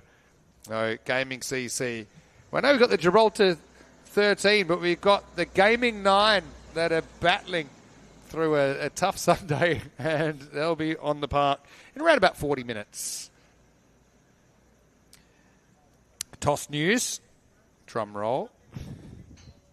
Gaming have won the toss and elected to bat in that one. So let's see if they can put on maybe a team best score. Maybe they can get above their 100. Whelan coming back probably helps them a fair bit. And Miles instead coming back into the side obviously helps them a lot as well. It certainly does. All right, then. I wonder if they were tempted to bowl Henschel here just to try and put this game to bed. Because here's the thing. You're going to have to attack these other two. If you get 20 off each of them, then you need 7 off the last. I mean, Scott didn't go for too many. Don't forget when he bowled, he only went for 10. But I think the two, I suppose, slightly lesser bowlers who you have to go after. Well, that's not a great start either, because that's going to disappear as well. And that must have been a crossbar challenge accepted and completed. Maximal to start the 8th. That's gone straight off the crossbar, as Minnie says. That clanging sound. Awful delivery from James Scott. And he stood there, look, double teapot. One thing I love about cricket in Gibraltar, I mean, everyone seems to know everyone. Not just in cricket, I mean, in the country, because there's 30,000 people that live here. So you tend to know most people. So even your opponents, you know them really well. You can see Louis, a little wry smile to James saying, probably, why couldn't you bowl one of those to me? But anyway. I think you're saying 5 more of them, please. 41 off 17. Rugby CC have worked their way back into the Goldilocks zone. Where Puri kind of presses forward, then goes back, punches it. Just a single. Every ball in this over that doesn't go to the boundary will certainly improve Slogger's chances. They're just clinging onto that lead at the moment. So, young Bruce. Louis the Bruce.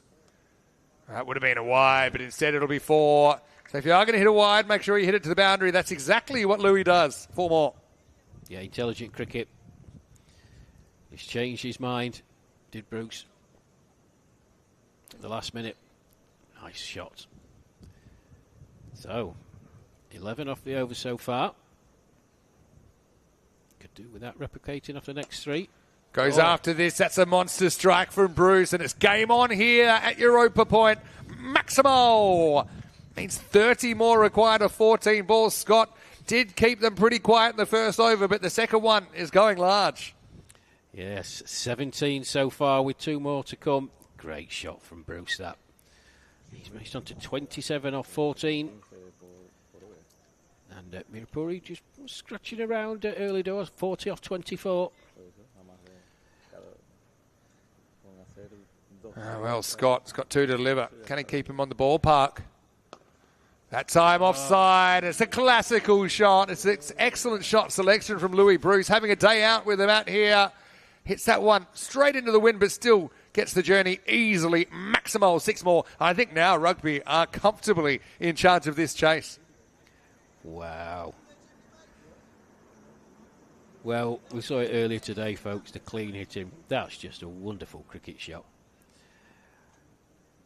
23. This one is hit behind point. That's going to go almost to the boundary. They run hard. They do the little things well, these two. And they will get 2. So every run counts at the moment. I wonder, we'll come to that in a second, 106 for 2 after 8. But I think you've got to bowl Henschel now. You got Henschel and somebody. And the thing is, if your somebody goes wrong, maybe Henschel doesn't even get a full over at the end. So I think this is the time you've got to go back to your ace. You do, but the equation has changed significantly, hasn't it? 22 now in 12. And the extra pace of Henschel, if he does come on, if you get an edge, it's going to fly away. Batters like the ball coming onto them. There's been 49 runs in the last 2 overs, and that's bowlers 4 and 5. Maybe a bit of the Achilles heel for sloggers. But Vaus has bowled out, none for 17. Manav Nayak's bowled out, 2 for 9. And let's see who we get in over number 9. Well, Brian Zammit's bowled. Did he bowl the other day? Yeah, you've got other options. That's the thing. In fact, they are. They're going to Zammit now. And so they're just hoping, okay, well, you can't really do any worse than what happened to Waqar. So we're going to give you this one. We'll take the pressure off that you have to bowl the last. That's assuming we have a last. Yes. I mean, there's 22 to win. Interesting to see how they play that. I mean, knowing Henschel's coming back, not that these two can't handle Henschel, but you'd want to get most of them this over. Pretty good start from Zammit, but it's going to be glanced away, and it will go all the way. Maximal! Perfect start to the over. Mirpuri, again, just seems to have a knack for pacing his innings. Rugby CC, you asked me at the beginning, why would they chase? It's because they feel they can manage the chase. Even with Latine going first ball, they seem to be managing this one very well, and it will be a confidence-boosting victory should they get there. It will indeed, and a bit more importantly, I think it's a statement. Comeback ball. As he hits this, and he hits it very, very hard. It's gone for 6 more. Maximal, it's 50 for Mirpuri. Brings it up off 26 balls. He's had to weather the storm. But now Rugby CC, odds on. It's a 3-over assault that has put them now with almost certainty a spot. Yes. And on the top of the table, and obviously do the double over sloggers. Now another full toss, and that one is going to be hit out of the ground as well. Well, this is why I thought bowling anyone but Henschel was a risk here. 3 sixes and now only 4 to win for Rugby. Well, this is a devastating onslaught from the Rugby CC boys. Mirpuri and Bruce. It's got to be approaching 70 runs in 3 overs. Yeah, in fact, it's even more. It's 90, or the whole partnership, I should say, since the team got out, it's 96 in 33 balls. And now, really, I think the game's gone. I don't think you'll even see sloggers trying to defend these 4 runs because they know it's a done deal. Zammit came on, hoping that he'd be the solution, but he disappeared 3 times out of the ground.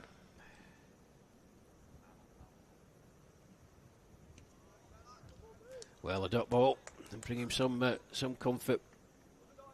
Brian Zammit, but it's been an assault, really. And as I said a couple of minutes ago, they're going to get home.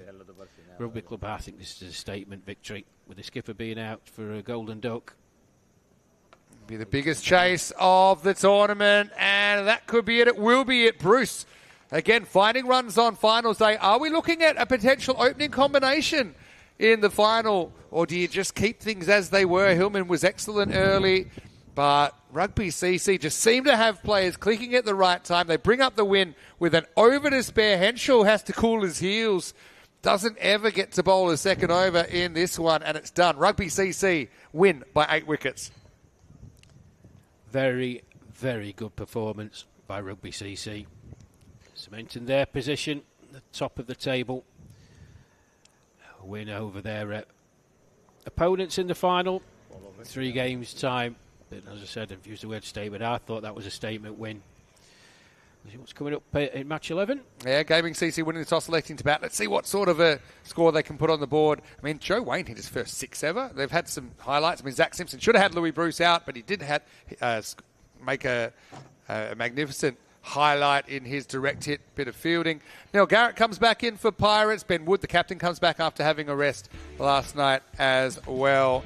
So keep an eye on that. But what about this chase? I mean, they had some quiet moments in there, but I mean, the magical over of Henschel got them off to a good start so they could afford those quiet overs. And then it was a huge attack That brought it home for Rugby CC. Yes, it was indeed. I mean, that first magical over set the tone because you had Will Vow's pace of him, but you got 20 off the first one. Good start by Hillman at Nyack. I mean, he got in Latine first ball, and that was a bit of a high watermark, wasn't it? Even though they tried to retain and tried to contain, it wasn't easy. And I think outside those top three bowlers, they just had trouble finding overs elsewhere against what are some of the best players going around in Gibraltar, and I suppose that's what made it so tough. And Scott, even though he started fairly well, kind of lost the plot a little bit in his second over. It can happen to anyone in this form of the game. But yeah, the shot selection was good. That was probably my favourite. It's the one that he opens up offside. That's where the ball was. That's where he hits it. Shows he's in a good headspace. Then Zammit came on as a six bowler, but it couldn't have gone worse for him. It wasn't a terrible ball first up, but that went to the boundary. And a couple of full tosses got dinged out of the ground. Wouldn't have looked out of place at Yankee Stadium, but really, this game was not too much longer for this world. We never got to the 10th as the win was brought up with 6 balls to spare. What a performance from Rugby. And they remain unbeaten, of course. They still have another game against Pirates, but they're odds-on favourites now to finish top of the table as we look at the scorecard. Mipuri batted through. He did indeed, and he not out 59. Bit scratchy early doors, but we saw it the other day how he can build an innings and develop. 59 off 28 is a good return. Alex Hillman set the tone.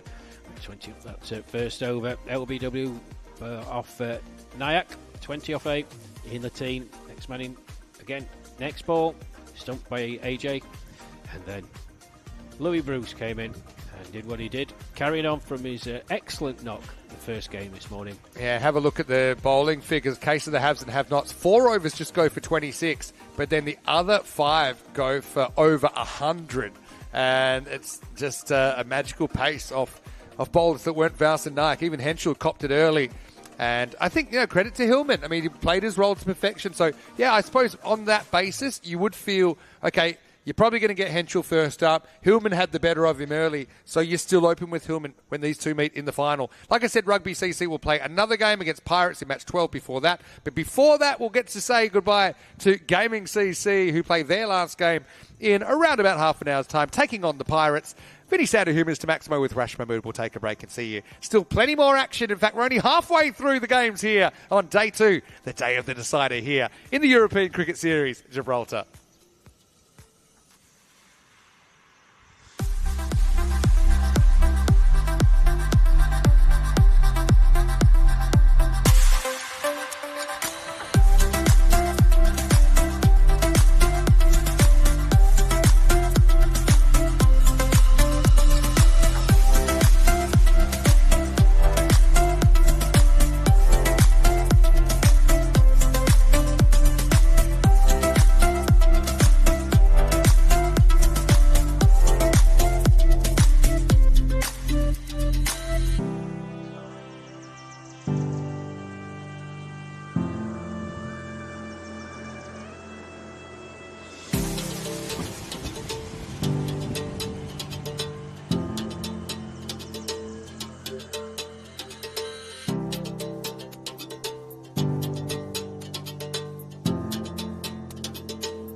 This European cricket event is proudly brought to you by HCL Software, Rado and 1xBet.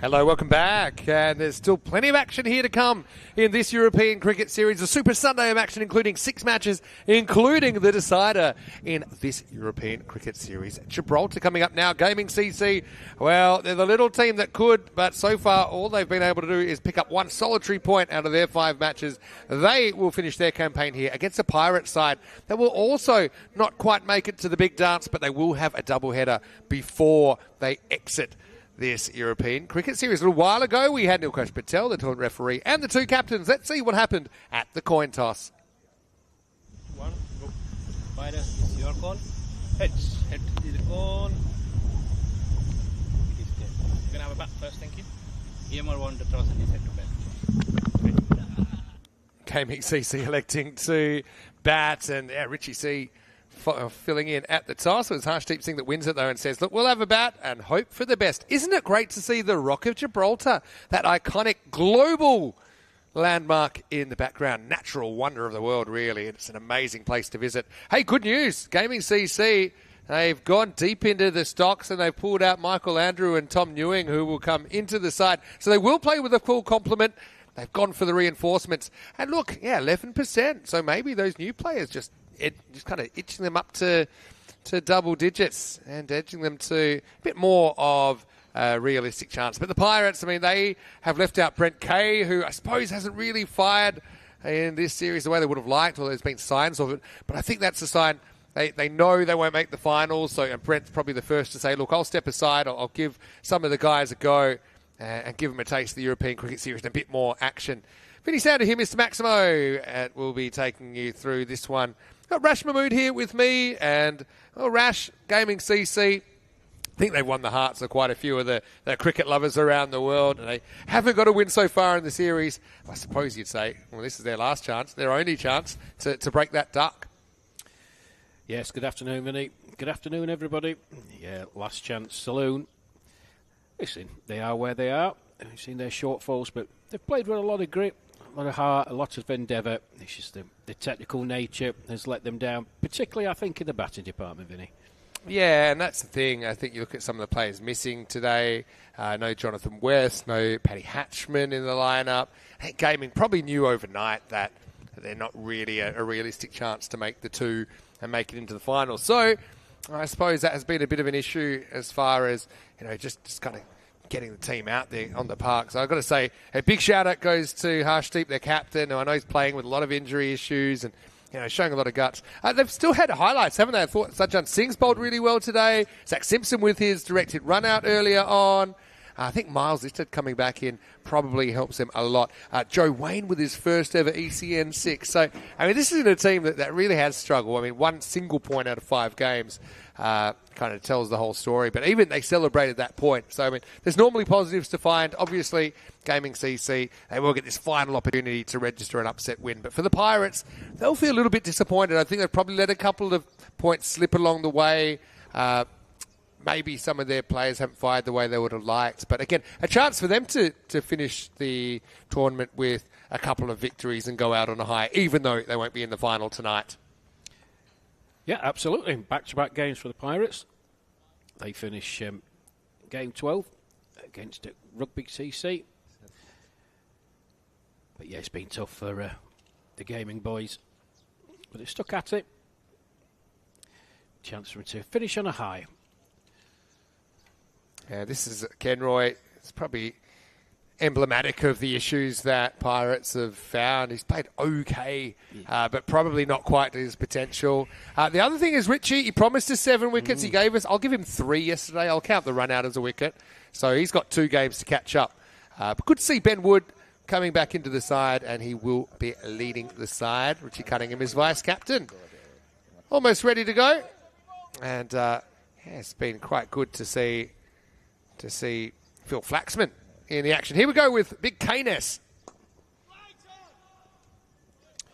First ball just played out into the leg side. And there's no run. So Miles Arsted, as you heard Vinny say, good to see him back. He's had some nice knocks. Yeah, definitely.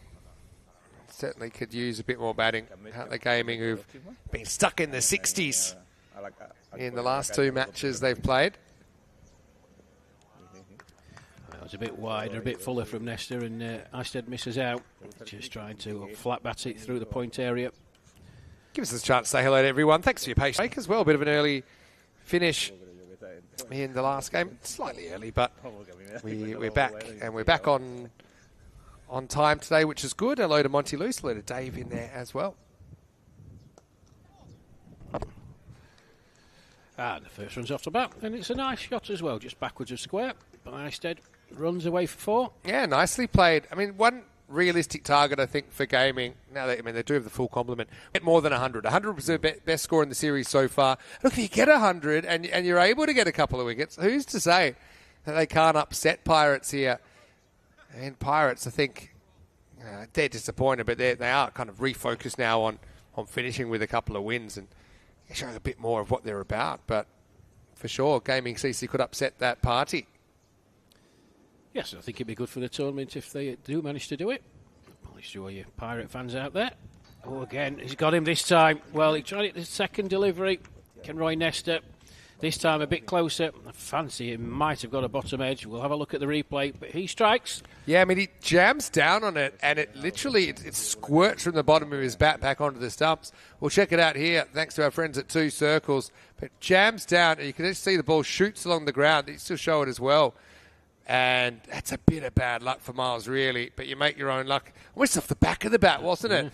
And it knocks the bails off. And Kenroy, he creates that with a smart piece of bowling, gets it right up to Miles, who has to walk for 4. And Gaming CC, no matter what happens, they seem to always be getting the rough end of the stick. They're 4 for 1. Yes, they've had some unfortunate instances while they've been batting. That's the kindest way I can put it. That was certainly unfortunate. But good delivery from Nesta, right up there. And the good thing about that, it's forcing the batsman to make a decision. Unfortunately, for Miles Arsted, it was the wrong one. Michael Andrew comes in, late caller, who's probably minding his own business. It reminds me, if you know, when you hear stories of when people get selected to play Test cricket, what were you doing when you got the phone call? I wonder what Michael was doing when he got the phone call. Gaming CC are calling. They want you. So he's listed at 10 or 11. He's going to come in at number 3. Ooh, and aggressive batting stance. Let's see what he's playing with. Oh well, first time he gets in the way of the ball and does his own fielding.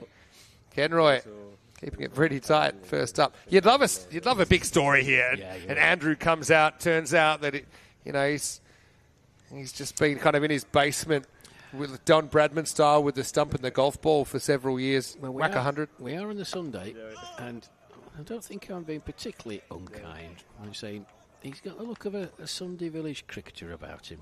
Oh, that's some of the Michael best cricket. Andrew. Some of the best cricket I've seen. I mean, he's got 2 first names, so he might be hiding his identity. Oh, anyway, it's the end of the first over, and Gaming CC, they do lose Miles East at the opener. It's 4 for 1 after 1. Kenroy with an early wicket.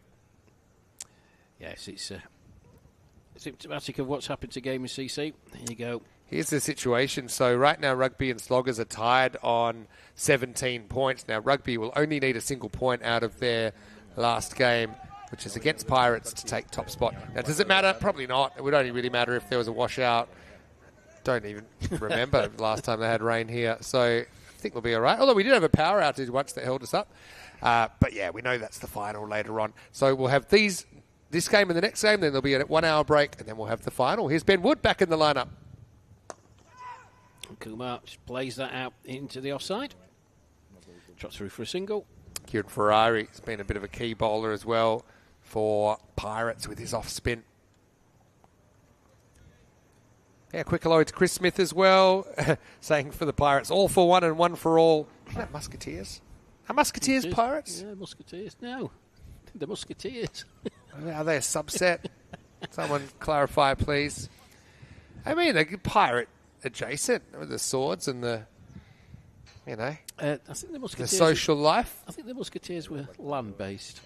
I mean, that's true. So they're land pirates. Oh, goodness me. Yes.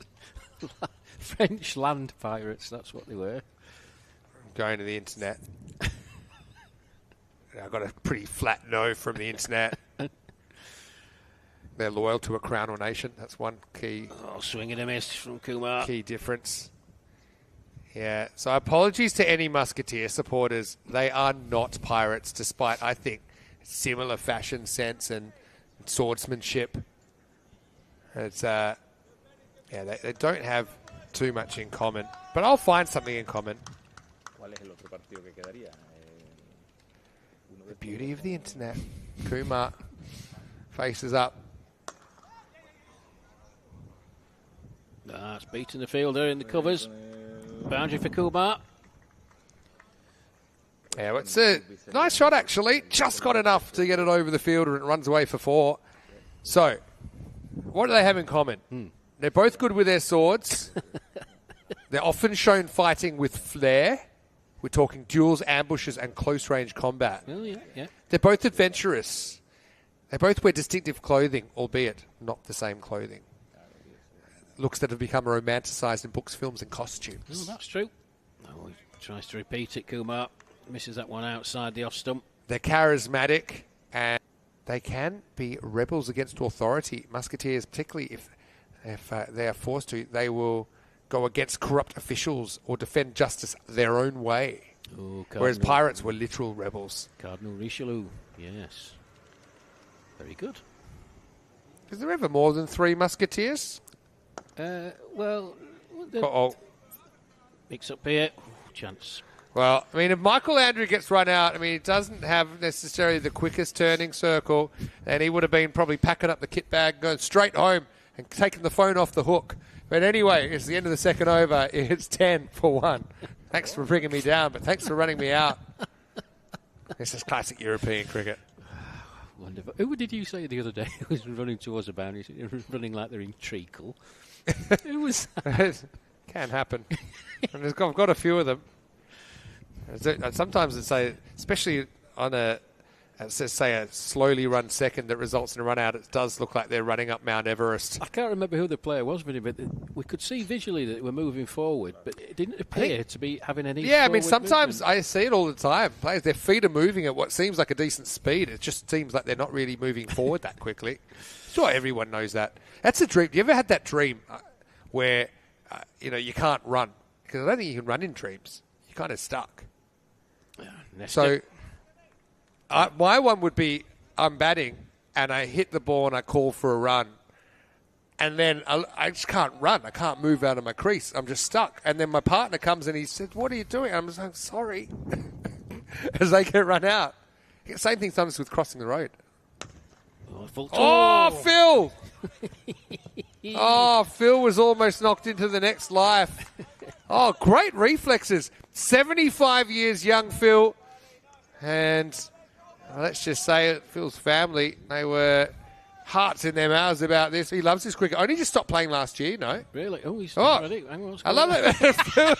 Phil's now, he's just, the traumas hit him of that he almost copped a grizzly to the torso. And now he's just kind of forgotten where he is. Kenro's got a huge smile on his face. Is he having a go at Michael Andrew for hitting the ball back? I think he was actually checking how many to come, and the answer is 5. Anyway, good on you, Phil. He's fine. off the tookus of Kumar, and Kenroy is appealing for, I'm not quite sure what. Phil just saying that's exactly where it hit him. Oh, this is a hilarious LBW appeal. And it feels even... He's slapping it now. Oh, Phil better watch out. There could be a few more coming his way. Oh, dear, oh, dear. Oh, jeez. What a good over. No such thing as a dead game in European cricket.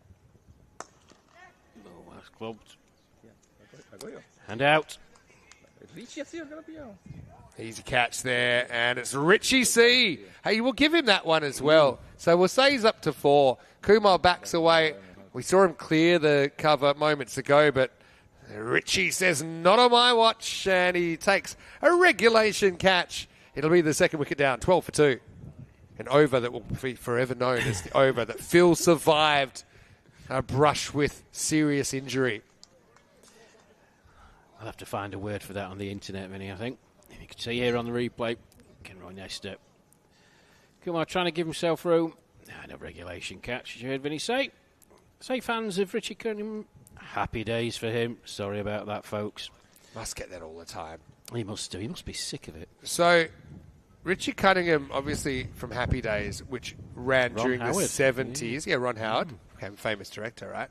But Happy Days ran, I want to see the exact run, from 74 to 84. Okay? So then my question is with Richie, if that's just a coincidence, it was named that way. It's a fairly normal name. I mean, Cunningham's quite a common surname. Richard's a fairly common first name. It is. But yeah, I'll be curious to see when Richie was born, and I'm going to out him here. But he doesn't mind. He's not ashamed of his age, nor should you be. But Richie is 55, so he was 4 when Happy Days came out. He was already named. Oh, goodness me. Wallop. Whelan's in. And the thing is, I said they've missed him. They missed his bowling, but also his batting. I mean, Maximo for Whelan. Yeah, he's definitely somebody they've missed, considering he has been in the squad. That one disappears out of the ground. So, Richie Cunningham, his parents would have had no idea that his whole life he'd be compared to a famous TV character when he was born. That is if Richie is actually born in 1970 and not lying about his age, but I believe him. Great guy, though, Richie. I think as I said before, brilliant. Nothing's too much trouble for him. And, the one good thing about Pirates not making the finals is we'll probably have him up here with us. Yeah, he's been great, Vinny, and really looked after us all. Waiting on his hand and foot, hopefully. Ooh. But no, there's so many great characters around here in Gibraltar. So it's a close-knit community. I think I said that earlier. Yeah. They've got a great sense of humour as well. Love the way they play the game. They play the game in the right spirit. Even here, it is very competitive, but they've really made an opportunity for people to get opportunities. Like Andrew coming into the side. You know, they say, look, come on, we're not having too much luck. Go bat number 3. See if you can make some runs. Yes, indeed. There's Nesta in again. Oh, nice shot. It's going to bounce away. Yeah. Another goal. That's been the highest scoring football score we've seen in a European cricket series, even with just a 2-day event. End of the over, end of the power play. Gaming CC, 23 for 2. Nice shot by Whelan. She looks a talented batsman. So 13 from that over. Well, Dave's got a comment saying that both Pirates and Musketeers were both hired by their monarchy in the beginning, then broke away to roam on their own as rebels. I don't know how true that is with Musketeers, but maybe in isolated cases. I don't pretend to be an expert. Hey, while we're here, I know we've been to Gibraltar a few times as well, but some people might not be aware of kind of where we are, and we're on the very southern tip of Europe. You can actually see Morocco, so northern Africa, across the water from Europa Point right here. So, Gibraltar also famous for the rock, but of course the Barbary monkeys and the Barbary apes. But they are a type of monkey. We've had this debate before. Let's not go there. But they only keep a small amount of them there. And the ones that, if they have too many, they send them back to Africa. Garrett's back in the side. This is Nell Garrett, the younger of the two. Don't think Mark's in the squad today as dad. But Gibraltar, very important port, very important history, and a complicated history as well, given the significance of the Strait of Gibraltar, which is just behind us here. Yeah, it's a great place to come to. That's short, wide. It's caught. Slapped straight to the fielder. Yeah, Andrew, unfortunately, is going to have to go. And, it'll just be 2 runs from in the end. Another good catch is taken. And for Garrett, he'll have a wicket early. So, we saw Andrew survive a potential run out earlier. I mean, to be honest, goes after one that did have the width, but he couldn't have picked out the fielder any better, and that's an excellent catch by Ben Wood, quite low down. So that's the third wicket to fall. It's 23 for 3. Yes, it was absolutely slapped by Michael Andrew. I think it was Kieran Ferrari actually who caught it, but we'll double check that. Well, wherever it was very well taken. Didn't have to move, but very well taken. Low down. Right. Wasn't easy. 23 for 3. Rash feels they're easily confused. Just throwing that one in there. Hey, question from Ray. It's more of a statement saying he hasn't seen too many monkeys in this series so far. Well, here's the thing with the monkeys. They're only up the rock. They're not on level. For the most part, I think I have heard that the odd one will get down, especially they're pretty good at finding food, so don't leave your windows open. But I think almost always they'll be up the rock. Yes, I bet there's one there that wants to reacquaint himself with me from the late 80s. Horrible little creature. Oh, where's that gone? It's gone high in the air. That's where it's gone. 1 bounce for 4. Yeah, so Harshdeep, he goes from the bottom of the order and he comes up to number 5 now. Just going to go after it. Why not? Picks up his first boundary. Yeah, the rock is about 1,400 feet or 426 metres above sea level at its highest point, known as the Rock Summit or O'Hara's Battery. And there's great views of Spain to the north. You've got Morocco to the south on a clear day. And, yeah, obviously the Strait of Gibraltar, which is an important shipping lane. Don't rewind that bit. But the history of Gibraltar, I mean, Neanderthals lived here as far back as 50,000 years ago. The Phoenicians, Carthaginians and Romans all passed through or occupied the region. It was never a major settlement, but the Muslim rule the Moors, between 711 and 1462. And then it remained under Muslim control for centuries, switching hands between different dynasties, primarily the Moors that you mentioned. So into the 4th over here, 27 for 3. Pretty good over there by Garrett. He's back in the side. And then from 1462, the Castilian kingdom captured Gibraltar during the Christian Reconquista. So it became part of Spain under direct royal control from 1501. And then the 1700s were pretty turbulent with the Anglo-Dutch capture in the early 1700s, and in 1713 under the Treaty of Utrecht, of course Utrecht in the Netherlands, Spain ceded Gibraltar to Britain in perpetuity. And so since 1713 it has officially been under British control, despite geographically essentially being what you'd imagine would be part of Spain, but it is British controlled. So this is where the controversy comes in. Ferrari, by the way, is going to get the ball in over number 5 because, Spain, despite signing it over in 1713, they have repeatedly sought to regain sovereignty, but the local population has consistently voted to remain British, and that's the will of the people here. That's a small population.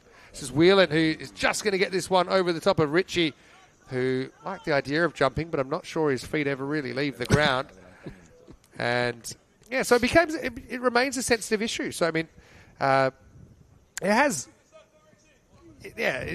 it's kind of, I suppose, a bit out of place in the modern day because the nations live side by side with no real issues, and I suppose with pre-Brexit you could move freely between one and the other.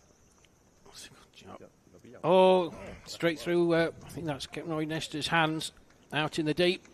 Yeah, I think they would love to check this one to see if it's 4 or 6, but we'll find out. And it is a 6, yeah. Signalled by the umpire. Maximo then for Whelan. Yeah, doing well. Straight through the hands, though. It was a potential catching opportunity. Whelan and dealing here in the 5th over. Now he's going to chop on. Oh, can you believe it? So Ferrari, he says, yeah, you hit me, I get you. And so that particular avenue of scoring is closed down. Whelan goes for 18 of just 7. So that's the only innings we'll see from him in the tournament. He'll be disappointed. We'll probably see him with the ball a little bit later on, Matt. But right now he's the fourth to four, 35 for 4. And the second gaming batsman to play on. That 6 previous delivery, but that's the type of luck that they've had throughout this tournament. Yeah, you can see he's annoyed, just backing away, but as soon as you do that, the bat comes down at that angle, you always got the risk of getting an edge. So because of this issue with Spain and the fact that Spain essentially don't officially recognise Gibraltar as a country or as a crown dependency of Britain. Oh, he's here, Mr. Wayne. That worked well. Good lad. Oh, he didn't realise that you could ever run a 2 there. And in the end, he's complete. Nice. He's deeks the keeper, Harry Pyle, with his... He's got an unusual way of playing that. I would go as far as say it's a wrong way. I rarely call things wrong, but he kind of just sits there, puts the bat in front, hopes for the best. Well, he did it to 6. Oh, where's that going? Oh. But it's fun to watch, Joe. And who might say it's wrong? He did hit his first 6 in his ECN career earlier on in the day. 5 overs down, then 37 for 4. Ferrari going for 8, but getting the big wicket of Matt Whelan in there.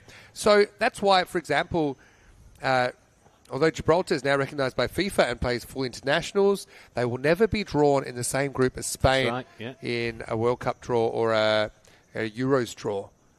And it became sensitive. It's also the reason that because we hold our major tournaments on Spanish soil, that unfortunately Gibraltar can't participate. They're the only nation that can't participate in a Euros of cricket. And okay, at a club level they can, and that's great. So I suppose that's positive. But you've got to feel for both the men and the women that because of us holding in Spain, which we have to do basically because it's not easy to.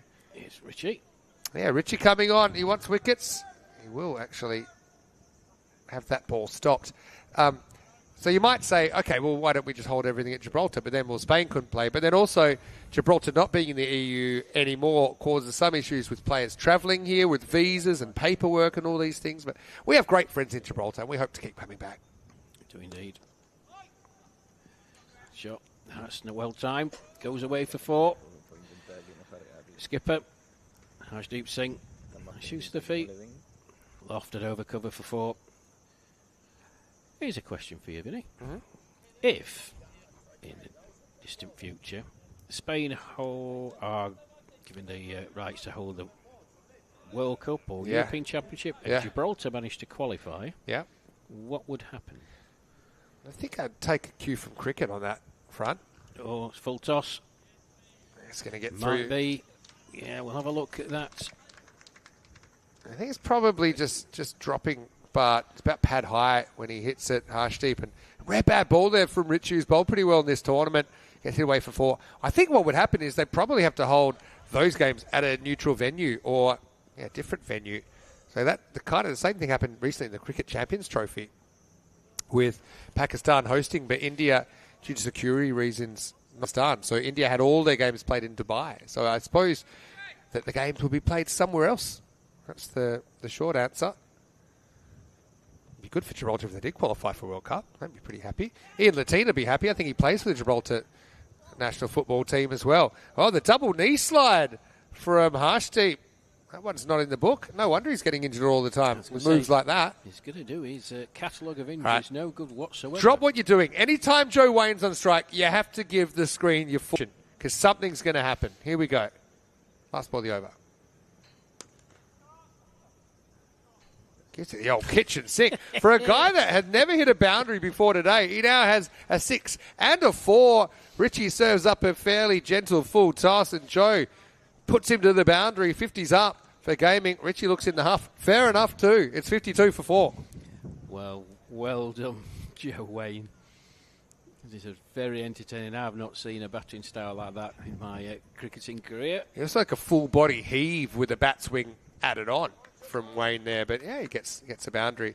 So question from Ray: has the Gibraltar rock got Gibraltar written through it? Well, it's not like the Hollywood sign, but it's one of those things. Even though there's a lot of rocks in the world, there's a lot of geological structures in the world, but there's something about the shape and the way it stands out from the surrounding water that I think makes the rock of Gibraltar instantly recognisable. So James Atwood, he's going to come on. Yeah, it's very distinctive. It's a great place, though, folks.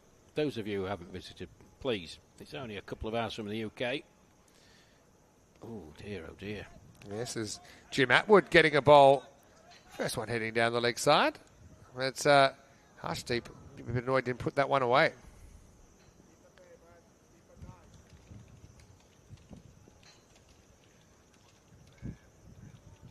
Well, Kang Gaming. Oh, just swing and a miss.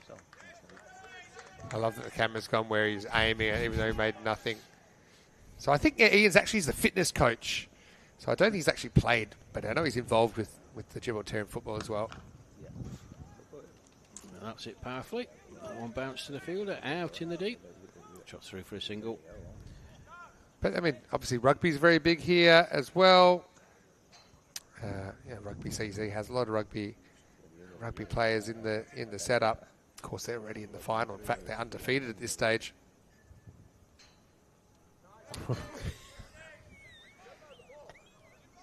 Describe that. If stumps were a bit taller. I've genuinely never seen. I mean, it's almost on the way down from Atwood. It was so short. I've no idea how Joe Wayne hit that boundary through the leg side. Everything seems to. Is he stumped? Maybe not. Maybe kept his foot down.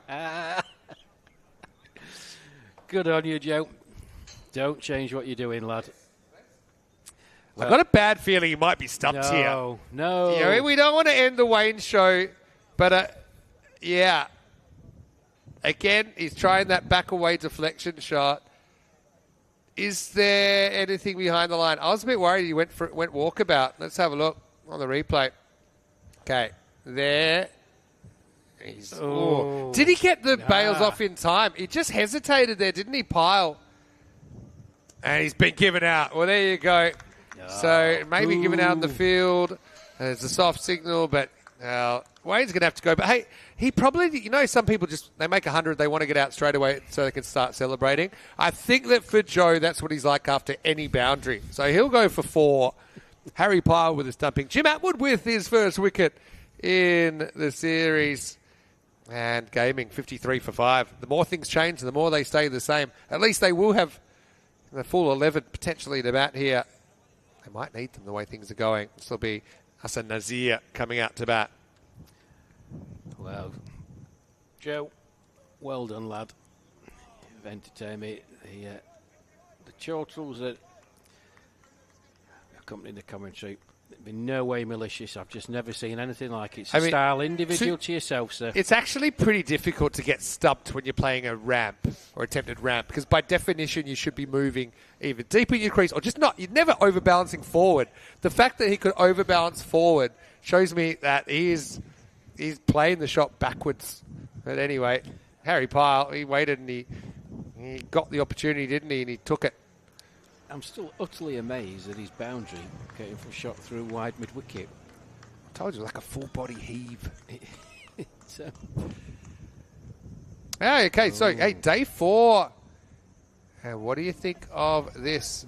We have another piece. I can't work out which piece is new, though. Because... Yeah. I'm going to have to go back and check that, because if it's day 4, shouldn't there be another piece revealed? Anyway, time for Sean Delgado. Now, he hasn't played in the series either yet. And he's quite a good player. You can see the leg spin that he's delivering. First one. It's worked away for a single.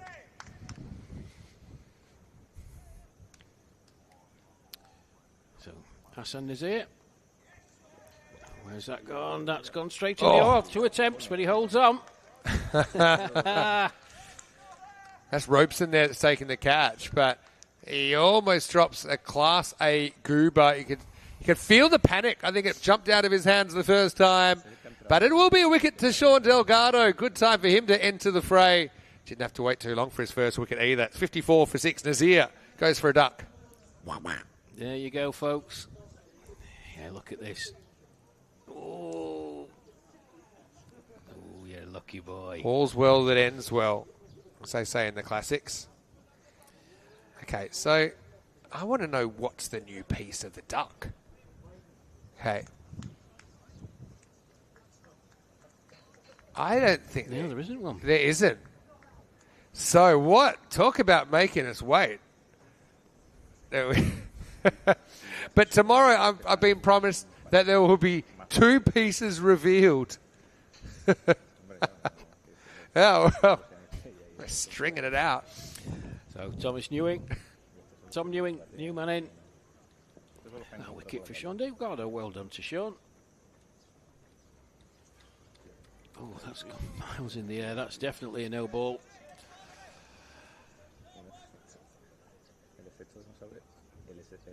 And a free hit signalled. So, fill your boots, Tom. Big heave into the leg side. Just a one, though. Just confirmation of that last wicket. Hassan Nazir caught Dave Rosen off the bowling of Sean Delgado. But no score. 56 for 6 then. 7.5 overs gone. Skipper on strike. That's a nice shot. And goes away for 4. Yeah, nicely hit. Fraction too short from Delgado. And Harshdeep Singh swiveled around very nicely, very controlled, threw in wicket for 4. Yeah, Wayne saying it was a 5-ball over last over. Well, it was scored as a 6er. Maybe there was one ball that wasn't caught on the camera. But it went ... one ... wicket. And so yeah, that's what's been confirmed here. I think maybe it was one of the balls wasn't captured, but yeah, it has been confirmed that it wasn't a 5-baller. But Wayne, good to see you on the ball. Last ball, the over.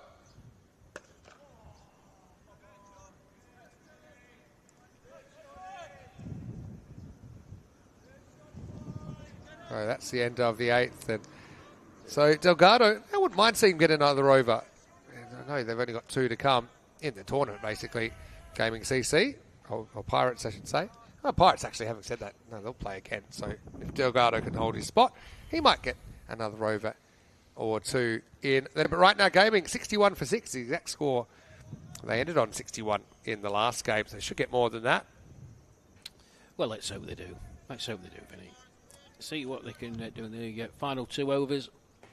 If I was in their position, I'd be having a big old swing. Ryan Grimes, then. Here's the thing. I think they're rechecking now, but if it was a 5-ball over, once you start a new over, you're kind of stuck with it. You can't go back. Shouldn't matter too much, you'd imagine. But we do have, changed our regulations a couple of years ago, which has been a good one. That if a 7th ball is bowled in the over in error, then they'll actually cancel that ball. I think in a 10-over game, you really want to work as hard as you can to make sure that one team's not getting an extra ball. That was a game in Italy where the 7th ball got hit for 6. Oh, that's a good strike. That's a very good strike. Maximo, straight down the ground from the skipper, Harshdeep Singh. Sends Ryan Grimes over the boundary. That's the 3rd 6 of the innings. 2 from Matthew Whelan and the skipper chiming in. Oh, that's wide. That's gone again. Back to back Maximos for the skipper, showing some resistance. Yeah, how about this from Harshdeep? I mean, he batted himself right down the bottom in the last game. But he said, all right, we've got one more chance. Let me see if I can dig something out. And 34 off 19. How high can the skipper climb here? Oh, my word. Oh, the laminator on the boundary. He liked it. He made perfect position. And then he realised he couldn't see a thing. Looking straight into the sun. Luckily for him, it was over his head. And Harshdeep, who has rocketed past his top score on the network of 21, he is going to go to 40. And potentially a maiden ECN half century here. 8 balls remaining. Grimes going the journey. Coming round the wicket then. Oh, gets cute. Don't get bored. Harsh. I mean, Harsh deserves a 50. He's led this side. It hasn't been easy. Obviously, they've had issues with availability and kind of the availability of their top players as well in their squad.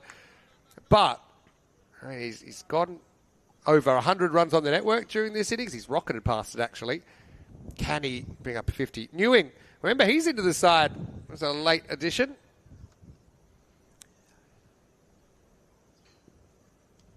That's all right, because it'll mean that Harsh is on strike. So, 9 overs down. Gaming CC, 80 for 6. Grimes goes for 18 in the over. All 18 runs. We're in sixes. Yes, and as you keep telling me, really, something always happens in the ninth over, and 3 big sixes.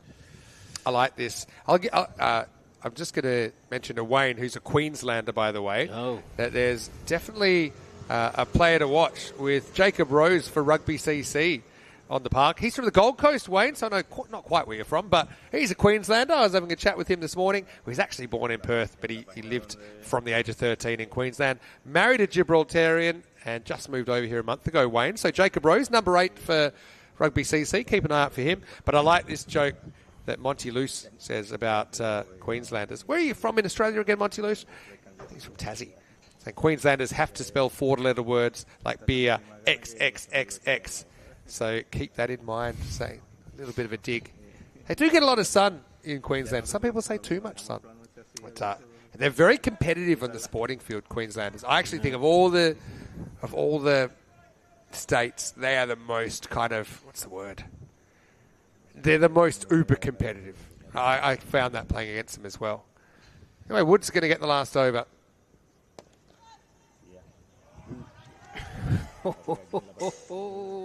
It's a huge 6. That's got halfway up the net. Maximo for Harshdeep Singh to 46. Dare to dream. I mean, and Harshdeep, he's been around for a while. I mean, he first played 3.5 years ago, and in 32 matches, he's only managed 92 runs before this game. Wow. So could he get a 50 here? A boundary will do it. We'll move to 47. Now Ewing's got to do his bit and try and give him the strike back. This is what I'm talking about in these games where, gaming, they actually improved the percentage quite significantly here. But, there's always something to play for, isn't there? There's always a contest between bat and ball. Well, it's great to see from a skipper because he's banged up. He's carrying a myriad of injuries, but what a fabulous display of hitting. Got to get Harsh back on strike. Oh, that hurts. That hurts because that's another ball going.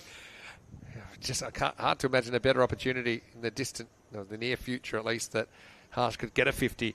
Wayne has chipped back at the Tasmanian Monty Luce, but I'm not going to read that one out. But I hear what you're saying, Wayne.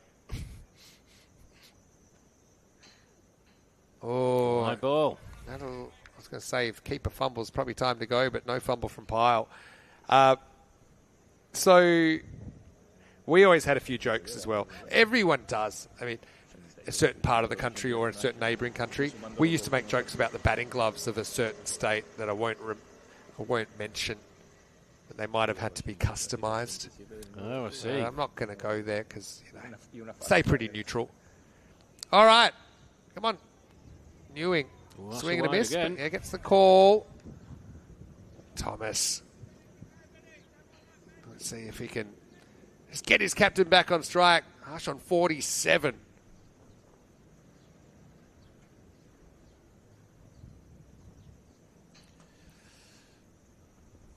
Well, we're all with you, Tom.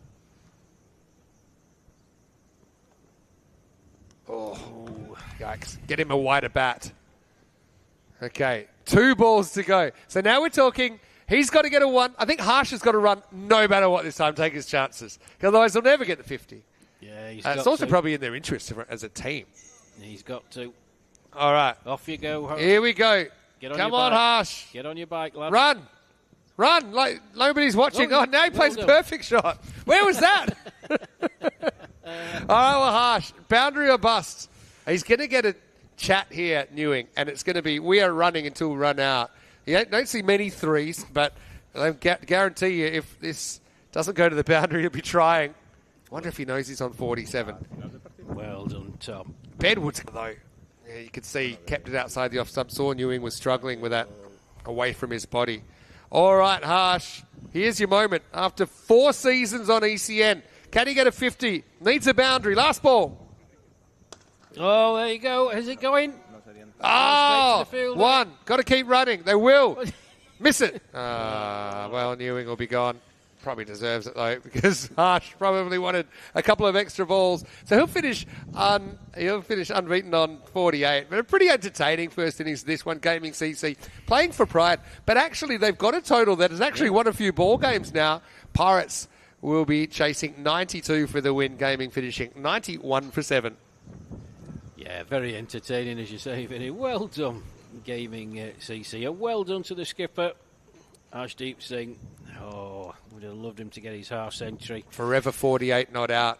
Yeah. Harsh. I hope he gets another opportunity at some point.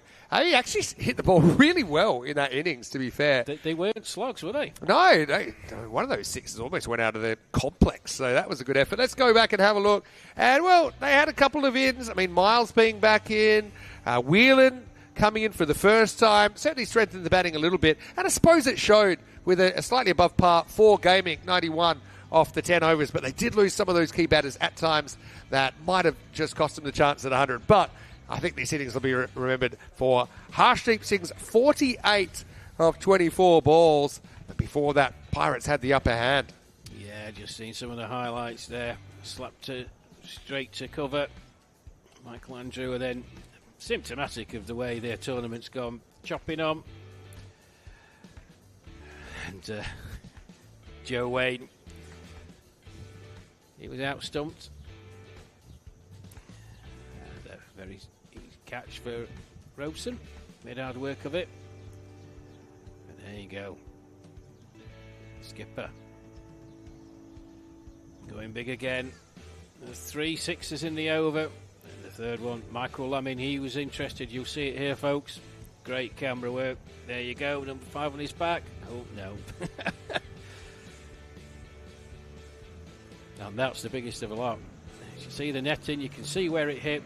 Just over halfway up. But well done to Gaming. Stuck at it. Got themselves up to a total. Well, it's something to defend. Pirates, the balance of probabilities would say, with the batting lineup and the prowess they've showed during this tournament, they should get there pretty easily. But you never know. You never know. And it might just be that knock from the skipper, a little spark. Say I mentioned at the top of the broadcast of this match that in the main they've not bowled too badly at all. It's the batting that's really let them down. So, can they put a complete performance in? We shall see in a couple of minutes' time. So, rejoin myself, Rash Mahmood, and Vinny Sandhu. We'll see how the Pirates get on in their pursuit of the victory target.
This European cricket event is proudly brought to you by HCL Software, Rado and 1xBet.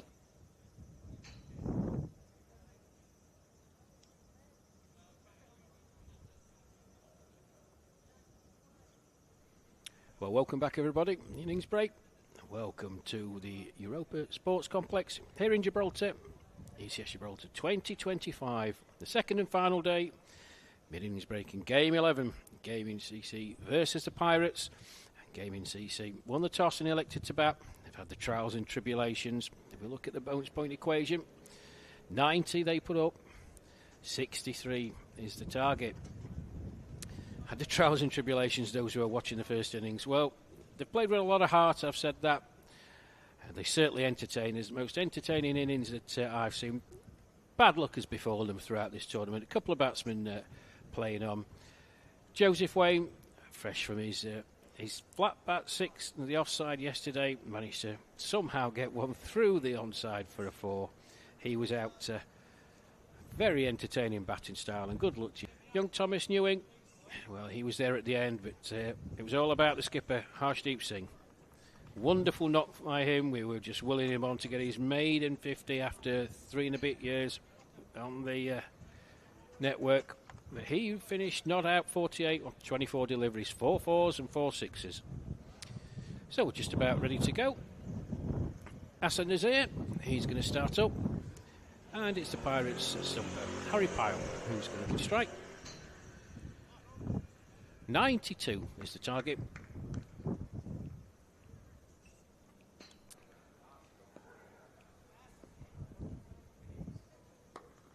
Pyle just plays that first one into the offside. Through for a single. Zach Simpson. Amazing run out from the boundary. Nearly on direct hit. Wonderful bit of fielding by him.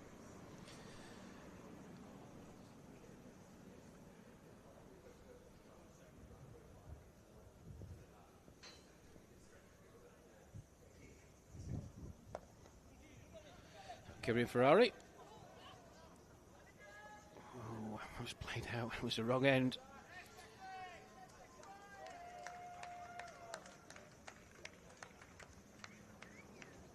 Well, there was a chance to run out, but fielder chose the wrong end.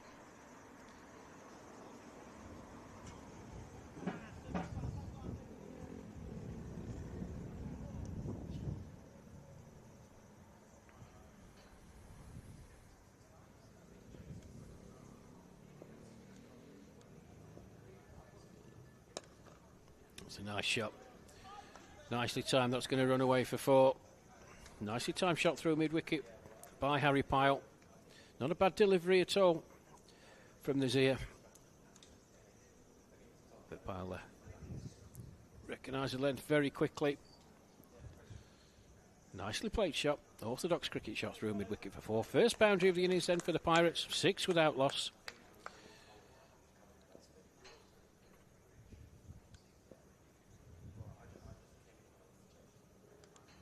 Oh, thick edge. And that goes away for 4. Just for a second. Just for a second. Anshu Kumar, who was wicket keeping, was interested, but it flashed away from him. So back-to-back boundaries for Harry Pyle. Pirates move on to 10. And it just sums up Gaming CC's luck during this tournament. They've had absolutely none with the bat, and even less with the ball. As Nazir comes in again then. That's a beautiful cricket shot. That's a wonderful shot. Maximo from Harry Pyle. First one of the innings. 4-4-6. Good start. A wonderful shot. Straight back over the bowler's head. Pure as you like. So 16 from the first 5 deliveries. Nice shot off his legs, and that's to field. Going back for 2, and they make it. So a good start with the first over done. Harry Pyle in particular, 17 off 5. The Pirates need 74 now. Just 54 balls. Bonus point target 64. Heavy, heavy favourites, of course. 97% at the moment. 3% for Gaming CC. Well, the Pirates would like to finish well. Back-to-back games. This game, Game 11, and then they play Rugby CC, who have made their way into the final. Be interesting to see what Rugby do with their lineup. Bearing in mind they've got the final to play against the Sloggers later on today. Please stay tuned for that. Should be an absolute cracker. Oh, stand and deliver. Kieran Ferrari and Sajjan Singh just stood there and swatted that square leg. One bounce for 4. Just checking. They look very, very close. It's difficult to see from our vantage point. The umpire's just checking. I think they're happy that it's a 4. 22 without loss then, the Pirates.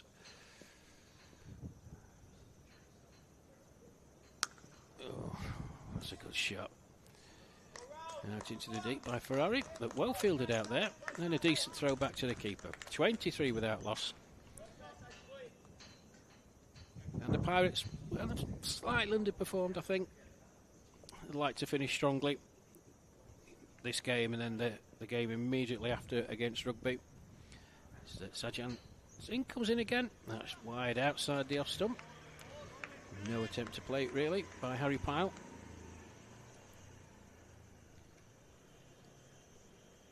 Sajjan Singh is a favourite of myself and Vinny in the commentary box. Wonderful hair.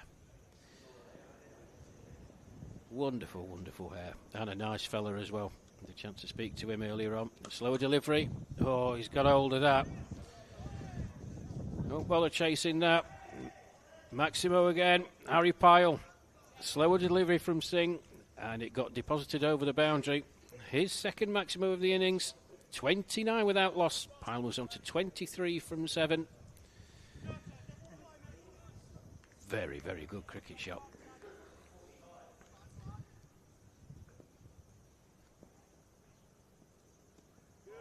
This time, just outside the off stump. Harry Pyle just dabs down into the offside and ambles through for a single. Yes, envious. Those of us who are follically challenged in the commentary box. Sajjan Singh's hair. Don't know how he gets it under that helmet. There you go. And that's wide. Ferrari just plays it. Probably if he'd left it alone, would have been signalled a wide. 2 overs gone then. Pirates rattling along. 30 without loss. 92 the target. As you see the standings. Poor old Gaming at the bottom. And the Pirates, yeah, missed opportunities for them. I think you heard Vinny say earlier on. They've been in a lot of contests. Just a bit of naivety at times. 89 matches since a golden ball. I fancy that's going to continue. It's Hassan Nazir, 18 off his first over. Harry Pyle took a real liking to him. He's going to bowl out. Better delivery, but slapped straight down the ground. Oh, it's close. Good fielding. Good running as well. 31 without loss. For the Pirates, I think it's a game that can show just what they're all about.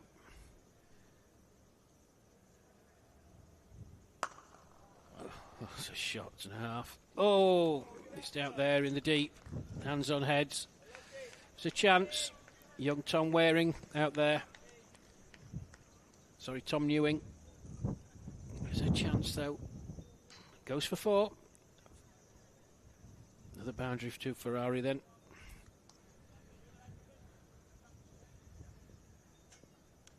His second. Nazir coming in again. Oh, that's a full toss. Oh, what a catch! What an absolute blinder that is. Michael Andrew, take a bow, sir. Yeah, you can hear the applause from the stands. Everybody's up on their feet. That's an absolute worldie. Smashed, absolutely smashed by Kieran Ferrari. Full toss on the leg side. Michael Andrew, take a bow, lad. Oh, yes, get in. Look at the reaction. Sajjan Singh, that's wonderful. Well done. Oh, so pleased for him. Calling it the last minute. And his feet up, watching EastEnders on the box or something like that on a Sunday afternoon. He gets the phone call. Well, he'll remember that. Great moment for him and his friends and family were no doubt tuning in. Well, that's got to be a contender for Player of the Day. So, Kenroy Nesta. Feast or famine with him. Vinny rates him very highly. Hasn't really got into top gear. It's today's day. Nazir then. In he comes. Oh, he's had a massive swing at that. Kenroy. Yeah, he follows up with his shadow shot, which is an orthodox forward defensive drive. He might have been better advised trying to play that and then trying to dislocate his shoulder, trying to hit the ball out of the ground. 35 for 1 then.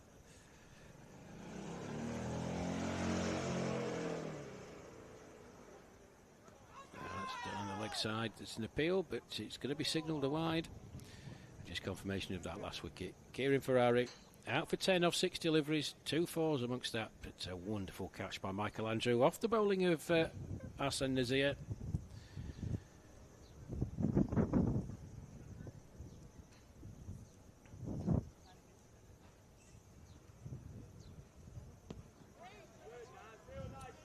No run on that occasion. As Nesta just dabs that out into the leg side.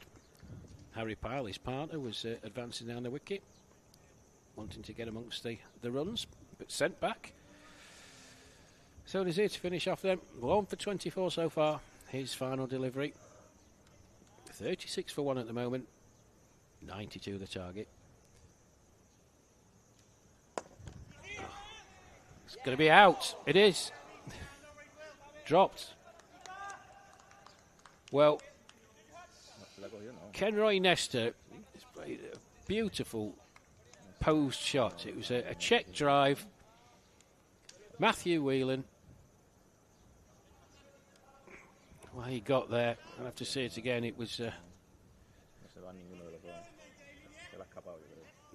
I thought it made it quite comfortably. I don't know if we're going to get it to see that. It might have been him hitting the ground that dislodged the ball. But Kenroy Nesta just explaining what he was doing with his shot. Anyway, end of that Nazir over. Here we go, folks. Just have a look at this. It's just a check drive, really. Beautiful posing. And Matthew, he got there. Yeah, it's just a pure and simple drop. It's a dolly drop. Power play done. 36-1 the Pirates there. Target 92. It's Harry Pyle. It's going to be on strike. And I think it might be Matthew Whelan, actually. Let's have a look. Yes, I think it is Matthew Whelan.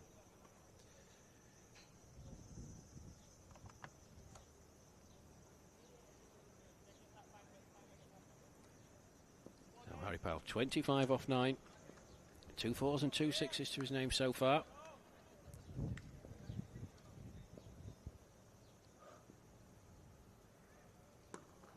That's a nice delivery to start, but well played by Pyle. Into the offside. Flat bats it. Tom Waring does the fielding out in the deep. Keeps it to 1. Kenroy Nesta. I get the feeling he's a bit of a showman, Kenroy. First time I've had the opportunity to see him and all these players. Vinny knows him better than me, but he's just got that air about him. Bright red helmet on. What's he going to do with this? Oh, he chopped on. Again, after playing the shot, played the shadow shot, was what he should have done.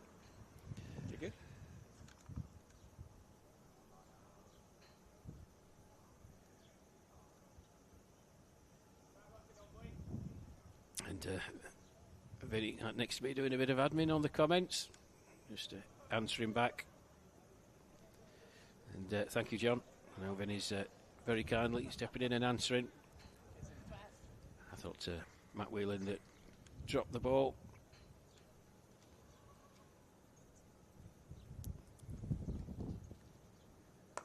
Short wide. Nestor's absolutely crunched that, stood up and smashed it through, point for 4. Just sat up very nicely for him. And he took full advantage.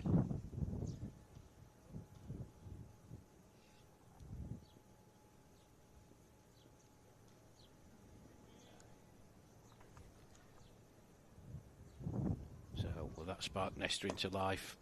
Oh, he was in 2 minds. He changed his mind right at the last minute, did Kenroy Nestor. He was looking to launch that straight back over Whelan's head, but in the end played an immaculate forward defensive shot, straight back to Whelan, and there's no run. Oh, he's got him this time straight through. Well, after playing an immaculate forward defensive shot the previous delivery, he's tried it again and missed it completely.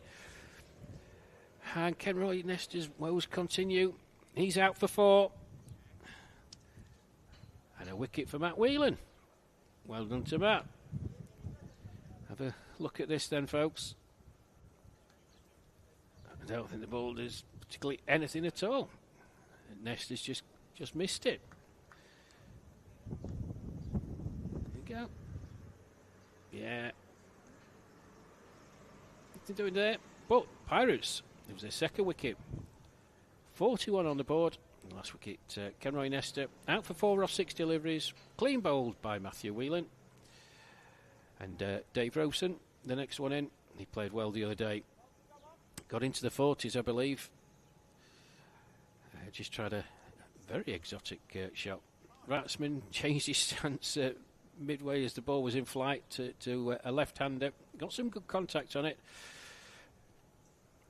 But it was Goulding who took a nice catch at point to dismiss him as Whelan comes in. A full toss first off. Just flicked away. A chase for the fielder. They will get back quite comfortably for 2. Robeson off the mark. So 92 the target here. Pirates making steady progress. No disrespect to the gaming CC lineup, but from what we've seen, I think they're going to struggle to contain them in reaching their target. The umpire's just having a little conflab. What are they discussing? Yeah, whatever it is, they've reconciled. So, is it the skipper? It is.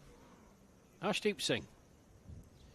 Wonderful knock from him. 48 not out in the gaming CC innings. Oh, so near that maiden 50. But he can take a lot of heart from the way he's played. Carrying a myriad of injuries, I've got to say. We'll see how it affects his bowling, if at all.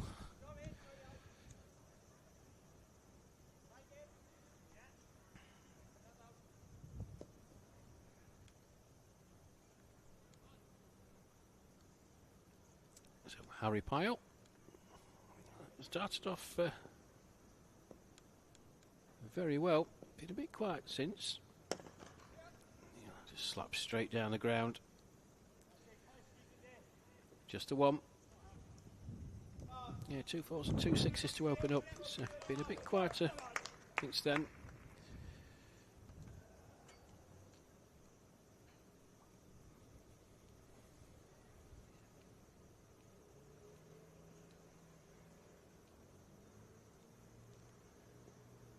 Full toss again. Just have a look at that. That looked above waist height. Taking a single from it.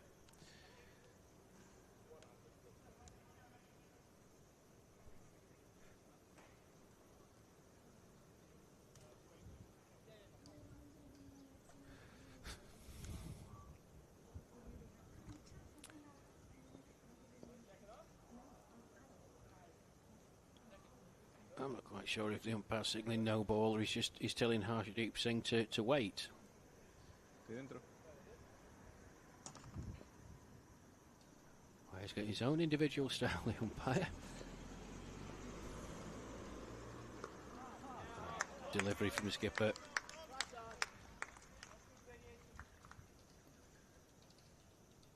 Dot ball. Powell again, just going back in his crease. Orthodox defensive shot.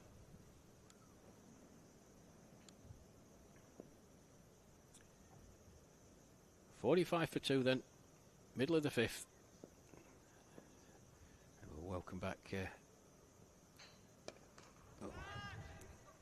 In the air. Should be out.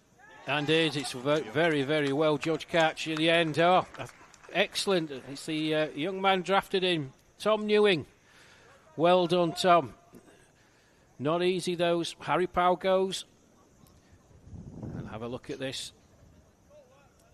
Yeah, it was definitely there. He was trying to hit it through leg. I bet you look at this for a catch, folks. Composure. Oh, that's a composure. There's a big smile on his face as he went down as well. Not as dramatic as Mohamed Roshan for Rugby Club, but well done, young Tom. So, Harry Powell, he's out. Caught by Thomas Newing. Off the bowling of the skipper, Harshdeep Singh.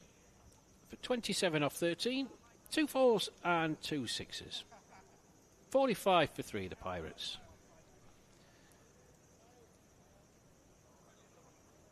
That's a good moment, that.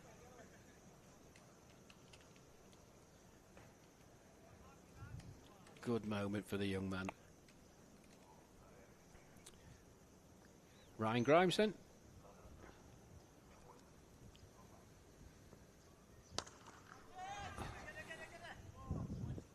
Just slapped down the ground. 1, 2 bounces to the fielder. Out at long off. Just a single. That's him off the mark. Dave Robeson having a good old look on this leg side.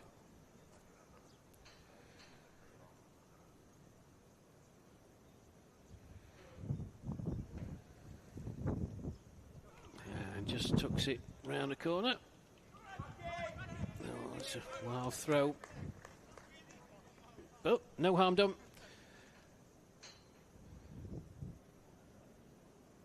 Five overs gone here then. The Pirates are 47 for 3. Their target 92. Welcome back Mr. Moo himself, Vinny Sandhu. Thanks, good to be back. Yeah, 47. Kind of on the money for run rate, but also not really ahead. So if you can get a couple of wickets now, I mean, gaming dead a dream. They filled the spots on the park. Could they finish their tournament with a win? I was trying to not get too excited. I really do want them to win. I'm sorry, Pirates, but it would just be a nice way to finish for them. All their trials and tribulations. Matt Whelan then back on. 1 for 7.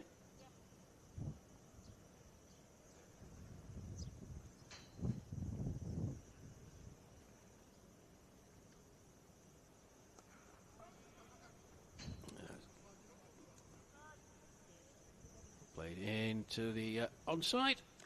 Michael Andrew runs round for his position on the boundary. What a stunning catch that was. To dismiss Kieran Ferrari off the bowling of Nazir. Really was a worldie. Yeah, it's a bit of a highlight, isn't it? It certainly was. Particularly when, like you said, he was minding those business at home and gets the phone call. And fair play to him to give up his Sunday afternoon. And then to do that. Good on you, fella. That's played into the leg side again. Again, just a single. And with that, the Pirates reach 50. So 42 off 27. As Vinny said, another couple of wickets here. I'll put the cat amongst the pigeons. Oh, That's a big shot. Well fielded, Sajjan Singh. Took a nasty bounce right in front of him. That's really good fielding and a good throw in as well. That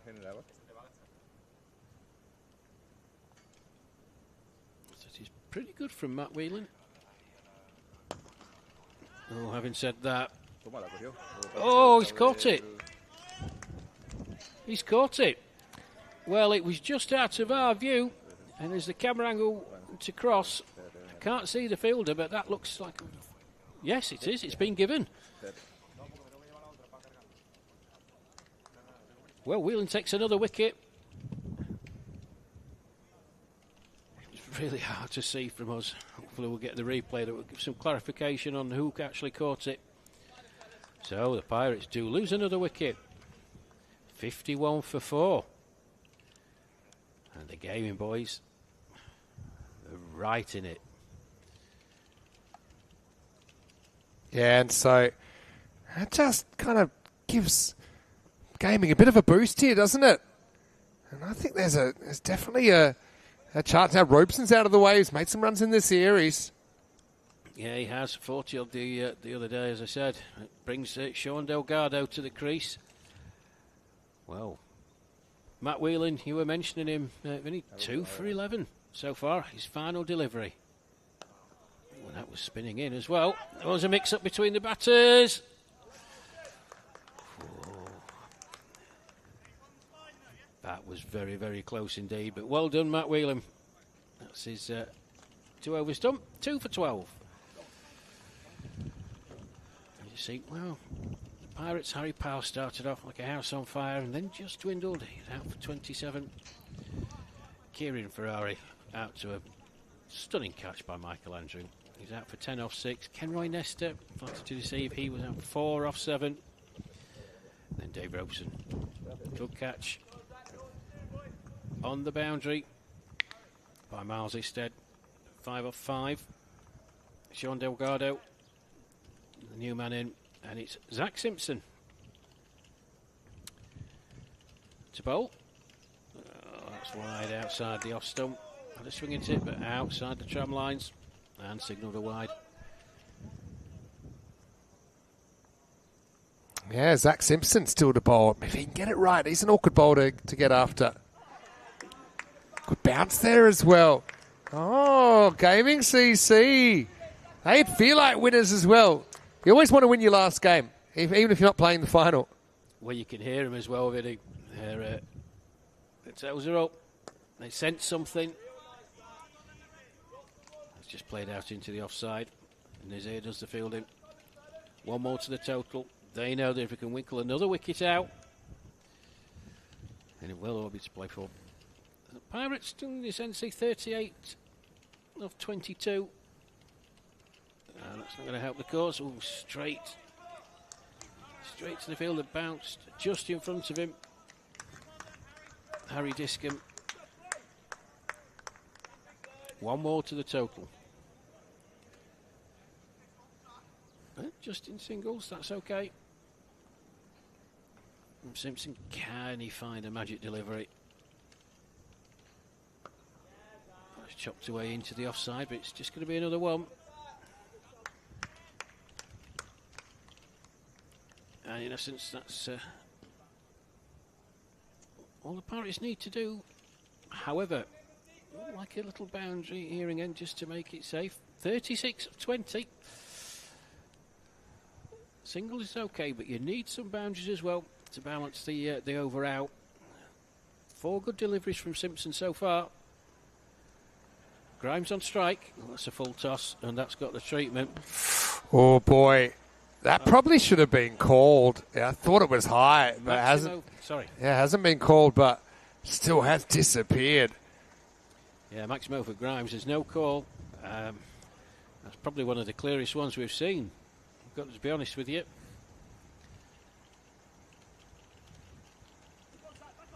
No, still no call. Yeah, I think he's a bit lucky to get away with that one. Yeah, definitely so. Anyway, with that 6, Pirates move on to 62.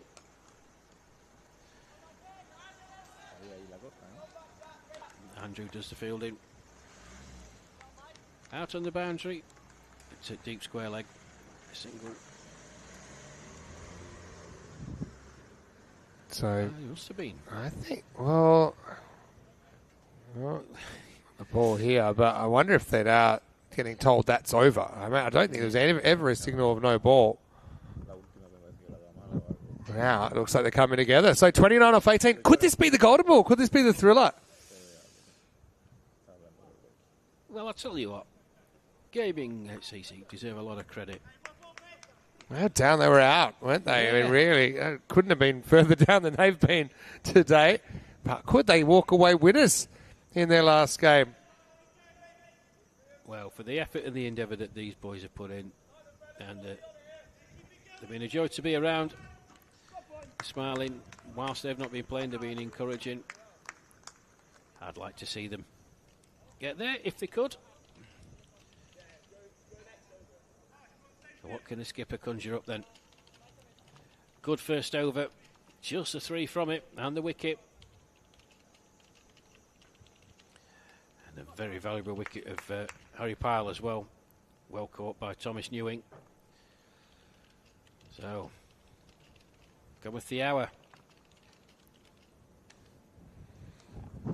Oh, where's that gone? Oh, not the start he wanted. I'm just waiting for the signal. Yeah, 4 signalled. Drifting down the leg side. And Ryan Grimes. Most authentic cricket shot you'll ever see, but it was effective. Ran away to the boundary for 4. 67 for 4, then 25 in 17 for the Pirates to win.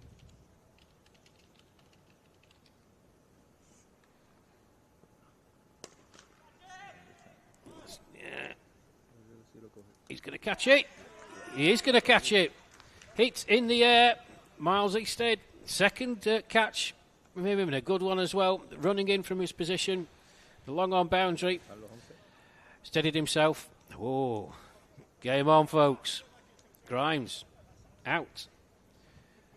And the skipper strikes again.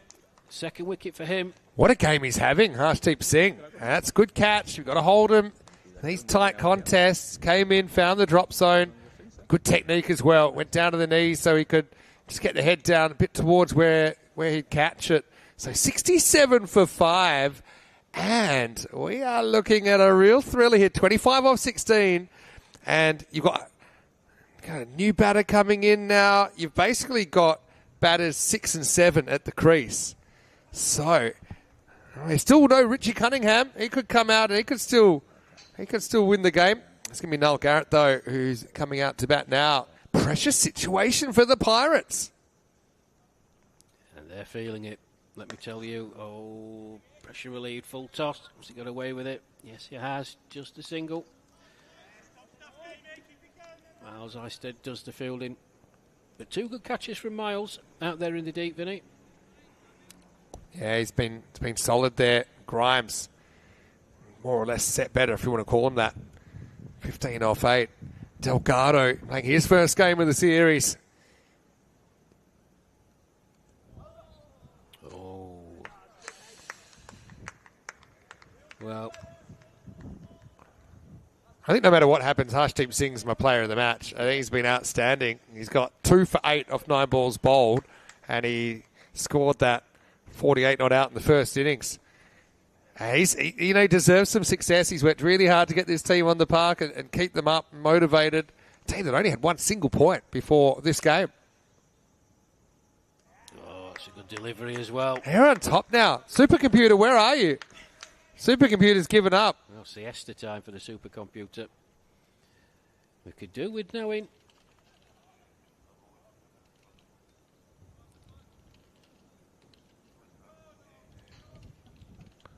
All right, jeez. So what's that now? 24 off 13.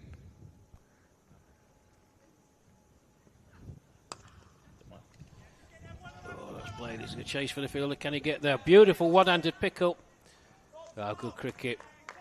Great one-handed pick-up out there. 2 more to the total then. 8 overs gone. 70 of 5 the Pirates. They target 92. So, what will happen in this 9th over? Just look at that.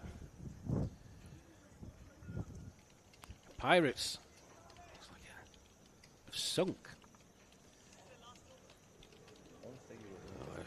Even Stevens, I would say. 2 to go. 22 more required. Can Gaming CC register their first victory? All right, this is a huge over now. Zach Simpson's going to have it.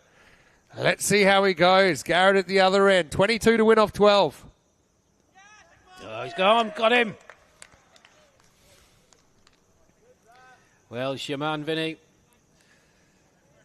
does the damage. Yeah, beware of the Zach attack. This is actually miles down the leg side, but Garrett backs away.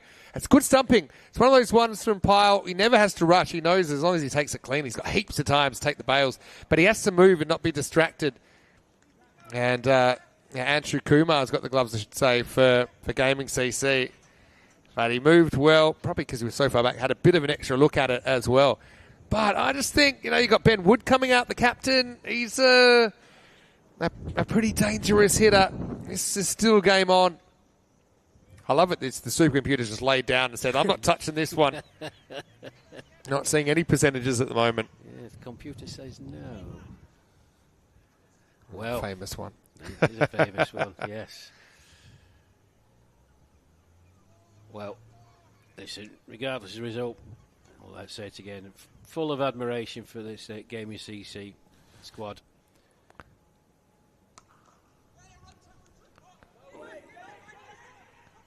Oh, just one. A few nerves out there. There are a few nerves.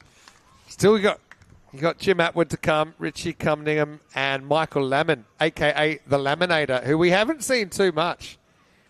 He won't just put plastic on it. He's fantastic. Oh, no. Oh, it's a proper gutter ball from Zach. I don't think he's ever practiced that, and it showed. He had a chance to run out Wood, and he's missed the stumps by more than 3 stumps. Oh, high drama here. We're going to a finish. Oh, Zach.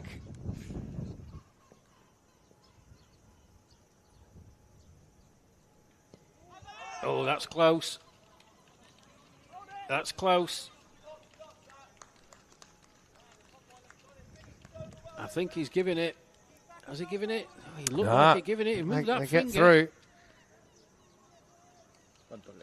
Leg by. Oh, these umpires giving me... What's the name of this umpire? This gentleman? Yeah, I think that's Phil, who's he's been in the action a fair bit today, Phil. Glad he survived to tell the tale. Almost caught one earlier. He did. Right, runs here then. It's just going to be another single, though. Oh, it flips again. 18 off 7. All right, here we go. Gaming CC, time to roll the dice. Wood, it's got a feeling he's going to smoke this out of the ground, and we're going to go to the last. Here we go. Oh, no, can't get under it at all. So they're well on top here, Gaming. Unbelievable. What was their odds at the start of this game? I think they were 11%. Well, they were double digits. I wonder if they went up to 11 because they found 11. Anyway, end of the night, 75 for 6. 17 required off the last over.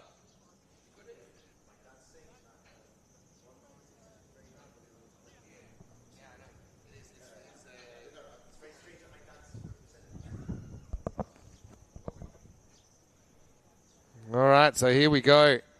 Last overtime. And let's see who gets it. I mean, obviously, Harshdeep's bowled out. 2 for 10. Great figures. Whelan, I mean, I told you he's a big in. He got a few runs. It's great with the ball, 2 for 12. It's got to be Sajjan. Sajjan, I think it's a no-brainer, isn't it? It is for me. I can't see because the wall's blocking my view. I wonder if the ghosts of games past, though, remember the 36 he gave up yesterday? I think he's recovered from that well. Oh, yes. And Pirates, oh, well, they've come out against a team that are very hungry for the W. I suppose it would mean that every team would have a win during the series. But still, 1 or 2 out of the middle from Wood, and this could be game on still. 17 for the win last over. Yeah, John on the chat. It was a great spell from the Duracell bunny. It definitely was. Not the greatest underarm we've ever seen. No, Hard to believe he hit the stumps from about 40 metres earlier. Correct. Yeah, throw from the boundary. From 4 metres, couldn't do it. Here we go. 17 to win. Last overtime.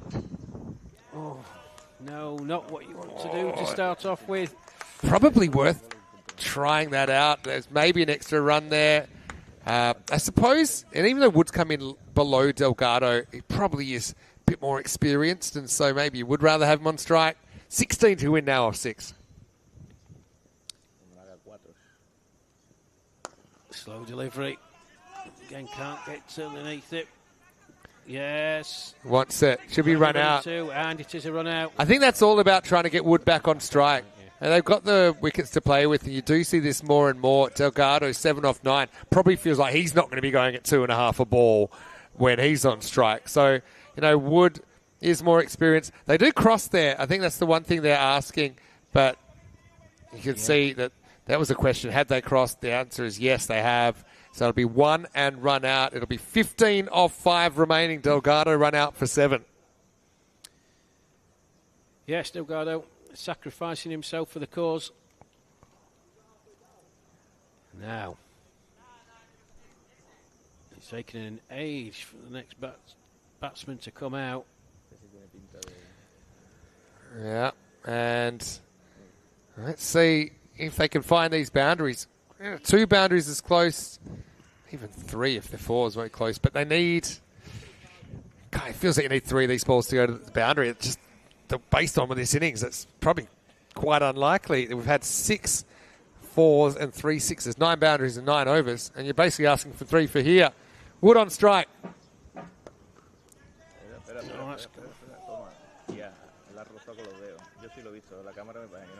Gone all the way. It's gone all the way. Maximal.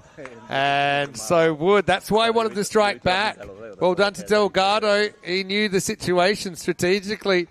He gives his strike back to his captain, and 6 runs. And we're on golden ball watch here. So that makes it 9 required off 4.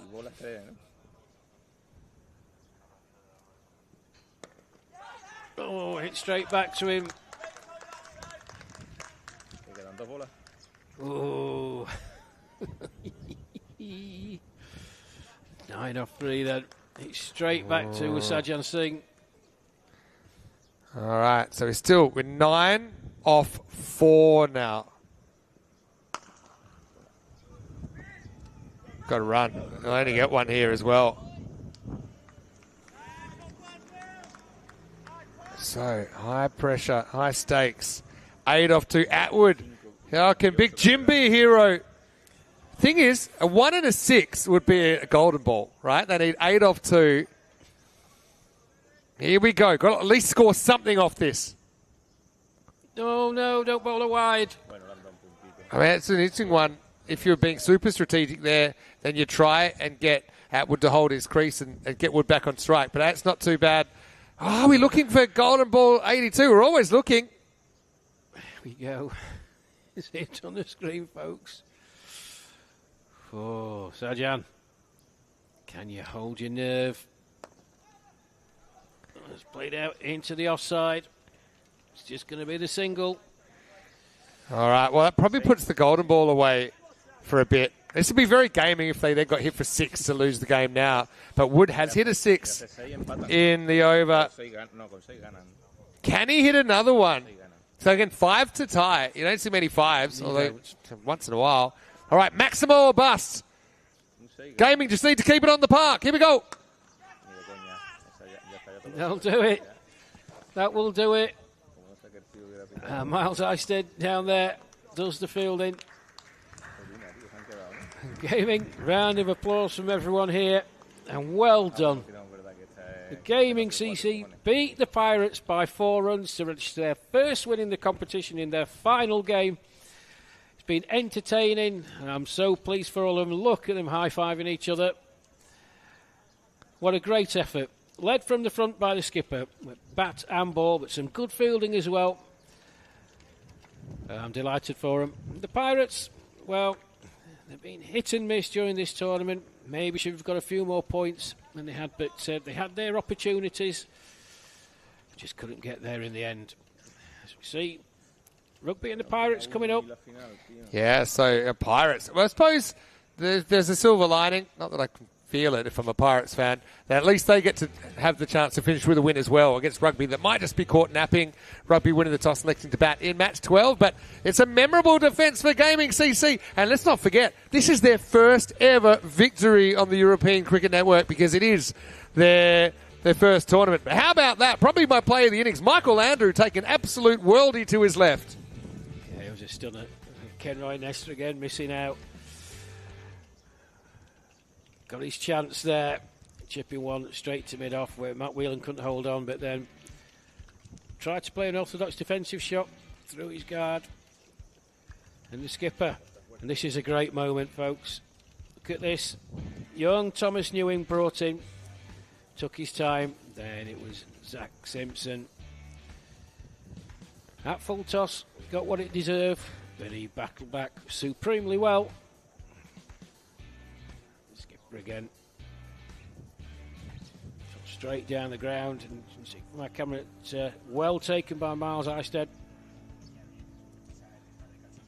Then this is a big moment, wasn't it?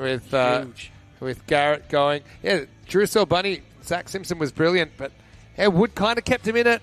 Took it down to the very last ball, but the final score, Gaming CC 91, Pirates 87. Something about this time of the day, I think. I think that's the around the time of the day we had the thriller, the last ball thriller yesterday between Rugby and Sloggers, of course. That will be in the final. 27 for Pyle at the top, ended up being the top scorer. But, yeah, Grimes 15 and Ferrari 10, the only other players to reach double figures. And look, Michael Andrew comes out and actually has a huge moment. I mean, Ferrari's guy could easily won the game. Any one of those top order batters could have won the game for Pirates, but they just didn't fire. Kenroy, again, a bit of a frustrating one for him, 4 off 7. Bowling-wise, well, they all held their own. If any of them had gone for big runs, probably they're not defending it either. So well done to all 5 bowlers. Harshdeep Singh, though, pretty easy play for the MVP of the game. 2 for 10 to go with his runs. 2 wickets for Whelan, singles for Nazir, and Zach Simpson, who I thought bowled really well.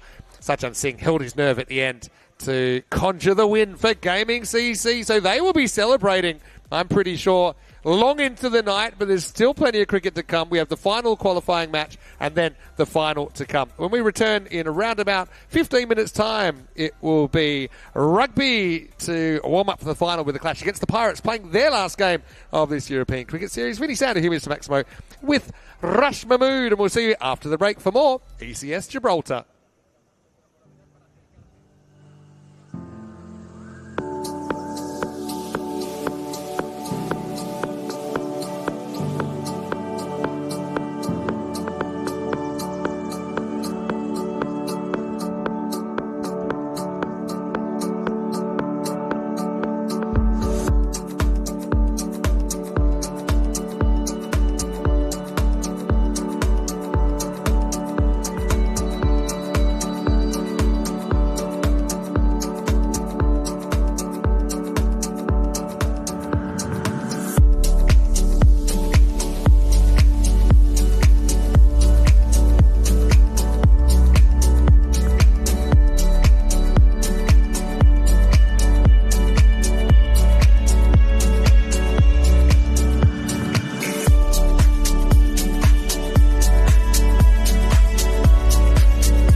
This European cricket event is proudly brought to you by HCL Software, Rado and 1xBet.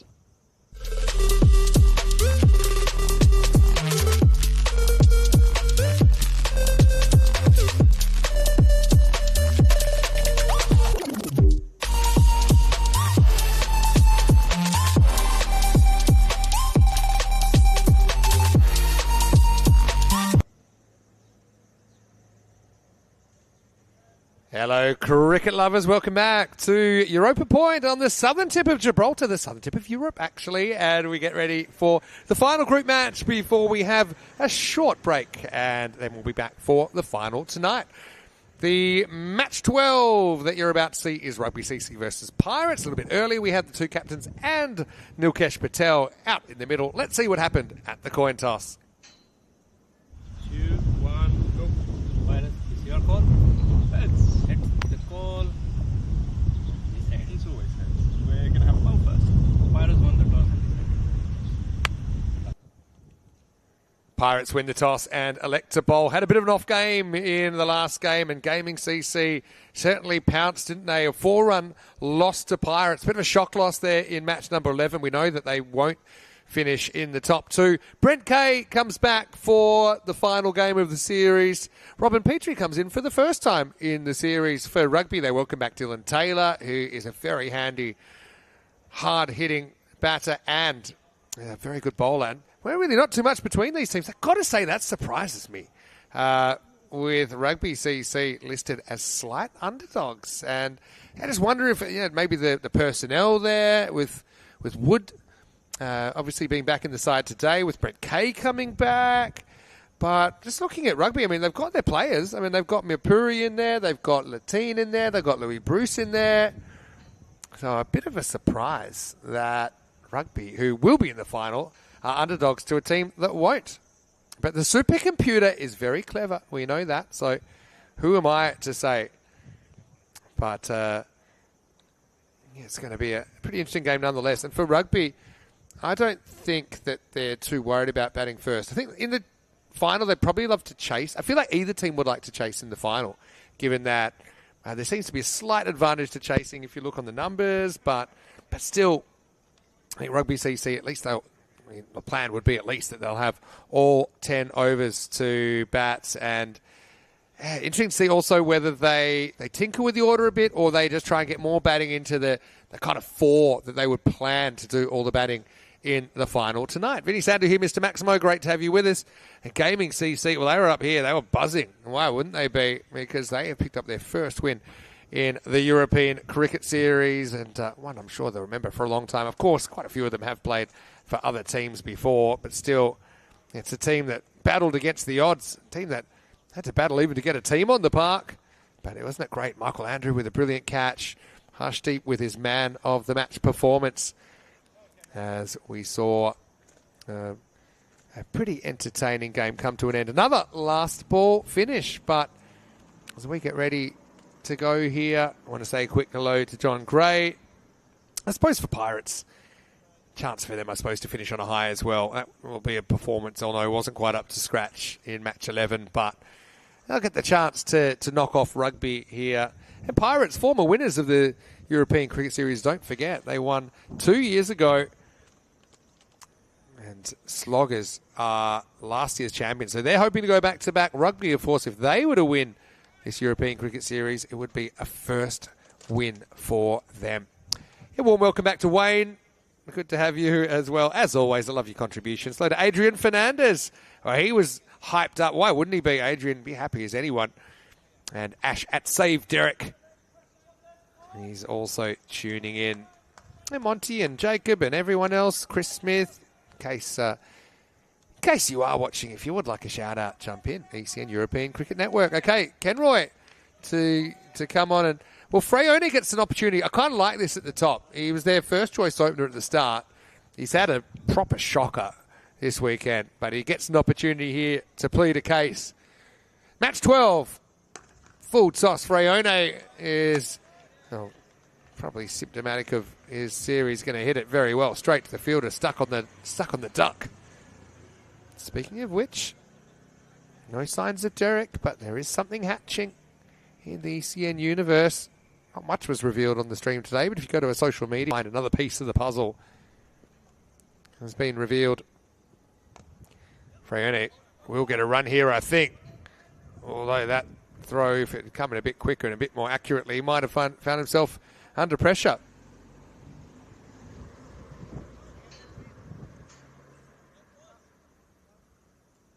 Mirpuri. I think a bit of a sign here that they've opened it with him again, that they think that he's the man to open the final, at least take one of those spots. I've got a feeling that Hillman will probably be the other opener. But I mean, if Fraione smashes a quick 50 here, it's hard to get the bat out of his hands. Mirpuri can be a little bit careful early, but he's good at accelerating and lifting his scoring rate.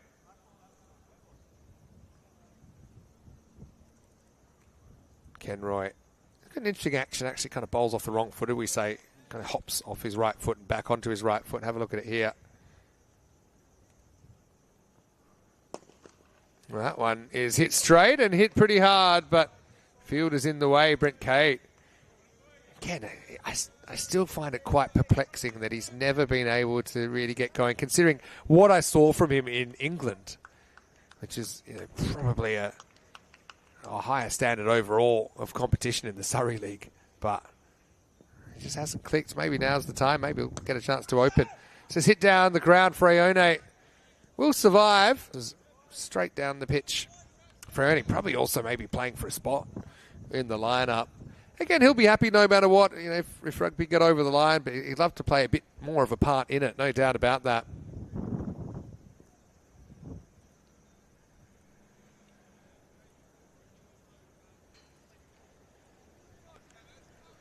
Kenroy, pretty tight over this one. Only 3 off at last ball coming up. Driven on the up and straight to the field. And Mirpuri goes. A rare early exit. Richie C in the action. He's caught well. Has Cunningham in this series. So Kenroy with an early wicket. Mirpuri is dangerous, but he goes for just a single. And at the end of the first over, Rugby 3 for 1. Interesting to see who comes out here, whether they go for Latine, the regular number 3, or maybe and give an opportunity to someone else. But, Richie, pretty solid, Vinny sound here, Mr. Maximo. Rush Mahmood is back. We're into match 12, Rush, and excitement, because we know what the final's going to look like. But also nice that the Pirates, they'll get another opportunity here. And I suppose an opportunity to redeem themselves after that loss to Gaming CC. There's a look at the day's proceedings. Yes, I was a bit late back. Good afternoon to you, Vinny. Good afternoon, everyone. I was a bit late back because I was just having a quick chat with the Gaming CC lads who are enjoying a beer in the stands, and well deserved as well. To finish the tournament with a victory, well done to them. But yeah, interesting. But no change. The skipper in Latine. I can understand that as well. I mean, it's best practice you'll have is match practice, isn't it? So he's going to come out number 3. It's, yeah, it's all set. This game tonight, I just feel it's going to be another 50-50 affair, no matter what happens here. I suppose one thing is supposedly just for the top of the table, Rugby need a solitary point to guarantee them the top of the table. Shouldn't really matter because it only would come in if there was a no result that they would be the winners, but I don't think there's any chance of that. No. I don't think I've even seen a cloud since I've been here. So Fraione will face up. It's going to be Brent Kay back in the side to bowl over number 2. Oh, he's edged and he's gone. That's an excellent piece of bowling from Kay, who sat the first game out, bided his time. Was right on the money, wasn't it? Took the outside edge, and unfortunately, Fraione's rough time with the bat continues. Caught behind for 2, and Rugby CC 3 for 2. Yes, well, the Pirates making inroads early doors. Brent Kay, that's a great delivery. Yeah, just maybe a hint of movement, but Fraione, he's really bad run continues. Ah, well. Julian cuts a bit of a downcast figure as he walks off. Understandable. But, hey, cricket's a funny game. One moment you're up, one moment you're down. I know he hasn't played in a while, Julian, as well. I mean, I've seen him before, and he can be a very good bat, but it is always tough after a period out of the game. Trying to recapture the magic. Okay, so Atateo Ataloya comes out at number 4 in just the second over. Oh, that's pretty close. As well. Oh, he's gone. You can see Phil was twitchy with the hand. It looked pretty full and straight, similar to the ball, actually, that got Freyoni the ball before. So, Kay, where have you been all my life? 2 balls, 2 wickets. He's on a hat-trick, and it's 3 for 3. Well, see on the replay, I don't think there's any doubt whatsoever on that. Brent Kay, we know his qualities. Here we go, folks. Seem to have a bit of outswing on as well, just kind of straighten down the line. So, seems like a good call to me. Yeah, well, his first delivery to Freyoni, I thought, just had a touch of movement, leaving the right-hander, that one. I think that's a pretty good call. Well, Ataloy back in hutch. First ball duck. It's played around that one. Can you give an extended duck noise? Maybe. I can't believe that our viewers are now being connoisseurs. Well, this is funny because he's struggling against a 60-second penalty here, and that often happens when there's 2 wickets in 2 balls. It's Anthony Hillman coming out. Still isn't ready. And the thing is, if they lose 5 runs here, they'll actually be in the red. They'll actually be -2, basically. And you can see Phil giving him the hurry up. Maybe he's just made it. I won't waste time taking guard. Just hurry up and face up. Has that ever happened? Oh, yeah. All the time. All the time. It's strictly enforced. And actually, with the umpires coming together here, I think it might happen. Let's have a look. We'll look at the other umpire here, Phil. And, was that a signal? Oh, he's put 5 fingers up. It's good enough for me. I think it is. I think it's 5 penalty runs. There it is. Taps shoulder. Yeah. So that means that the fielding side here, Pirates, will actually start their second innings on 5. And he's on a hat-trick. And he's bowling negative score. Here we go. It's not a hat-trick. It will be worked away for 4, also known as a non-standard single or minus single, -5 +4. Get out your calculators, folks. But Rugby CC, they're back in the black. Wow. An eventful first 3 deliveries. I also love that Phil's allowed to invent his own signals. And also you can't trust his signals. That once when he wanted to stretch his arm, he just said, is that no ball? They said, no, I'm just stretching my arm. And then he just held up 5 fingers and said, you're the one that told me to do this, so then why do I have to signal back to you what it is? At least everyone now knows. 5 penalty runs awarded to the bowling team. So Pirates will start on 5. There's the first one of the weekend. There's definitely some batters that have been pushing it. But I have seen it probably half the time when it happens, it's when there's consecutive ball wickets. And, of course, the new batters probably not got all their stuff on just yet. Well, in fairness, the number 5 batsman shouldn't really be expected to come in at the 9th ball of the innings. He's probably sat up on the balcony with his feet up.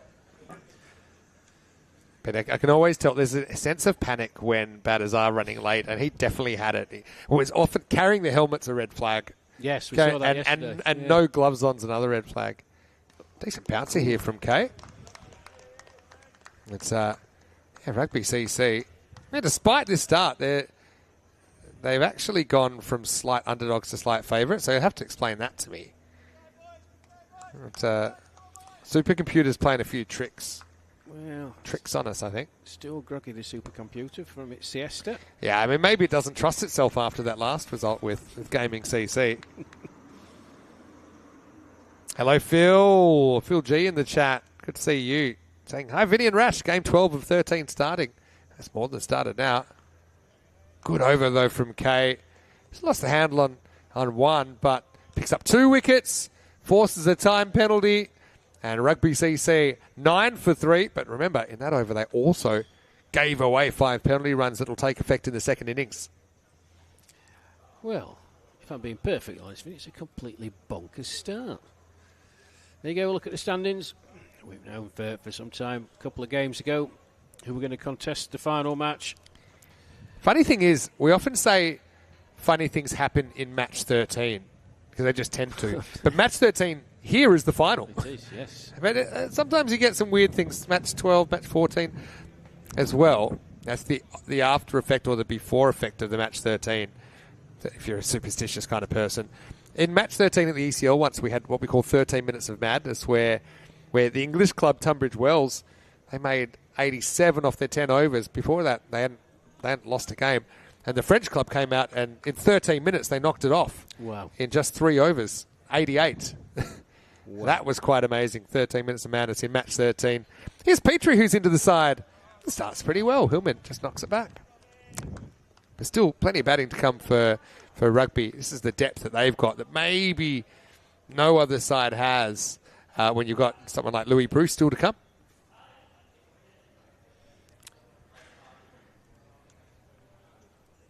You do. Alex Hillman as well. Fraction short. Hillman tries to pull, doesn't really time it. Does get it away from the fielder. Take on the arm, and they'll get there. Hillman hustles hard for a couple.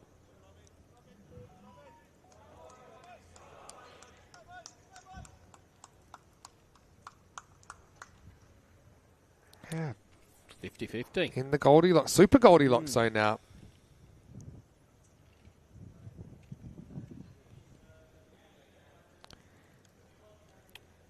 Petrie doesn't quite get it right here on the hip. That gets past the fielder in the circle, and that's going to be 4. So rugby, they're always going to counter-attack. Look, maybe it's good practice as well. Come the final, expect the unexpected. Can you play yourself out of a tight spot? They have backed themselves into a corner early here in match 12. Yeah, nice from Hillman. Actually flicked off his hip. Like Vinny says, it's good. They've had it pretty much their own way during the tournament. For me, showed some good fighting qualities, but you're going to have to show some to come back from where they were. And they're making the right moves.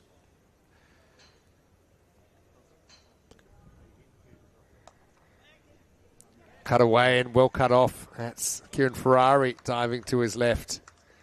Makes me think, what do the Pirates have to do to be favourites? Maybe the Super Cuties just lost trust in them after that last result where they were huge favourites over Gaming, but couldn't eke out the win. Absolutely. Well, it takes some effort to get to the expected score of 110. I mean, being 3 for 3 in the middle of the second over, but they're more than capable of doing so. A ball by Petrie, stump to stump staff, and Latine keeps it out. He's coming off a duck last game. Definitely don't want to go into the final coming off a pair. No, and he's battered so well, but it was the use of his feet, which was his downfall. And we've seen how good he has been during this tournament using his feet. But that was a good sign for rugby that he did get out for a duck, first ball duck, and they still won the game against Sloggers. He's going to play this one very late. Should be fielded down there. Eventually it is. That's the Robeson zone. Somehow keeps it to a single, and that's the end of the third over. Petrie with a pretty good one there. His first of the series, and it's 17 for 3. Yeah, not a bad over at all from Robin Petrie. So, pretty eventful power play, huh? Very eventful. I'd be tempted to bowl K out. Yeah. I just think wickets are your currency here. You've got to try and still get a couple more to get into this rugby CC order. Probably these two and Bruce. But, let's see. I think they're going to go to Ferrari. Probably not a bad option either. I suppose it was spin that got the team in the last game. So there'll be some offies here in over number 4, and of course end of the power play. So up to 5 outfielders allowed from this point. How many wickets does Richie Cunningham need then to? I'll give him credit for a catch, 2 catches and a run out and 2. So I'm going to say he's on 5. I'm giving him credit for 5. Go on, Richie. And he did say 7 in 1 day in specified wickets. I'm saying all dismissals in 2 days. Still, I'll count it. Ferrari a bit short here and hit through the offside. Sets a bit of a task for the fielder. There's Richie. I won't give him a point for that, though. It's a good stop nonetheless. Yeah, he's been fantastic for us the last couple of days. Big thank you to Richie Yeah, and all the staff here. Richie and all the crew. I mean, they really look after us. They really try. Well bowled. Nice bit of flight from Ferrari. It's fraction fuller. Well played, though, by Hillman, who knocks it down, but not too many twos out there. I think sometimes in the European Cricket Series on other fields where they're not as true, you get a few twos on fumbles or even expected fumbles, so you can take it on and get away with it a bit more often. Here, there's not too many. Anyway, Latine this time, he's going to jump forward, and despite the best efforts of the fielder out there, it will run away. I made that 4 runs. Good effort by Kenroy, who hurled himself to the left, but the ball gets the better of him on that occasion. Yeah, very true strike. Lovely contacts by the skipper. This time he rocks onto the back foot and sets another task for a fielder. There's Cunningham out there, but that'll be 4 more. So Latine will show no signs of depression after that duck in the last game. Continues his good form of the weekend here, and already he's up to 10. Yeah, quality cricket shot. Just rock back on his heels. Had all the time in the world. Picked the length very, very early. Just smashed it through the vacant cover region. That prompts a change in the field. A man going to orthodox cover point.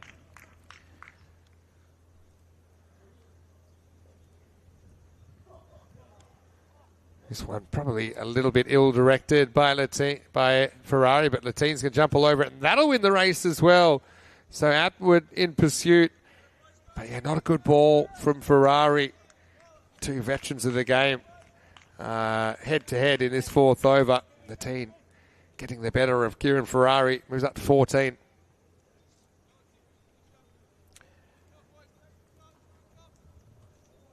Last ball of the over. Latine will knock this out to the leg side for a single. He'll retain the strike. Good game this, even though I suppose it won't have any influence on the finals matchup, but still, every game you want to win. And Pirates in particular in their last appearance of the weekend. At the end of the over, the score is 32 for 3. Yeah, I think you hit the nail on the head, Vinny, a couple of minutes ago. You're saying it's probably going to be good for the rugby club to be in a hole. They haven't really been in a hole throughout the tournament. They've got some sticky patches, but they've got through, but nothing like 3 for 3 of 1.2 or 1.3 overs. So, a good test of their character. As Richie Cunningham. All right, Richie, I'm going to give you credit for 5 dismissals. He said he's going to get 7. Let's see if he can do it. He's got 2 pretty good players he's bowling at here. 5th overtime. Here's Richie C. First ball's pulled away. Once again, field's pretty well set there. So it's only a single.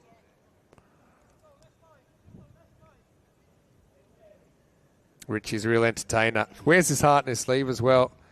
It's a key component in the Golden Ball game, Golden Ball win they had against Bavaria.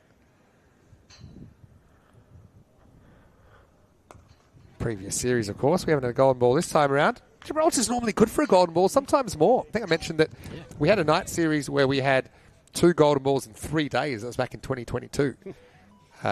2 Golden Balls in 3 games. So it was the first game of one night, the first game of the next night. That's never happened before or since, so we've had 2 in 3.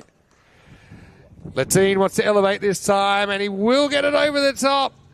It's a good effort once again. Kenroy, probably not a bad guy to have on that boundary. He's got the height, but Latine hit it higher. Maximal 6 runs, and Kenroy's ended up in a hole. Well, it's another pure strike, but footwork again by Latine. Straight and true. I think Kenroy Nestor, as you heard Vinny say, probably the right man to have on the boundaries. A valiant attempt. Couldn't stretch big enough. Richie, I think that's on purpose. It's a bit wider. Hopes that Latine takes the bait and charges. Latine, you can see why he scored so many runs to this level. He's well organised. He doesn't really ever premeditate. He just plays the best shot for the ball that comes at him. That time, it's off the outside half of the bat, so a slight false shot, but even that might bring him 4. Fielder, well, I think that's 4. We'll have a look at it. Yes, good chase, but first impressions to the naked eye that was 4.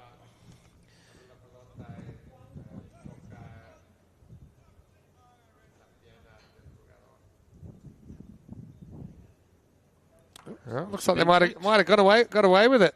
Highway robbery. think it was just given as 2, but I think it definitely touched the rope and the ball. Not all the resources available.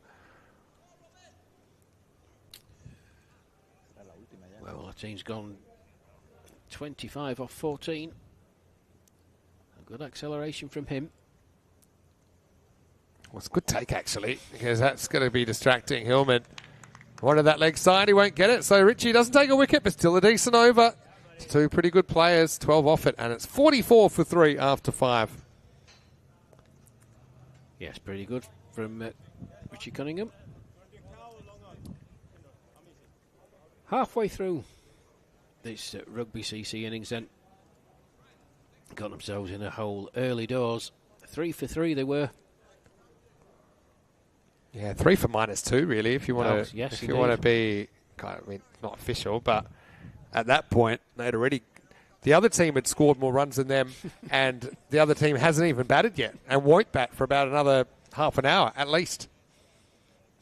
Yes, not a situation you come across very, very often.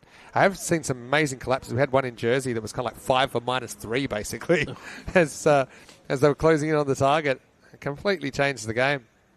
But it's important. I mean, the fielders have to stay on time. The batters have to be on time as well. And that's the thing. There's no point having a rule if you're not going to enforce it. Yep, you know, and we have to stay on time. You can see that in our cricket.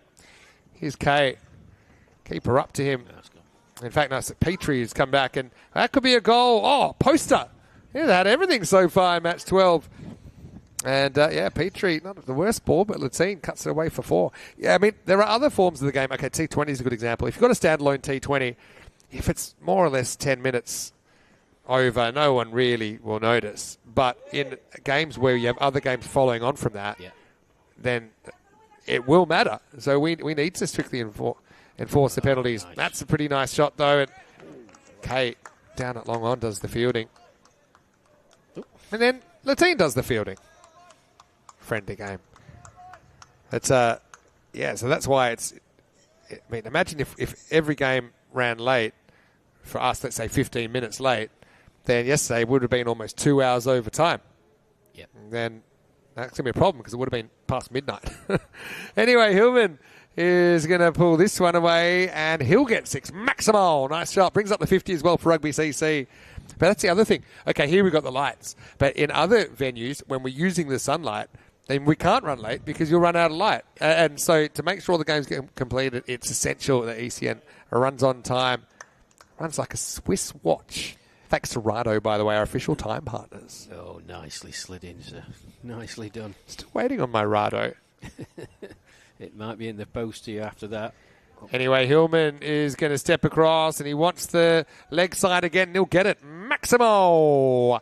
6 more. So Petrie having a bit more pain than pleasure in this second over. And Hillman, again, he's done everything right. I think he wants that opening spot in the final. I think it's his, to be honest. I know there's a few times in the series he's been bogged down, but I think his day today has been outstanding with the bat. Yes, there's no question that he can strike a good ball. It's whether he can strike and get the runs quick enough. Good comeback from Petrie, but an even better cut shot from Hillman, and that's going to be 4. So this over's really gotten out of hand now. It has gone magical 21, and still a ball to come. That's just a very, very good cricket shot, folks. Again, just recognising the length early. Just opening the face of the bat. Raced away for 4. He was on to 29. Last ball to 6, then Hillman looking confident, even that swing. You know, he's whipping away. He'll get the strike. He moves to 30 and joins Latine on that score. He's scoring even quicker than his captain on this occasion. Petrie, his day just got a little bit of a turn, didn't it? And it's 66 for 3 after 6. Yeah, I think 22 coming from that second and final over from Robin Petrie. It's what we've been advocating from what we've seen over the last couple of days. Well, coming up over the next few days, we've got England starting again tomorrow. We've got Croatia starting on Thursday. Norway's there for the first time. That starts not this Friday, but next Friday. I will be in Wimbledon. I'm sitting out Croatia, but I will be back for Kiel, where I haven't been since 2021. That's the only previous time we've been there, so looking forward to that. Romania, we were there recently, but we had some issues with weather. Did have a 4-day series, but that should be a full-length series in Romania as well. So stay tuned. I hope that Rico and Tina have enjoyed their weekend. I've been suspiciously quiet today. I think they might be snoozing, or they might be having a Sunday roast. Did Birmingham City beat Nottingham Forest? They did 1-0 in the end. It was a friendly. Yes. What a ball. Great bowling. Nesta blows up the stumps, and Hillman, his innings comes to an end. Again, he backs away, tries to angle the bat slightly, but Kenroy gets the right bit of a fist pump, maybe of frustration from Kenroy as well, who he's threatened, but he hasn't quite brought his A game this weekend. But that was pretty comprehensive. Hillman is gone for 30, and it's 66 for 4. Good Yorker. Look where this bounces. Right between the feet, I imagine. Yeah, unplayable that. Absolutely unplayable. And you're going back initially. It's even fuller than a Yorker, but I think he wanted to play back, didn't give it the full face, and that made it tough. And I noticed the new batter, which is Dylan Taylor, jogging out pretty quickly to make sure he's not going to be done for another time penalty. Yeah. Well, Nesta 2 for 3. Great stuff by Kenners. Now we get the friendly having his helmet fixed. But if you were really ruthless, you say, no, you fix your own helmet. I want the 5 runs. Or you fix it wrong. And I wonder if there's some sort of subclause that says that if there's fielder interference, then you forego the 5-run penalty. But I still think there's room in the game for nice moments like that. Yeah, good sportsmanship there. Oh, a lefty. It's been a while since we've seen a left-hander. Taylor is one of the few that we'll see this weekend. I know that Phil was mentioning that. He's umpiring here on day 2. Phil's sitting this one out, I think. But Taylor, good hitter of the ball. Kenroy's going to come around the wicket to him. Taylor backs away and slices over the offside, and Hill got off the mark with a boundary. Yeah, slashed away by Taylor. He gets off the mark first ball. 70 for 4 then. And it's an ambitious shot first ball from Taylor. Kind of gave up his stumps. Kenroy's been very, very tight, hasn't he? Through his spell so far. It's the first time he's gone to the boundary. Taylor, this time on the charge, and checks his shot and he'll get 4. Smart batting, just kind of plan beat it. Realised he didn't need the full swing. There's probably a fielder where he was originally trying to hit it, so he just let the ball do the work, and the result's another 4 runs. Yeah, very intelligent from Dylan Taylor. As he came down the wicket, recognised his original intention. It's probably the wrong option. And then just let the ball hit the bat and do the work. Good cricket. I wonder if you'd consider a change of angle even after a couple of balls. I think Taylor, he's had the better of Kenroy with this angle. Maybe Kenroy could get one across him, maybe nick him off. But Kenroy will try again. And this time he charges again and he slices again. And it's 4 runs again. And Kenroy's over's taken a turn now. A bit like Petrie. His second over, not quite the match of his first. Yes, well, Taylor's going after his intent. 4-4-4. And just Nesta having difficulty with his location, coming round the wicket to the left-hander. It shows you lefties can throw you for a loop. Now he's going to get a fair bit of bat on this, but the fielder Atwood's gone back now. Probably smart to protect that boundary. So, yeah, Taylor, again, to show you the depth. He's not someone that I think will even bat the top 5 in the final. He's probably in, I guess, a bowling all-rounder, I'd say. But I think they've used their resources very, very well. I think that Louis Bruce is probably feeling good. Probably says, no, I don't really need another hit. Like I will if I need to. But, you know, the fact that Louis not batting the top 6. Alex Hillman, likewise. Last ball, the 7th. The team will push and retain the strike, but still very good figures despite a few boundaries in the over. Kenroy finishes 2 for 17 and Rugby 80 for 4 after 7. Yes, expected score 124. It's round about par. I think if they get anywhere near it, as I said, from being 3 for 3, middle of the second over, I think that's a good return. The skipper's out there, Ian Latine, 31 off 17, but Dylan Taylor's come out, 3 consecutive 4s. As Ferrari to complete his second over. Yeah, Ferrari would love to break this partnership.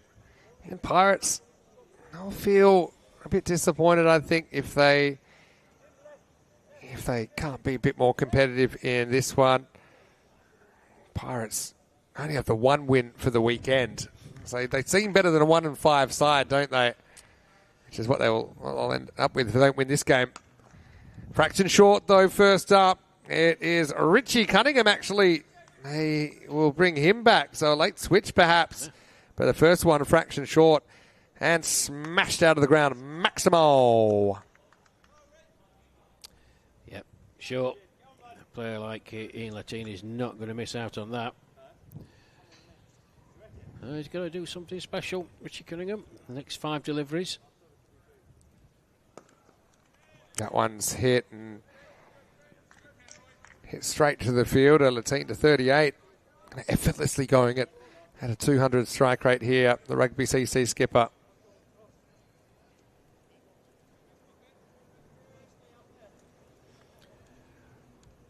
Well, 21 in 7 balls between these two. It's not too shabby at all.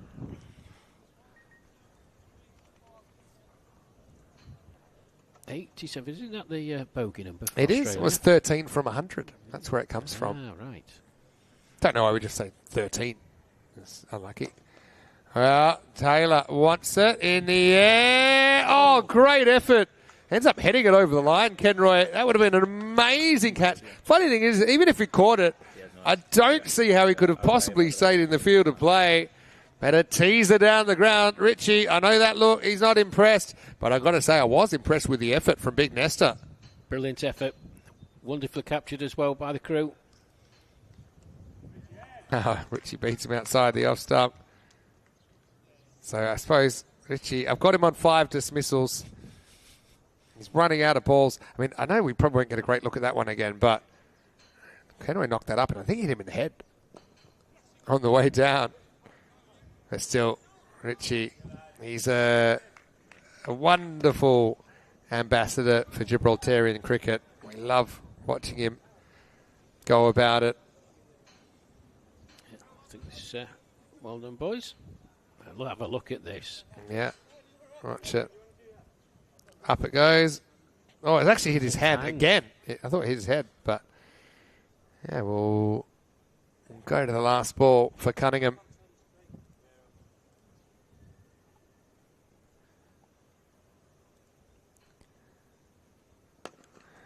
Latine, seen about enough, and he's going to pump this one over a wide long on Maximo. So not the finish that Richie was hoping for. He'll finish in the 30-30s. And after 8 overs, the 100's up for Rugby CC. 100 for 4. What a recovery, considering they were 3 for 3. Yeah, fantastic recovery. Just going back to that Kenroy Nesta attempt. I mean, it's a game that means nothing in terms of the standings. We know that. But just the effort. 12th game, grueling 2 days. You know, back-to-back games for the Pirates. Still putting the effort in. It says everything about the series and the commitment to these players, and they should be roundly applauded. Yeah, definitely. I think Rash being here for a couple of days and getting a taste of European cricket, you see the spirit that goes into it, the mateship. It's quite relatable cricket. That's what we say sometimes, that it's a level of cricket, rather than what you might see on TV a lot of the time, that might be well above what 99% of the population would ever play. And I think a lot of people could picture themselves doing this, and they pick out their favourite players that they particularly like watching. Yeah, absolutely. Not always the best players either. I think it's great. All right. Let's move on then. And Ferrari will come back this time.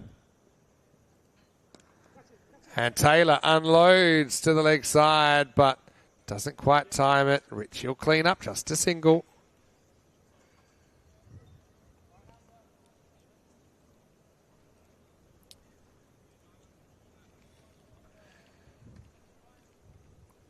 So, can Rugby CC get anywhere near their expected score of 129? There's some effort if they do. 11 deliveries left. Into the 9th. Latine on strike. Uses his feet, gets it on the full this time. Picks out the fielder though, Kenroy. On the fumble they're going to go, and he's got a good arm. Oh, that would have been amazing.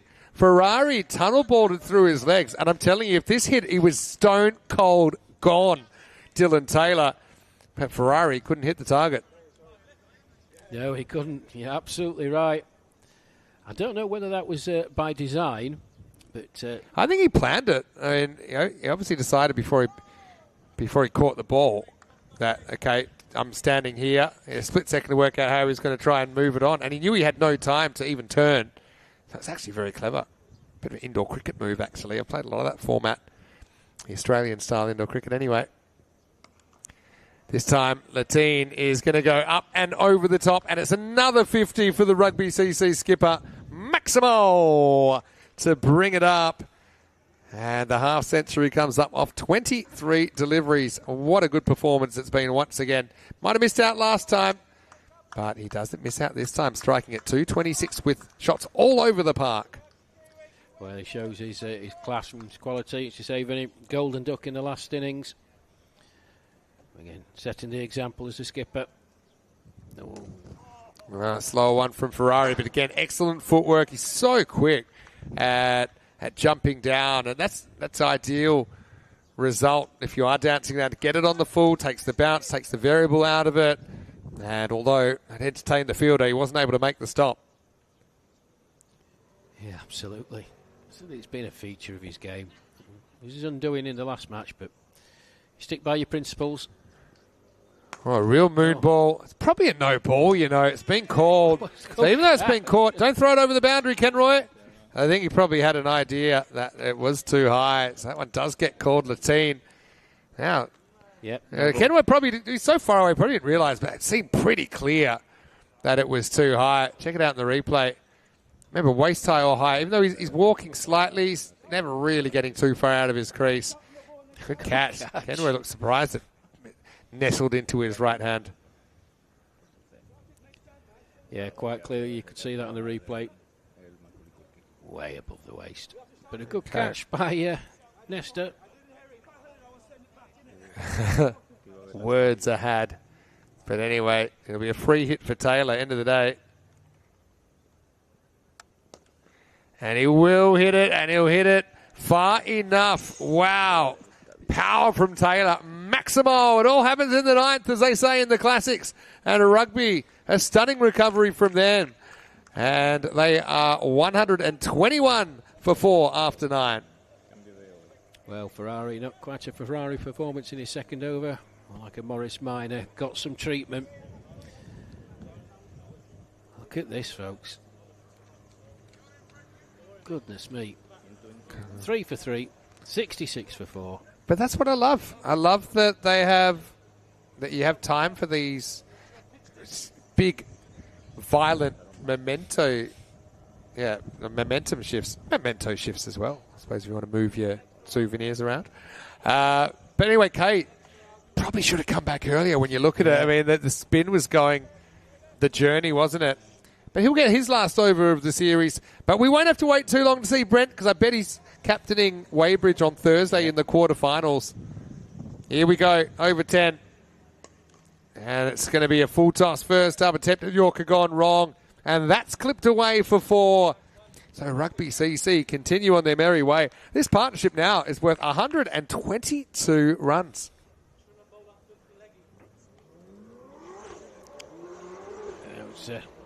It was 66, wasn't it, when Taylor came in? So just doubled it. still very, very good. Backs away slightly, Latine, and will work a single. Taylor's been a pretty important part of this partnership as well, though. He's come in. He came in at 66, I should say. So this partnership is worth 60, of course. The partnership before that was worth 63 between Anthony Hillman and Latine. Still, it's been a good team batting effort, really. And, yeah, if you get out quickly, that's fine. You just don't want to be using up balls. I think it's very, very important to grasp that. Rugby CC probably along the way have had to pull the hook on some batters. It happened to Hillman earlier in the tournament. That's something that's just obviously you don't want to have a batter in that position, but I think considering the batting still to come on some of those occasions, it's something they need to always be considering to try and get their best players facing the most number of balls possible against the bowlers that they want to be facing the most as well. Yeah, they've tweaked it, whereas the sloggers in the final the next game have been pretty consistent all the way through. So it's going to be interesting, but they've shown a different dimension, the rugby boys.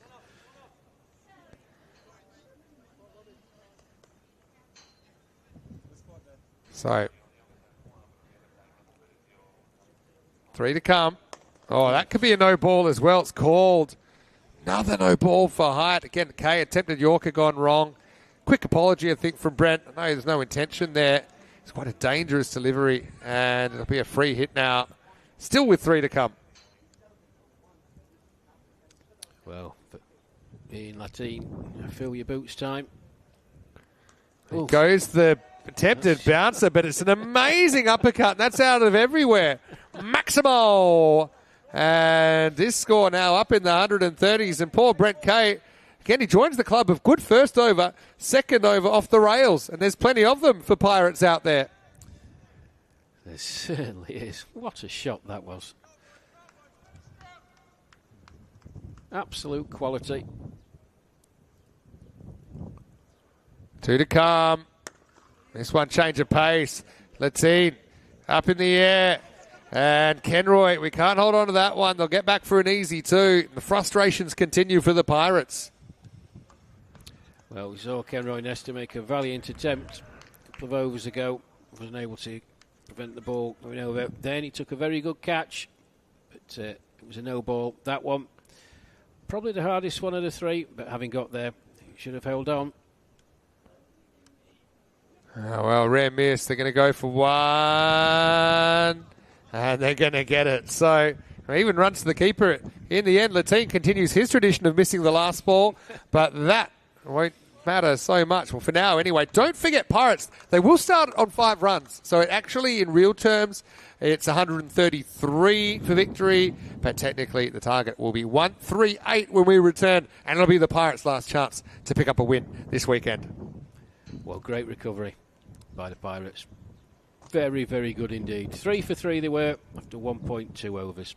So to get up to 137 for 4. Superb. So the first one, there you go, slap straight to cover. And then Kay. Beautiful delivery, and then he followed this up. The next ball, absolutely plumb as you like. Ataloy, nothing he could do about that. Yeah. And then the skipper, as he has done all by 1 innings, backed by Hillman as well, really accelerated up. Took the score from 3 up to 66. Some brutal hitting. Kenroy Nestor came back into the attack. Beautiful delivery. Full Yorker length. Nothing Hillman could do. He was out for a well-made 30. Richie Cunningham. Dylan Taylor, the new man in, the left-hander. Great effort by Kenroy Nestor. But the skipper, Ian Latine, continued on his merry way. This is another one. Kenroy Nestor actually catches this one, but you could see from the delivery, called a no ball. And then he, just for good measure, smacks another one. Kay came back, Having bowled a good first over, got some treatment. Nestor dropping him on this occasion. Don't think it made any difference.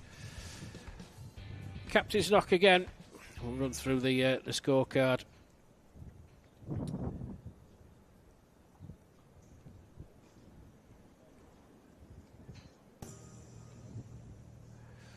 That stuff is wait. Here we go, folks. So, new opening partnership. Julian Freo, just 2 off 4, continuing his miserable run. Kabir Mirpuri, well, he missed out this time, being very solid. 1 off 3. Skipper, Ian Lateen, not out 70 off 31. 6 4s and 5 6s. Adatoy, he got a first ball duck, LBW. Anthony Hillman, 30 off 13 with 3 4s and 2 6s. Dylan Taylor not out at the end, 28 off 10. 3 4s and 2 6s on the bowling. Well, you see it there on the screen, just disappearing. Plenty got some tap. Probably the best of them, Brent Caber, that was 2 for 21. His last over went for quite a few. So there we got the mid-match summary. Pirates need 138, but as you hear when you say with the 5-run penalty, they'll start off.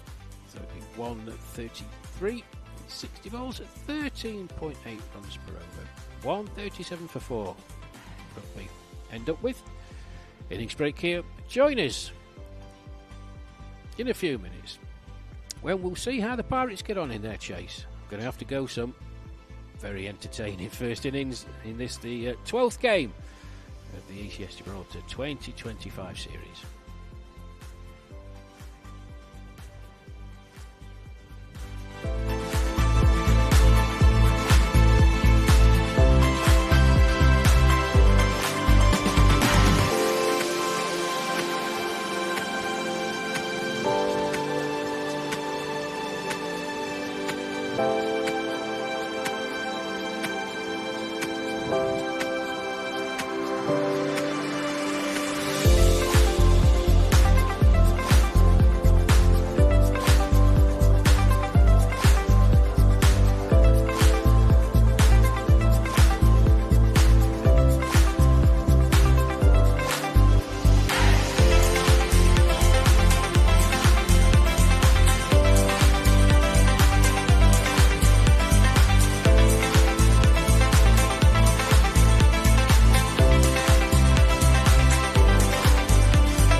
This European cricket event is proudly brought to you by HCL Software, Rado and 1xBet.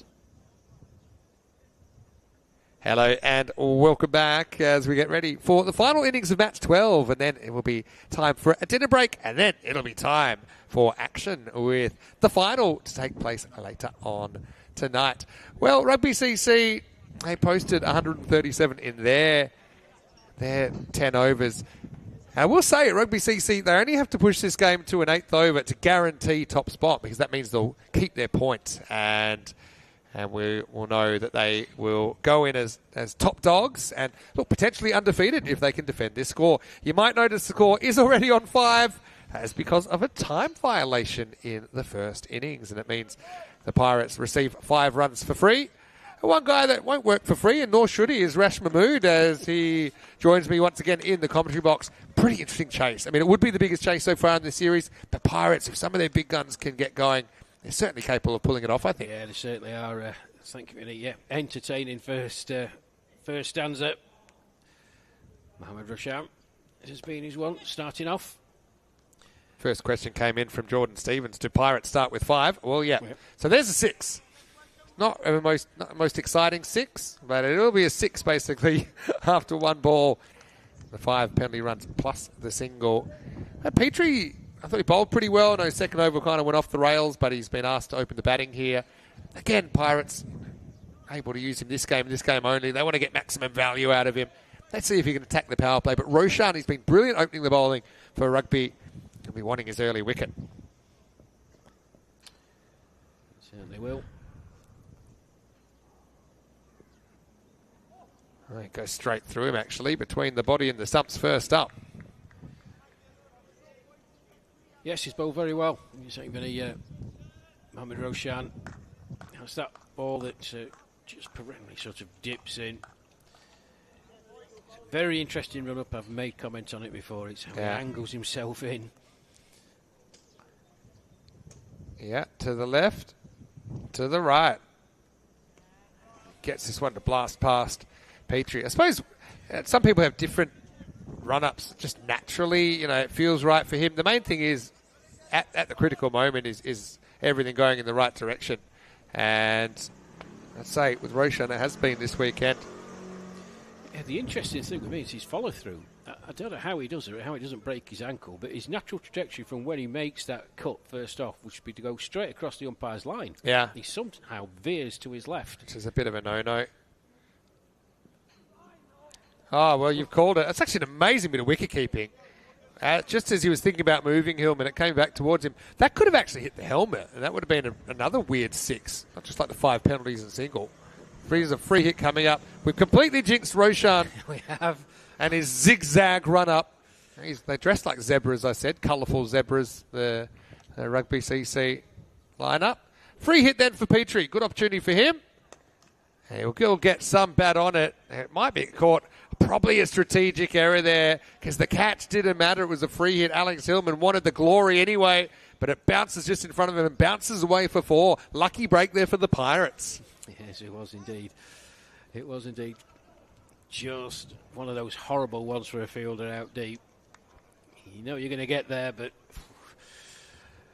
self-preservation, I feel. A comeback ball then for Roshan. This is more like it. Petrie, though, hits it straight to the fielder. They won't get a run.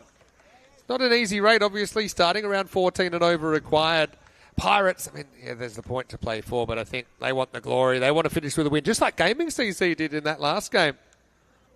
Yeah, they've got to show the same heart and endeavour and commitment. It's a tough ask, though. Good length this time, but it's dug out. I think a 2 here, but that's an excellent bit of fielding down there by Taylor, who dived on it and kept it to 1. Yeah, very good from Dylan Taylor. Enjoyed watching him over the last couple of days. Good commitment in the field. 1 gone then. Even dozen on the board. Starting with 5, of course. Yeah, they did. So 7 off the over. Plus the 5 is 12. 90 matches since the Golden Ball. Well, I know they got really close to a Golden Ball last time, Sloggers in rugby. Could we have a Golden Ball final? It's possible. We have had only one final decided by Golden Ball before, and that was in Portugal in 2024. And it was a banger of a game because the sun was setting, and I was worried that we were going to have the Golden Ball in the dark. But the batter obviously saw it. I mean, side because he hit it for 6 and won the trophy. Fort Marlow never lost an ECS at the Santarém Cricket Ground. But right now, it's Petrie who's going to get a ball that's short and outside the leg stump. And he's going to put it away for 4. Freoni, well, now they've thrown in the ball and said, go on, give us something. But what he gives them first was a little bit of a gift, and it's unwrapped by Petrie. Yeah, it certainly was unwrapped. Big shiny bow on it. I think hit me. And Petrie, he certainly did. I do hope Freoni doesn't get too much tap. Deserves something, doesn't he, Joy? He's a lovely guy as well. He's been out of the game for about a year. Yeah. I know he's popular. He's got his own fan club that will often follow him around to the ground. And right now he's going to deliver a wide. Nice take by Anthony Hillman up to the stumps. We've all been in places like this, haven't we, where we've been batting and it hasn't come off, and then you're a bit of an all-rounder and it doesn't come off with a ball, and then you go in the field and the ball just follows you. Even if he doesn't play in the final and rugby win, he'll celebrate as hard as anyone. He's part of the winning team. Team game after all. Yep. You'd rather team success over individual success. Ideally, you'd like both. That's well bowled. Nicely taken as well. I like the work of Anthony Hillman. Yep, team keeper up to the stumps. Stays very low for quite a long time with the gloves, and so he's able to react to the sideways movement kind of as he's coming up, and he's able to see that movement because he generally does stay low until the ball bounces, which is what you're taught. There's some great analysis that you did in their previous match when we had the side on, and he was just demonstrating that when you can see it with your eyes, it just brings it all home how well he does keep. Wow, that's struck by Petrie. It's high, it's in the air, it's going, and it is going to be gone. Maximal for Petrie. Wasn't a bad ball, really, from Freone, but he's hit straight back over his head. Petrie will cash in the 6 runs. Yeah, nice shot from Petrie. It was in the air a very long time. But it cleared the ropes. The first Maximal with the innings then. And it goes to Robin Petrie. 23 without loss. The Pirates. Short, tries it out. This is hit up in the air. That's going to go as well. Maximal. Well, Julian isn't finding it too much easier as this over is threatening to go magical. 17 off the 4 balls so far. Oh, I do feel for him, bless him. Give the man... So let's be honest. He scored next to no runs. He's dropped a couple of goober catches. I know he wasn't feeling too well yesterday. Had to come off the field. Yeah. But he's back out there. Credit to him. You know, he's there. But what can he do? All right. Well, here's your wicket. Knowing Freone's luck, it'll be dropped, but it won't be. And that's well taken by Kabir Mirpuri. So Julian does have something to celebrate. Petrie with a nice cameo of 21. Looks like the left index finger might have got a knock there, but luckily it's not his bowling hand. Mirpuri will be the first wicket, though, 29 for 1. Well, well done. Well done, Julian. And well done, Kabir Mirpuri. I don't think I could have looked at Freone if that had been dropped. Oh, Freone might have retired forever if that had been dropped. So come on. He would have kicked the stumps Help down, me out. Slotted the umpire. Don't know if I've... Actually, I think we might have seen it once in Malta where a player... And remember, we've had over, I think, 8,000 players on the network now. I think he retired mid-game. And in the middle of the innings, I can't remember, something to go his way, got in his car and he's gone. Didn't talk to anybody. Don't know if he just left. Probably don't need your gear, do you, if you're retiring? Left in the ground, straight out, grabbed the keys. Love it. Cricket, it's been real. See you on the other side. I want to know that. I'm going to put that to the chat as a random question. Have you ever seen Have you ever seen someone just spit it and walk off mid-game? of any sport. Oh, that's pretty close to a no ball, you know. Yeah, it's been called that way, Phil. Eagle-eyed. He's saying, Julian's saying, hey, but to be honest, you should never be forcing the umpire to make that determination. So that'll mean he can't take a wicket this last ball because it'll be a free hit. Harry Pyle coming out at number 3. I feel like Phil, the umpire, 75 years young, he'd give you a good dressing down as well if you gave him too much lip. Yeah, so let us know your best walk-offs. That gets more pad than anything else. So it pops up. And maybe got a little bit of bat on the way through as well. It will be the end of the over, so it's 20. I'll make that 30 for 1 after 2. I mean, where you went to school, did you have the odd strict teacher back in your era? What were the kind of tactics? You get the old rap on the knuckles, or that had gone by the time you went to school? Oh, I was at school a long time before you. I'll tell you what happened. Metre-long steel rule. Oh. Knuckles. Yeah. And the side of the steel rule in between. Oh. Big board compasses that you used on a blackboard as it was. Yeah. Dave Jones, who was our maths teacher, ex-rugby player. Hello, Dave, if you're watching. Hello, Dave. Used to throw the board compass at you. Wow. Board rubbers, they used to get routinely thrown at you. Cane, we got the cane. Wow. Yeah. Well, obviously worked. It turned out very well. Yeah. Seems that way. Yes. Okay, so that's a double random question. I'm looking for storm-off stories, but I also want to know, how were you disciplined at school? And did anyone stick out? I mean, I kind of was on the edge of that era, but when I was 6 years old, I remember I got the 30-centimetre ruler, so I think they downsized by then. It was more of a token punishment. Anyway, Kate coming out at number 3, coming out to open, I should say. I would have thought that... sorry, it did come out number 3, of course. He must wonder what's going on. He was making all kinds of runs in Wimbledon, but I mean, he's had one innings of note in this series, and this is his last chance.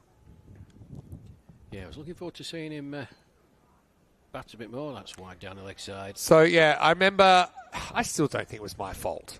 I was 6, and I got in, let's just say, and I was always good as well at school. I saved my misbehaving for at home. I think they often said, and the kids are good at school, they're the ones that gave their parents the most. I was probably in that category. But the teacher just gave us both the 30-centimetre wooden ruler. Didn't really hurt, but it hurt my pride. Anyway, that's going to be away for 4. Okay.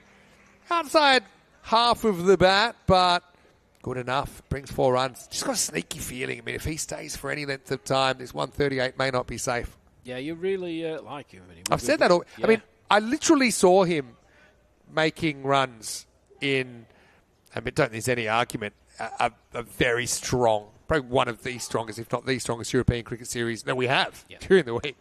Having said that, he batted lower, but I don't think that should matter too much in this form of the game. Is that because of the strength of the team? Yeah, he captains the side. Wow. He captains Weybridge.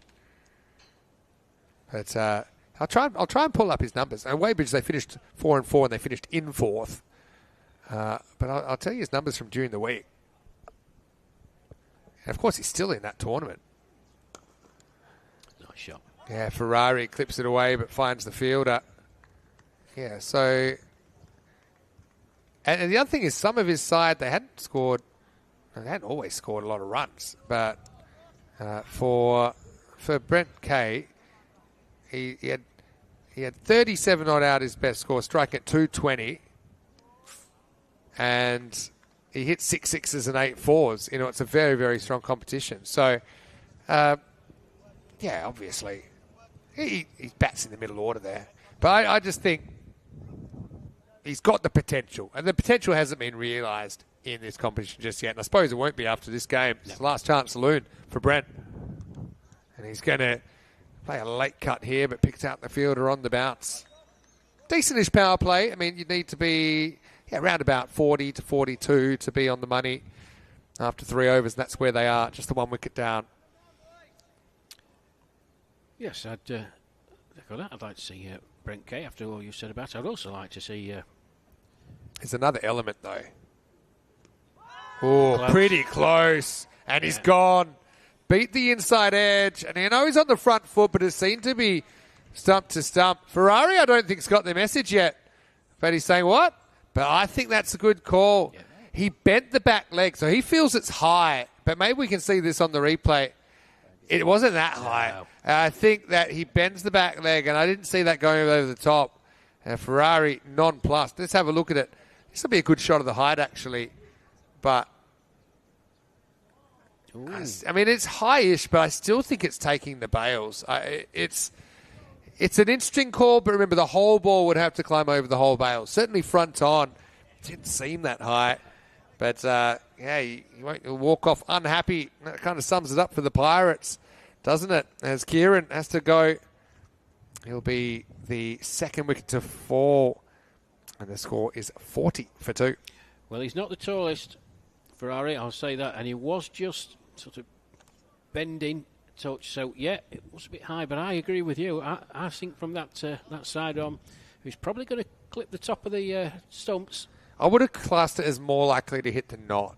He won't feel that way because he'll just know where it hit him, and when he stands up, he'll say, "Hey, that's going over." But I suppose he gets beaten in the first place, doesn't he? And just fell over a touch and forced the umpire to make a decision. So Mapuri's going to come on. His over is going to be pretty important here. Harry Pile's come out at number 4, but right now it's Kay facing up. Okay, we'll get a scratch on this, I imagine, and it'll run away to the boundary. So again, maybe a bit streaky. I mean, a lot of finger spinners were just getting met in Wimbledon and just seem to be going for some ridiculous runs. Okay, it might just be the more he tries, the harder he's finding it to get on a run, but at least he'll take the runs there, 4 of them. Yeah, it's a bit fortunate. You make your own luck in this game, as we all know. Mapuri won't be too thrilled with that. Hope his finger's all right, of course. On the left hand, it looked like he took a bit of a knock when he took the catch earlier in the innings.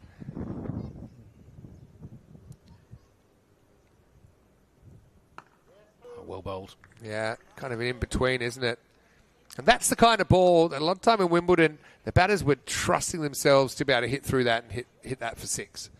You know, but this pitch, maybe slightly different pace.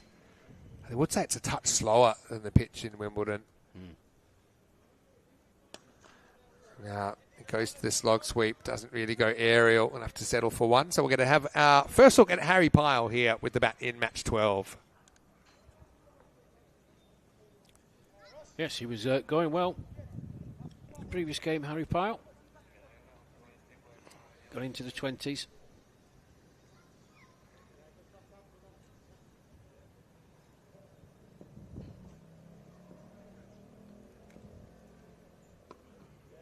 This time it's worked away, but the run rate required is in the 14, so you do need to keep picking up those boundaries from time to time just to keep that rate in check. Probably get 2 boundaries in the over. Typically, I think you'll keep that at bay.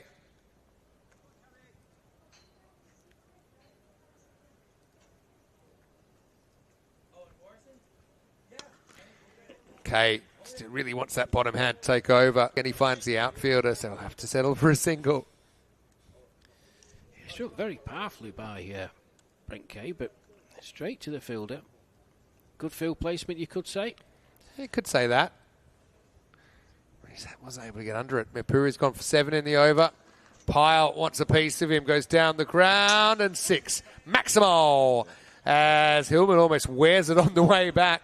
But it will be 6. It will bring up the 50 as well for Pirates. 53 for 2 after 4. And a good strike there by Harry Pile, the experienced keeper bat for the Pirates. Yeah, great shot. We saw that in the previous match. Made some very, very nice shots indeed. Backed himself. And Alex Hillman, he's very lucky because as he turned around, it ricocheted off the stanchion there. He was close to giving himself an injury. Yeah, could have been ugly, but he's all right. And yeah, that's the main thing. We have seen some amazing things. Like I've seen a ball hit the crossbar of the sight screen and get caught one-handed on the field. Kind of things. When you have so many balls, you'll see almost anything. Anyway, Rajendran's going to get a bowl here. Again, we haven't seen so much of him. He's coming to the side today. So I think we'll see this from Rugby CC, giving people an opportunity. But that first one, a little bit short. Kay rocks back onto the back foot and hits it sideways, 4 runs. Yeah, no one out there square of the wicket. He's got the freedom of the onside. He's got a man backwards, square on the 45 on the leg side. Yeah, and I think Ian Latine probably noticing, all right, there's a few players here. They're probably not going to get a bowl in the final. Yeah. We're going to try and get them involved. I think that's good management as well. Yeah, it is. Roshan seems to always want a bowl, and that's fine. You're just trying to give them what they want and also balance amongst your squad. But that's a really good shot by Kay. Can sense that power. That time he does find the gap and finds 4 runs. 4 carreras. I think it might have been 6. Where'd it go all the way? I think so. Well, that shows you his power if it has gone all the way. And you're right. No, 4 and 6. It was just a little knock, I thought. It was. Right, it did carry all the way. Well spotted, Rash. That one's asking for it. This is a good example of a ball that he would not believe that he hasn't hit this for 6. He won't believe he hasn't hit it over the roof. In the end, he wears it. I think he's hit it. He's top-edged it into his abdominal region. Ouch. Yeah, ouch indeed. Oh, his eyes must have lit up when that delivery was on its way to him. And now he's kind of scared straight. Yeah. Rajendran must feel like he had some sort of moral victory there, the ball before. But yeah, good game this. Pirates 24%, but I think if these two stick around for a while, that could go up.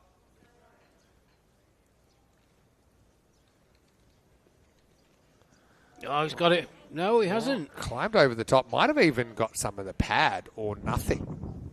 Or maybe some bat. I'm waiting for a signal. We don't get a signal, so he must have just maybe flicked the glove. Gone straight over the stumps. Won't really call that a chance for the keeper. It's a pretty difficult one. Kay just must feel like he's playing on Mars for a guy that captained Wadebridge during the week. But this is Gibraltar. Not quite Mars. Here's Pyle. Knocks this one out. Again, just a single. So Rajendran does a decent job, doesn't he?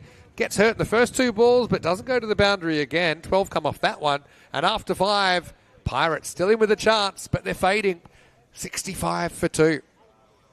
Well, it's imperative for the Pirates that these two remain there for the next couple of overs, but continue to try and score their runs.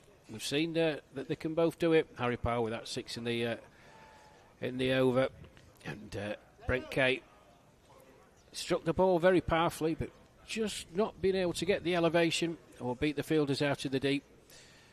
73 off 30 though.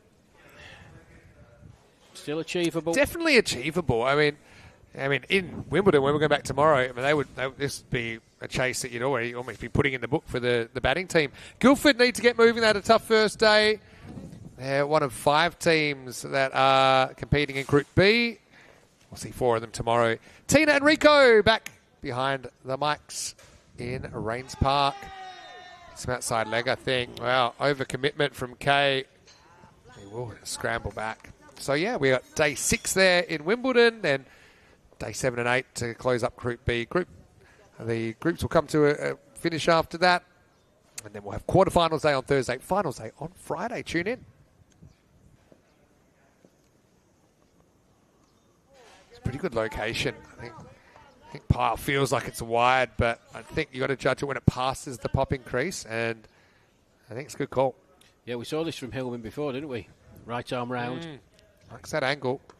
Goes a bit closer to Pyle this time. The right-hander gets away, only a single. All right. I mean, Kay's a good player. I maybe would like to see him go a bit straighter. I think he's trying to hit across almost everything, but I think he's good enough to hit straight 6s. In fact, I know he's good enough to hit straight 6s. Maybe hit through the line, play the percentages a little bit more. Let's find out. He still wants that leg side, but he's going to set a bit of a task for the fielder. He does very well. There's Louis Bruce out there, I think. He's a good fielder. Good fielding, good throw. Is Louis, but he can't prevent the 2. But see, even a 2 at this stage doesn't keep you up with the rate. You need boundaries or extras, basically. Boundaries, wides, or no balls. That's the only way you bring it down. And now this one is a A bit of a leading edge from Brent. And he won't get a run. Yeah, just went for the big shot. Leading edge, chops straight back into the ground. Hillman does the fielding of his own bowling, and there's no run. 16.8 now. Quickly it can change. Dot balls, singles, boundaries needed. Yes, good angle again from Hillman. It's cut away. Field's well placed there. It's quite an unusual position to have a fielder, but probably with the angles he's creating, it's a smart one to have an outfielder there.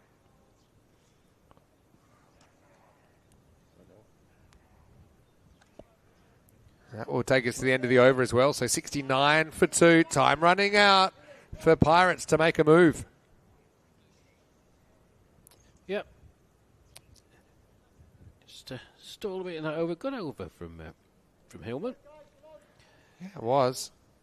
They need to get the hammer down, though. Well, they need to double their score in 4 overs. That's always difficult, but not impossible.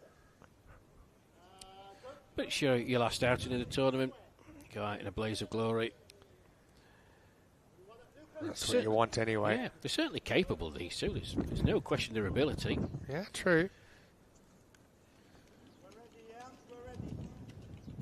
Now, looks like we're going to get crowd favourite Atateo Ataloya, who's going to bowl over number 7. His slow ball was coming out really well before, and by that I mean his even slower ball. And he's gone. Yeah, how about that? First ball, he gets a big wicket, angles in, and you can see what he was trying to do. Case searching for that leg side. So, okay, he's had an interesting week in the ECN universe. I bet he didn't think he'd be bowled out by a 50-year-old in his last innings of the week, but that's how it's going to work out. Maybe he took a bit of the pad on the way through, but just again playing across it. And Ataloya continues his good weekend with the ball. The 3rd wicket falls and Pirates 69 for 3. Well, Ataloya, that smile is not going to disappear from his face for a week. I guarantee it. Great way to start. Harry Pyle then, the man out. I'm sorry, Brent Kay, the man out. 27 off 19. Yeah, so I mean, still on paper, it's a decent enough innings from Kay, but I think it's just be so disappointed that he hasn't been able to show more of his A game this weekend. But that's the way it goes in cricket sometimes. It's got to be Kenroy Nestor's time, surely, Vinny. And at the end of the day, the weather's much better here than if he'd stayed in London for the weekend. And that's a fact. It's a scientific fact. Scientific fact. By the way, I hope the weather's okay in London tomorrow, because I know there's some concerns. Well, Kenroy's taken forever to get his gloves on. I reckon he's going to get pinged. There's communication. Let's have a look. He definitely wasn't ready until just then. The irony being, it takes just as long now to decide if it's a penalty or not. I think the umpires have said, no, he's fine. Maybe no one wanted to say it to Kenroy. Anyway, here we go. All right, that's pulled away and over the top. Well, when he was ready, Kenroy is going to put it out of the ground. Keynes on, Maximal, maybe game on. Maybe he's like the Hulk. You don't like me when I'm angry. You've got to get him angry. But I also understand if they don't want to enforce a time penalty because no one is wanting to say it to Ken because they're going to cop a mouthful. In the nicest possible way, he's a big unit. He's a big unit. I'd be right behind you, Vinny. Friendly, though. But I think on the field, friendly. Sorry, off the field, friendly. Yeah. On the field, beast mode. Oh. Misses out on this. Go with your first thought, Kenroy. So Kenroy, he chirped up in the European Cricket Series we had in Khartoum a couple of years ago to Dutch international bowler Vivian Kingma. Kenroy held his own on that occasion. And let's see if we can get going. It'll be a good time for a Keynes fireworks show because I think that might be the only thing that might bring this game back to life. Yes, slipping away from the Pirates. 62 off 20 required. That runs per over. Approaching 19. That's that slower ball. It's come out so well today for Ataloya, but this time it won't bring him a wicket. But still, only concede a single. It's that over-the-top kind of rolling leg cutter. He's dropped it into a good length today, and it's generally been straight. Walking 677, last ball the over to come. It's the dip he gets on it as Yeah, well. it's the overspin, Right, basically. It's not really a leg cut. It's got more like an overspinner the way he bowls it. Kenroy hits this reasonably hard. Oh, well. Not held by Bruce out there. He won't be happy. He sets high standards. It will run across the boundary for 4. And Ataloya will be disappointed, but still applauds the effort. That's a good sign that the team's still in a good space. End of 7 overs, 81 for 3, but 57 required off the last 3 overs. Well, if they do manage to get there, with the first one out of the commentary area and down. The final coming up. Sloggers versus the Rugby Club. 4:06 GMT. 7:45 in the evening, Central European Standard Time. Actually, they'll probably get updated in a minute because we've gone past 7 over mark, we know that rugby now are officially going to be in first place because they'll take a point out of this. So we'll probably see that updated pretty shortly.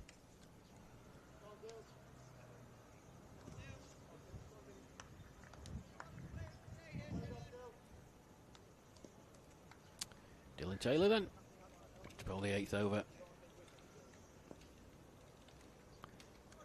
Left-handed batsman, right-arm bowler. Yeah, he is. Dylan, one of a whole host of players that are like that.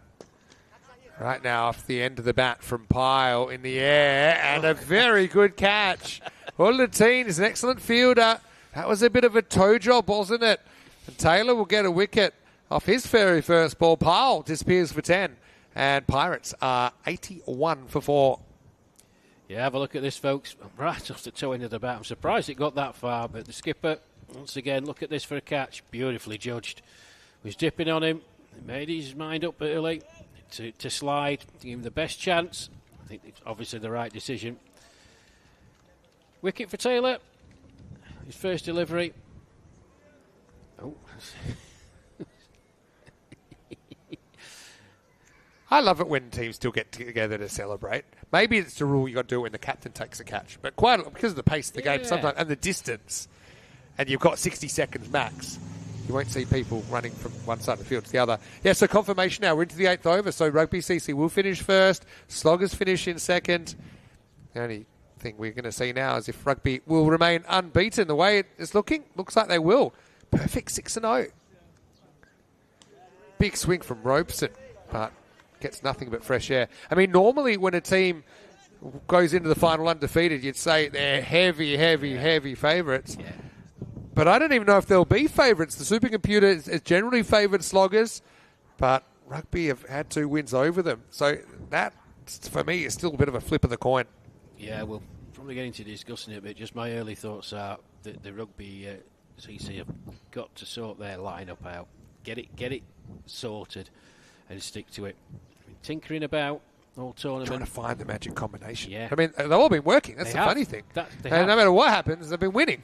So I guess that's a good problem to have. I mean, if they were to lose, they'd join quite a lot of teams, more than you'd think, that have won every game and then lost the final. Wow, okay. You know, we've even had teams go 10-0 and then lose the final. So, it's T10 cricket. It's unpredictable by its very nature. It should be an excellent finale. Well, it's just a shame for the Pirates here, really. Probably sums up their tournament. They've had Honestly, their moments. it does. If you told me this team would go 1-5, I would have said, you're crazy. Nesta, again, when they need 4 a ball, he's just checking his shot, gets beaten in the transit from Taylor. Kenroy, again, I don't know if I've got the answer. I mean, I've seen him play some incredibly destructive innings for both his clubs here in Gibraltar, but also for the national team. But just it has not been happening for him in this series. I mean, he had scored a few runs, but he probably hasn't scored in the way or at the rate that he would have liked. Might as well just shut your eyes and swing hard. Yeah, here he goes, look. Sums it up. Well done. It was a huge wide and he's kneecapped it. And Taylor still hasn't given up a run off the bat. He's on a fake maiden here. They will count that as a run. Do you know what, Minnie? That's excellent bowling from Dylan Taylor. Kenroy Nestor was on his bike to the left. He was going leg side, leg side. Taylor saw him and just fired it in his passes. There was nothing he could do because he was going that way. I think that's a very, very good piece of bowling. Yeah, it is. But Kenroy, the KNS monster won't be too happy with it, though. He won't be. Well, he basically sold himself short. Robeson. Could see him getting a go. I know Georgina's watching. She's always happy when her daddy's out there, although he'll take one of the legs as well. Lucky the pads should save the day. And Taylor, great over, 1 for. I think this game is done. Pirates 83 for 4. In fact, they actually need 13 off 12 just to keep a point and to save a bit of face here against Rugby CC. There you see the worm.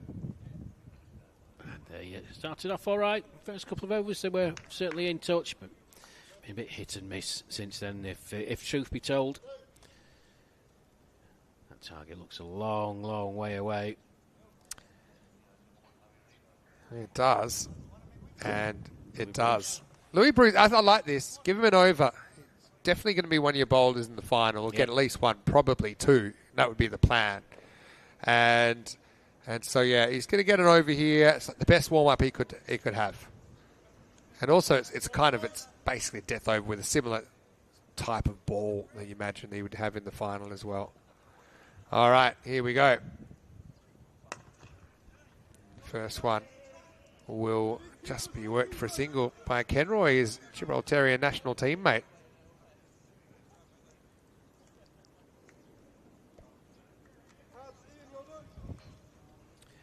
Yes, just exchange pleasantries at the end of that delivery. Louis Bruce and Kenroy Nestor. All the players are very close here. Robeson just keen to get off the duck and he'll manage that. So, yeah, okay, we've got a bit of time to think then. What are your thoughts on the final, Rash? I mean, you've seen it all unfold. Do you have either team ahead? I've got a sneaky feeling that Rugby are probably going to do it. And I'll explain why at the end of the over. Effort ball from Louis. Tell me now, I don't want to wait till the end of the over. It's just the way they've played in the two matches. I know they squeaked home in the first one, but I thought in adversity, doing it the other way in the second meeting, which was the 10th game,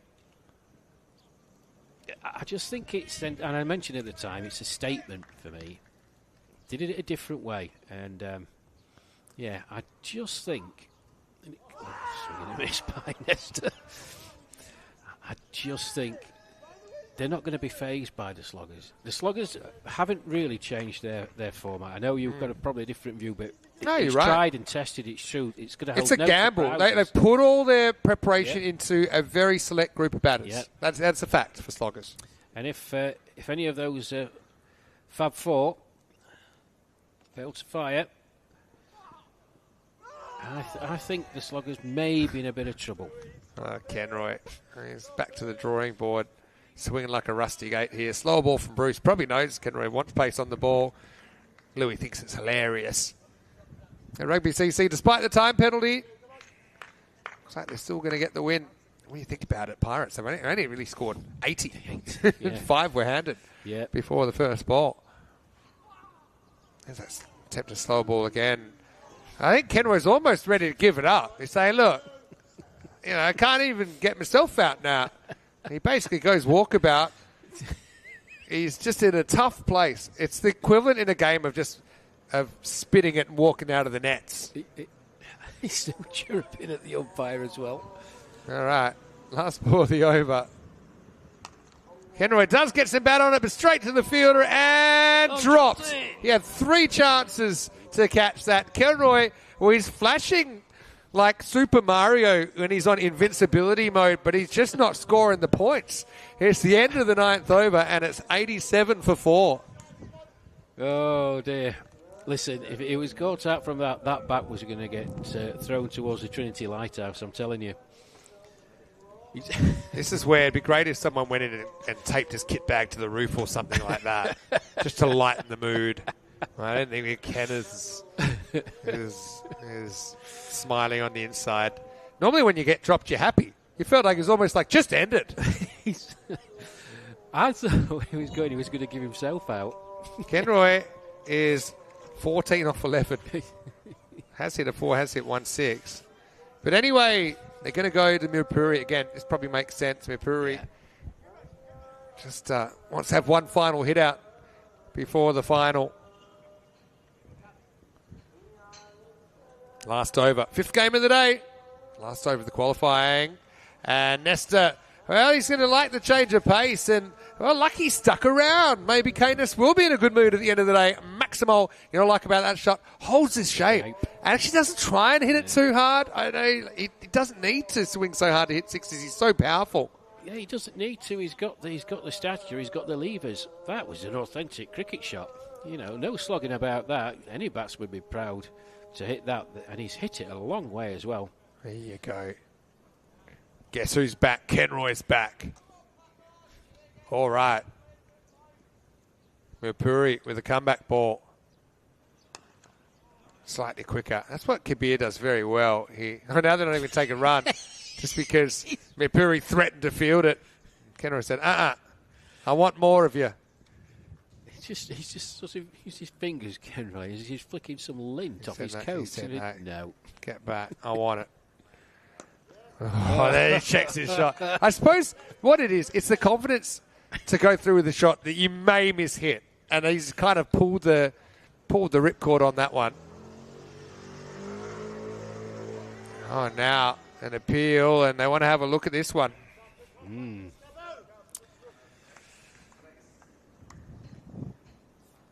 First impressions. We are a long way away, but first Yeah, impressions... I mean, to be honest, if the keeper thinks that's out, his foot's stationary, so it's probably out. That's my guess. He looks very sheepish. Can we see the line? Not really. Let's see if we can get a look. Line's between his feet there. I think he probably was in the air. Yeah. But whether they'll call it on that evidence or not, I'm not sure. I reckon he's out. Well, Kenroy's... I reckon he didn't actually need to lift it, I don't think, given not out. But again, pretty lucky. Kenroy again. Another one of his 9 lives. Kenroy, the big cat. Kabir's like, hey, not out. Not out. 3 off 2 for a point, by the way.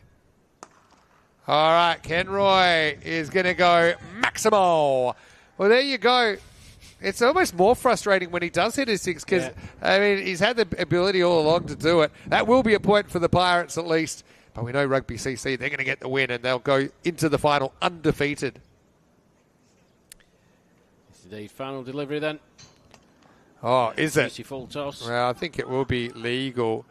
And Kenroy doesn't put it out of the park. He just knocks it for 1. So Pirates will finish on exactly 100. A lot of love between these two teams. I know cricket's a funny game. And, if it was easy all the time, it probably wouldn't be as fun when you do have success. So I can understand there's frustrated players this weekend, particularly I think on that Pirates lineup, the talent in their lineup. But, for rugby, you can't do much more than go 8-0, or 6-0, I should say, in this series. And Sloggers, who started probably favourites for me, but I do agree, rugby have had the results over them. And they've done it with slightly different lineups every time. Having said that, I do think it's about a 50-50. I think, according to the odds, Sloggers, I think the big thing for me will be if their openers fire and can capture lightning in a bottle the way they did yesterday.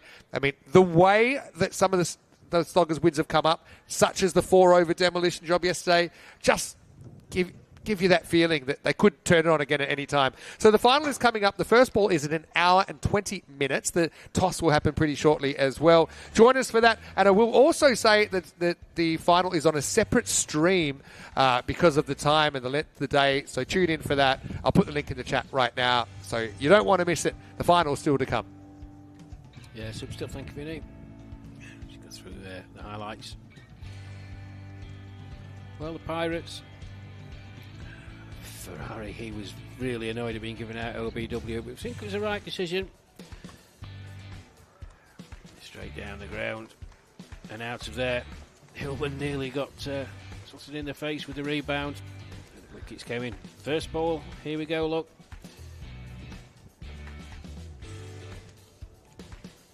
Bang, out of here. Dylan Taylor. Him on. Mr. Skipper leading by example, taking a very well-judged catch. And Roy Nesta doing what he does in his own style. Just a picture he couldn't have done it more frequently during this tournament, but he's there to entertain. In the end, the Pirates, they come up short. Pretty much that display and their batting and the bowling just encapsulates their tournament. Should have been a lot higher. But there you go. Should have been, could have been, and for the Pirates, I mean, their tournament just kept getting worse, didn't it? I mean, they ended up with 2 losses to finish. But that's the way it goes sometimes. I mean, again, always great to see some of those individuals having some success at times, but they just couldn't quite pull it together. And here they scraped together 100 in the end. 27, the top score. Roy Nesta did hit 3 out of the ground in the end in his 27 not out. 27 for Brent Kay as well. 21 for Petrie in his only appearance at the crease in the series. And again, nice to see rugby throwing the ball around. 8 bowlers used their wickets for Roshan Freone, Adeteyo Ataloya and Dylan Taylor. Louis Bruce getting a workout towards the end, but really, really exciting. 37 runs in match 12, but the best is yet to come with sloggers and rugby to play. A thriller under lights, I'm sure, as we'll have them at twilight. A final reminder that if you would like to watch the final, and I'm sure you do if you're watching this, you will have to switch over to the other stream due to time constraints, but that link is now in the chat. Well, Rash, excited. We're going to have a bit of dinner. We're going to come back. We're going to bring it home with a bang in a final that I think is going to be must-watch TV. Yeah, must-watch TV, folks. Go and get yourself some refreshments or whatever you need to do. Join us in about an hour and 15 minutes. Really settle yourself down. I'm sure it's going to be an absolute cracker. It sure will. So Vinny Sandu here, Mr. Maximo and Rushmood. We'll see you the other side of this break. It'll be time to turn on the lights and give away the European Cricket Series trophy here in Gibraltar. See you soon.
you.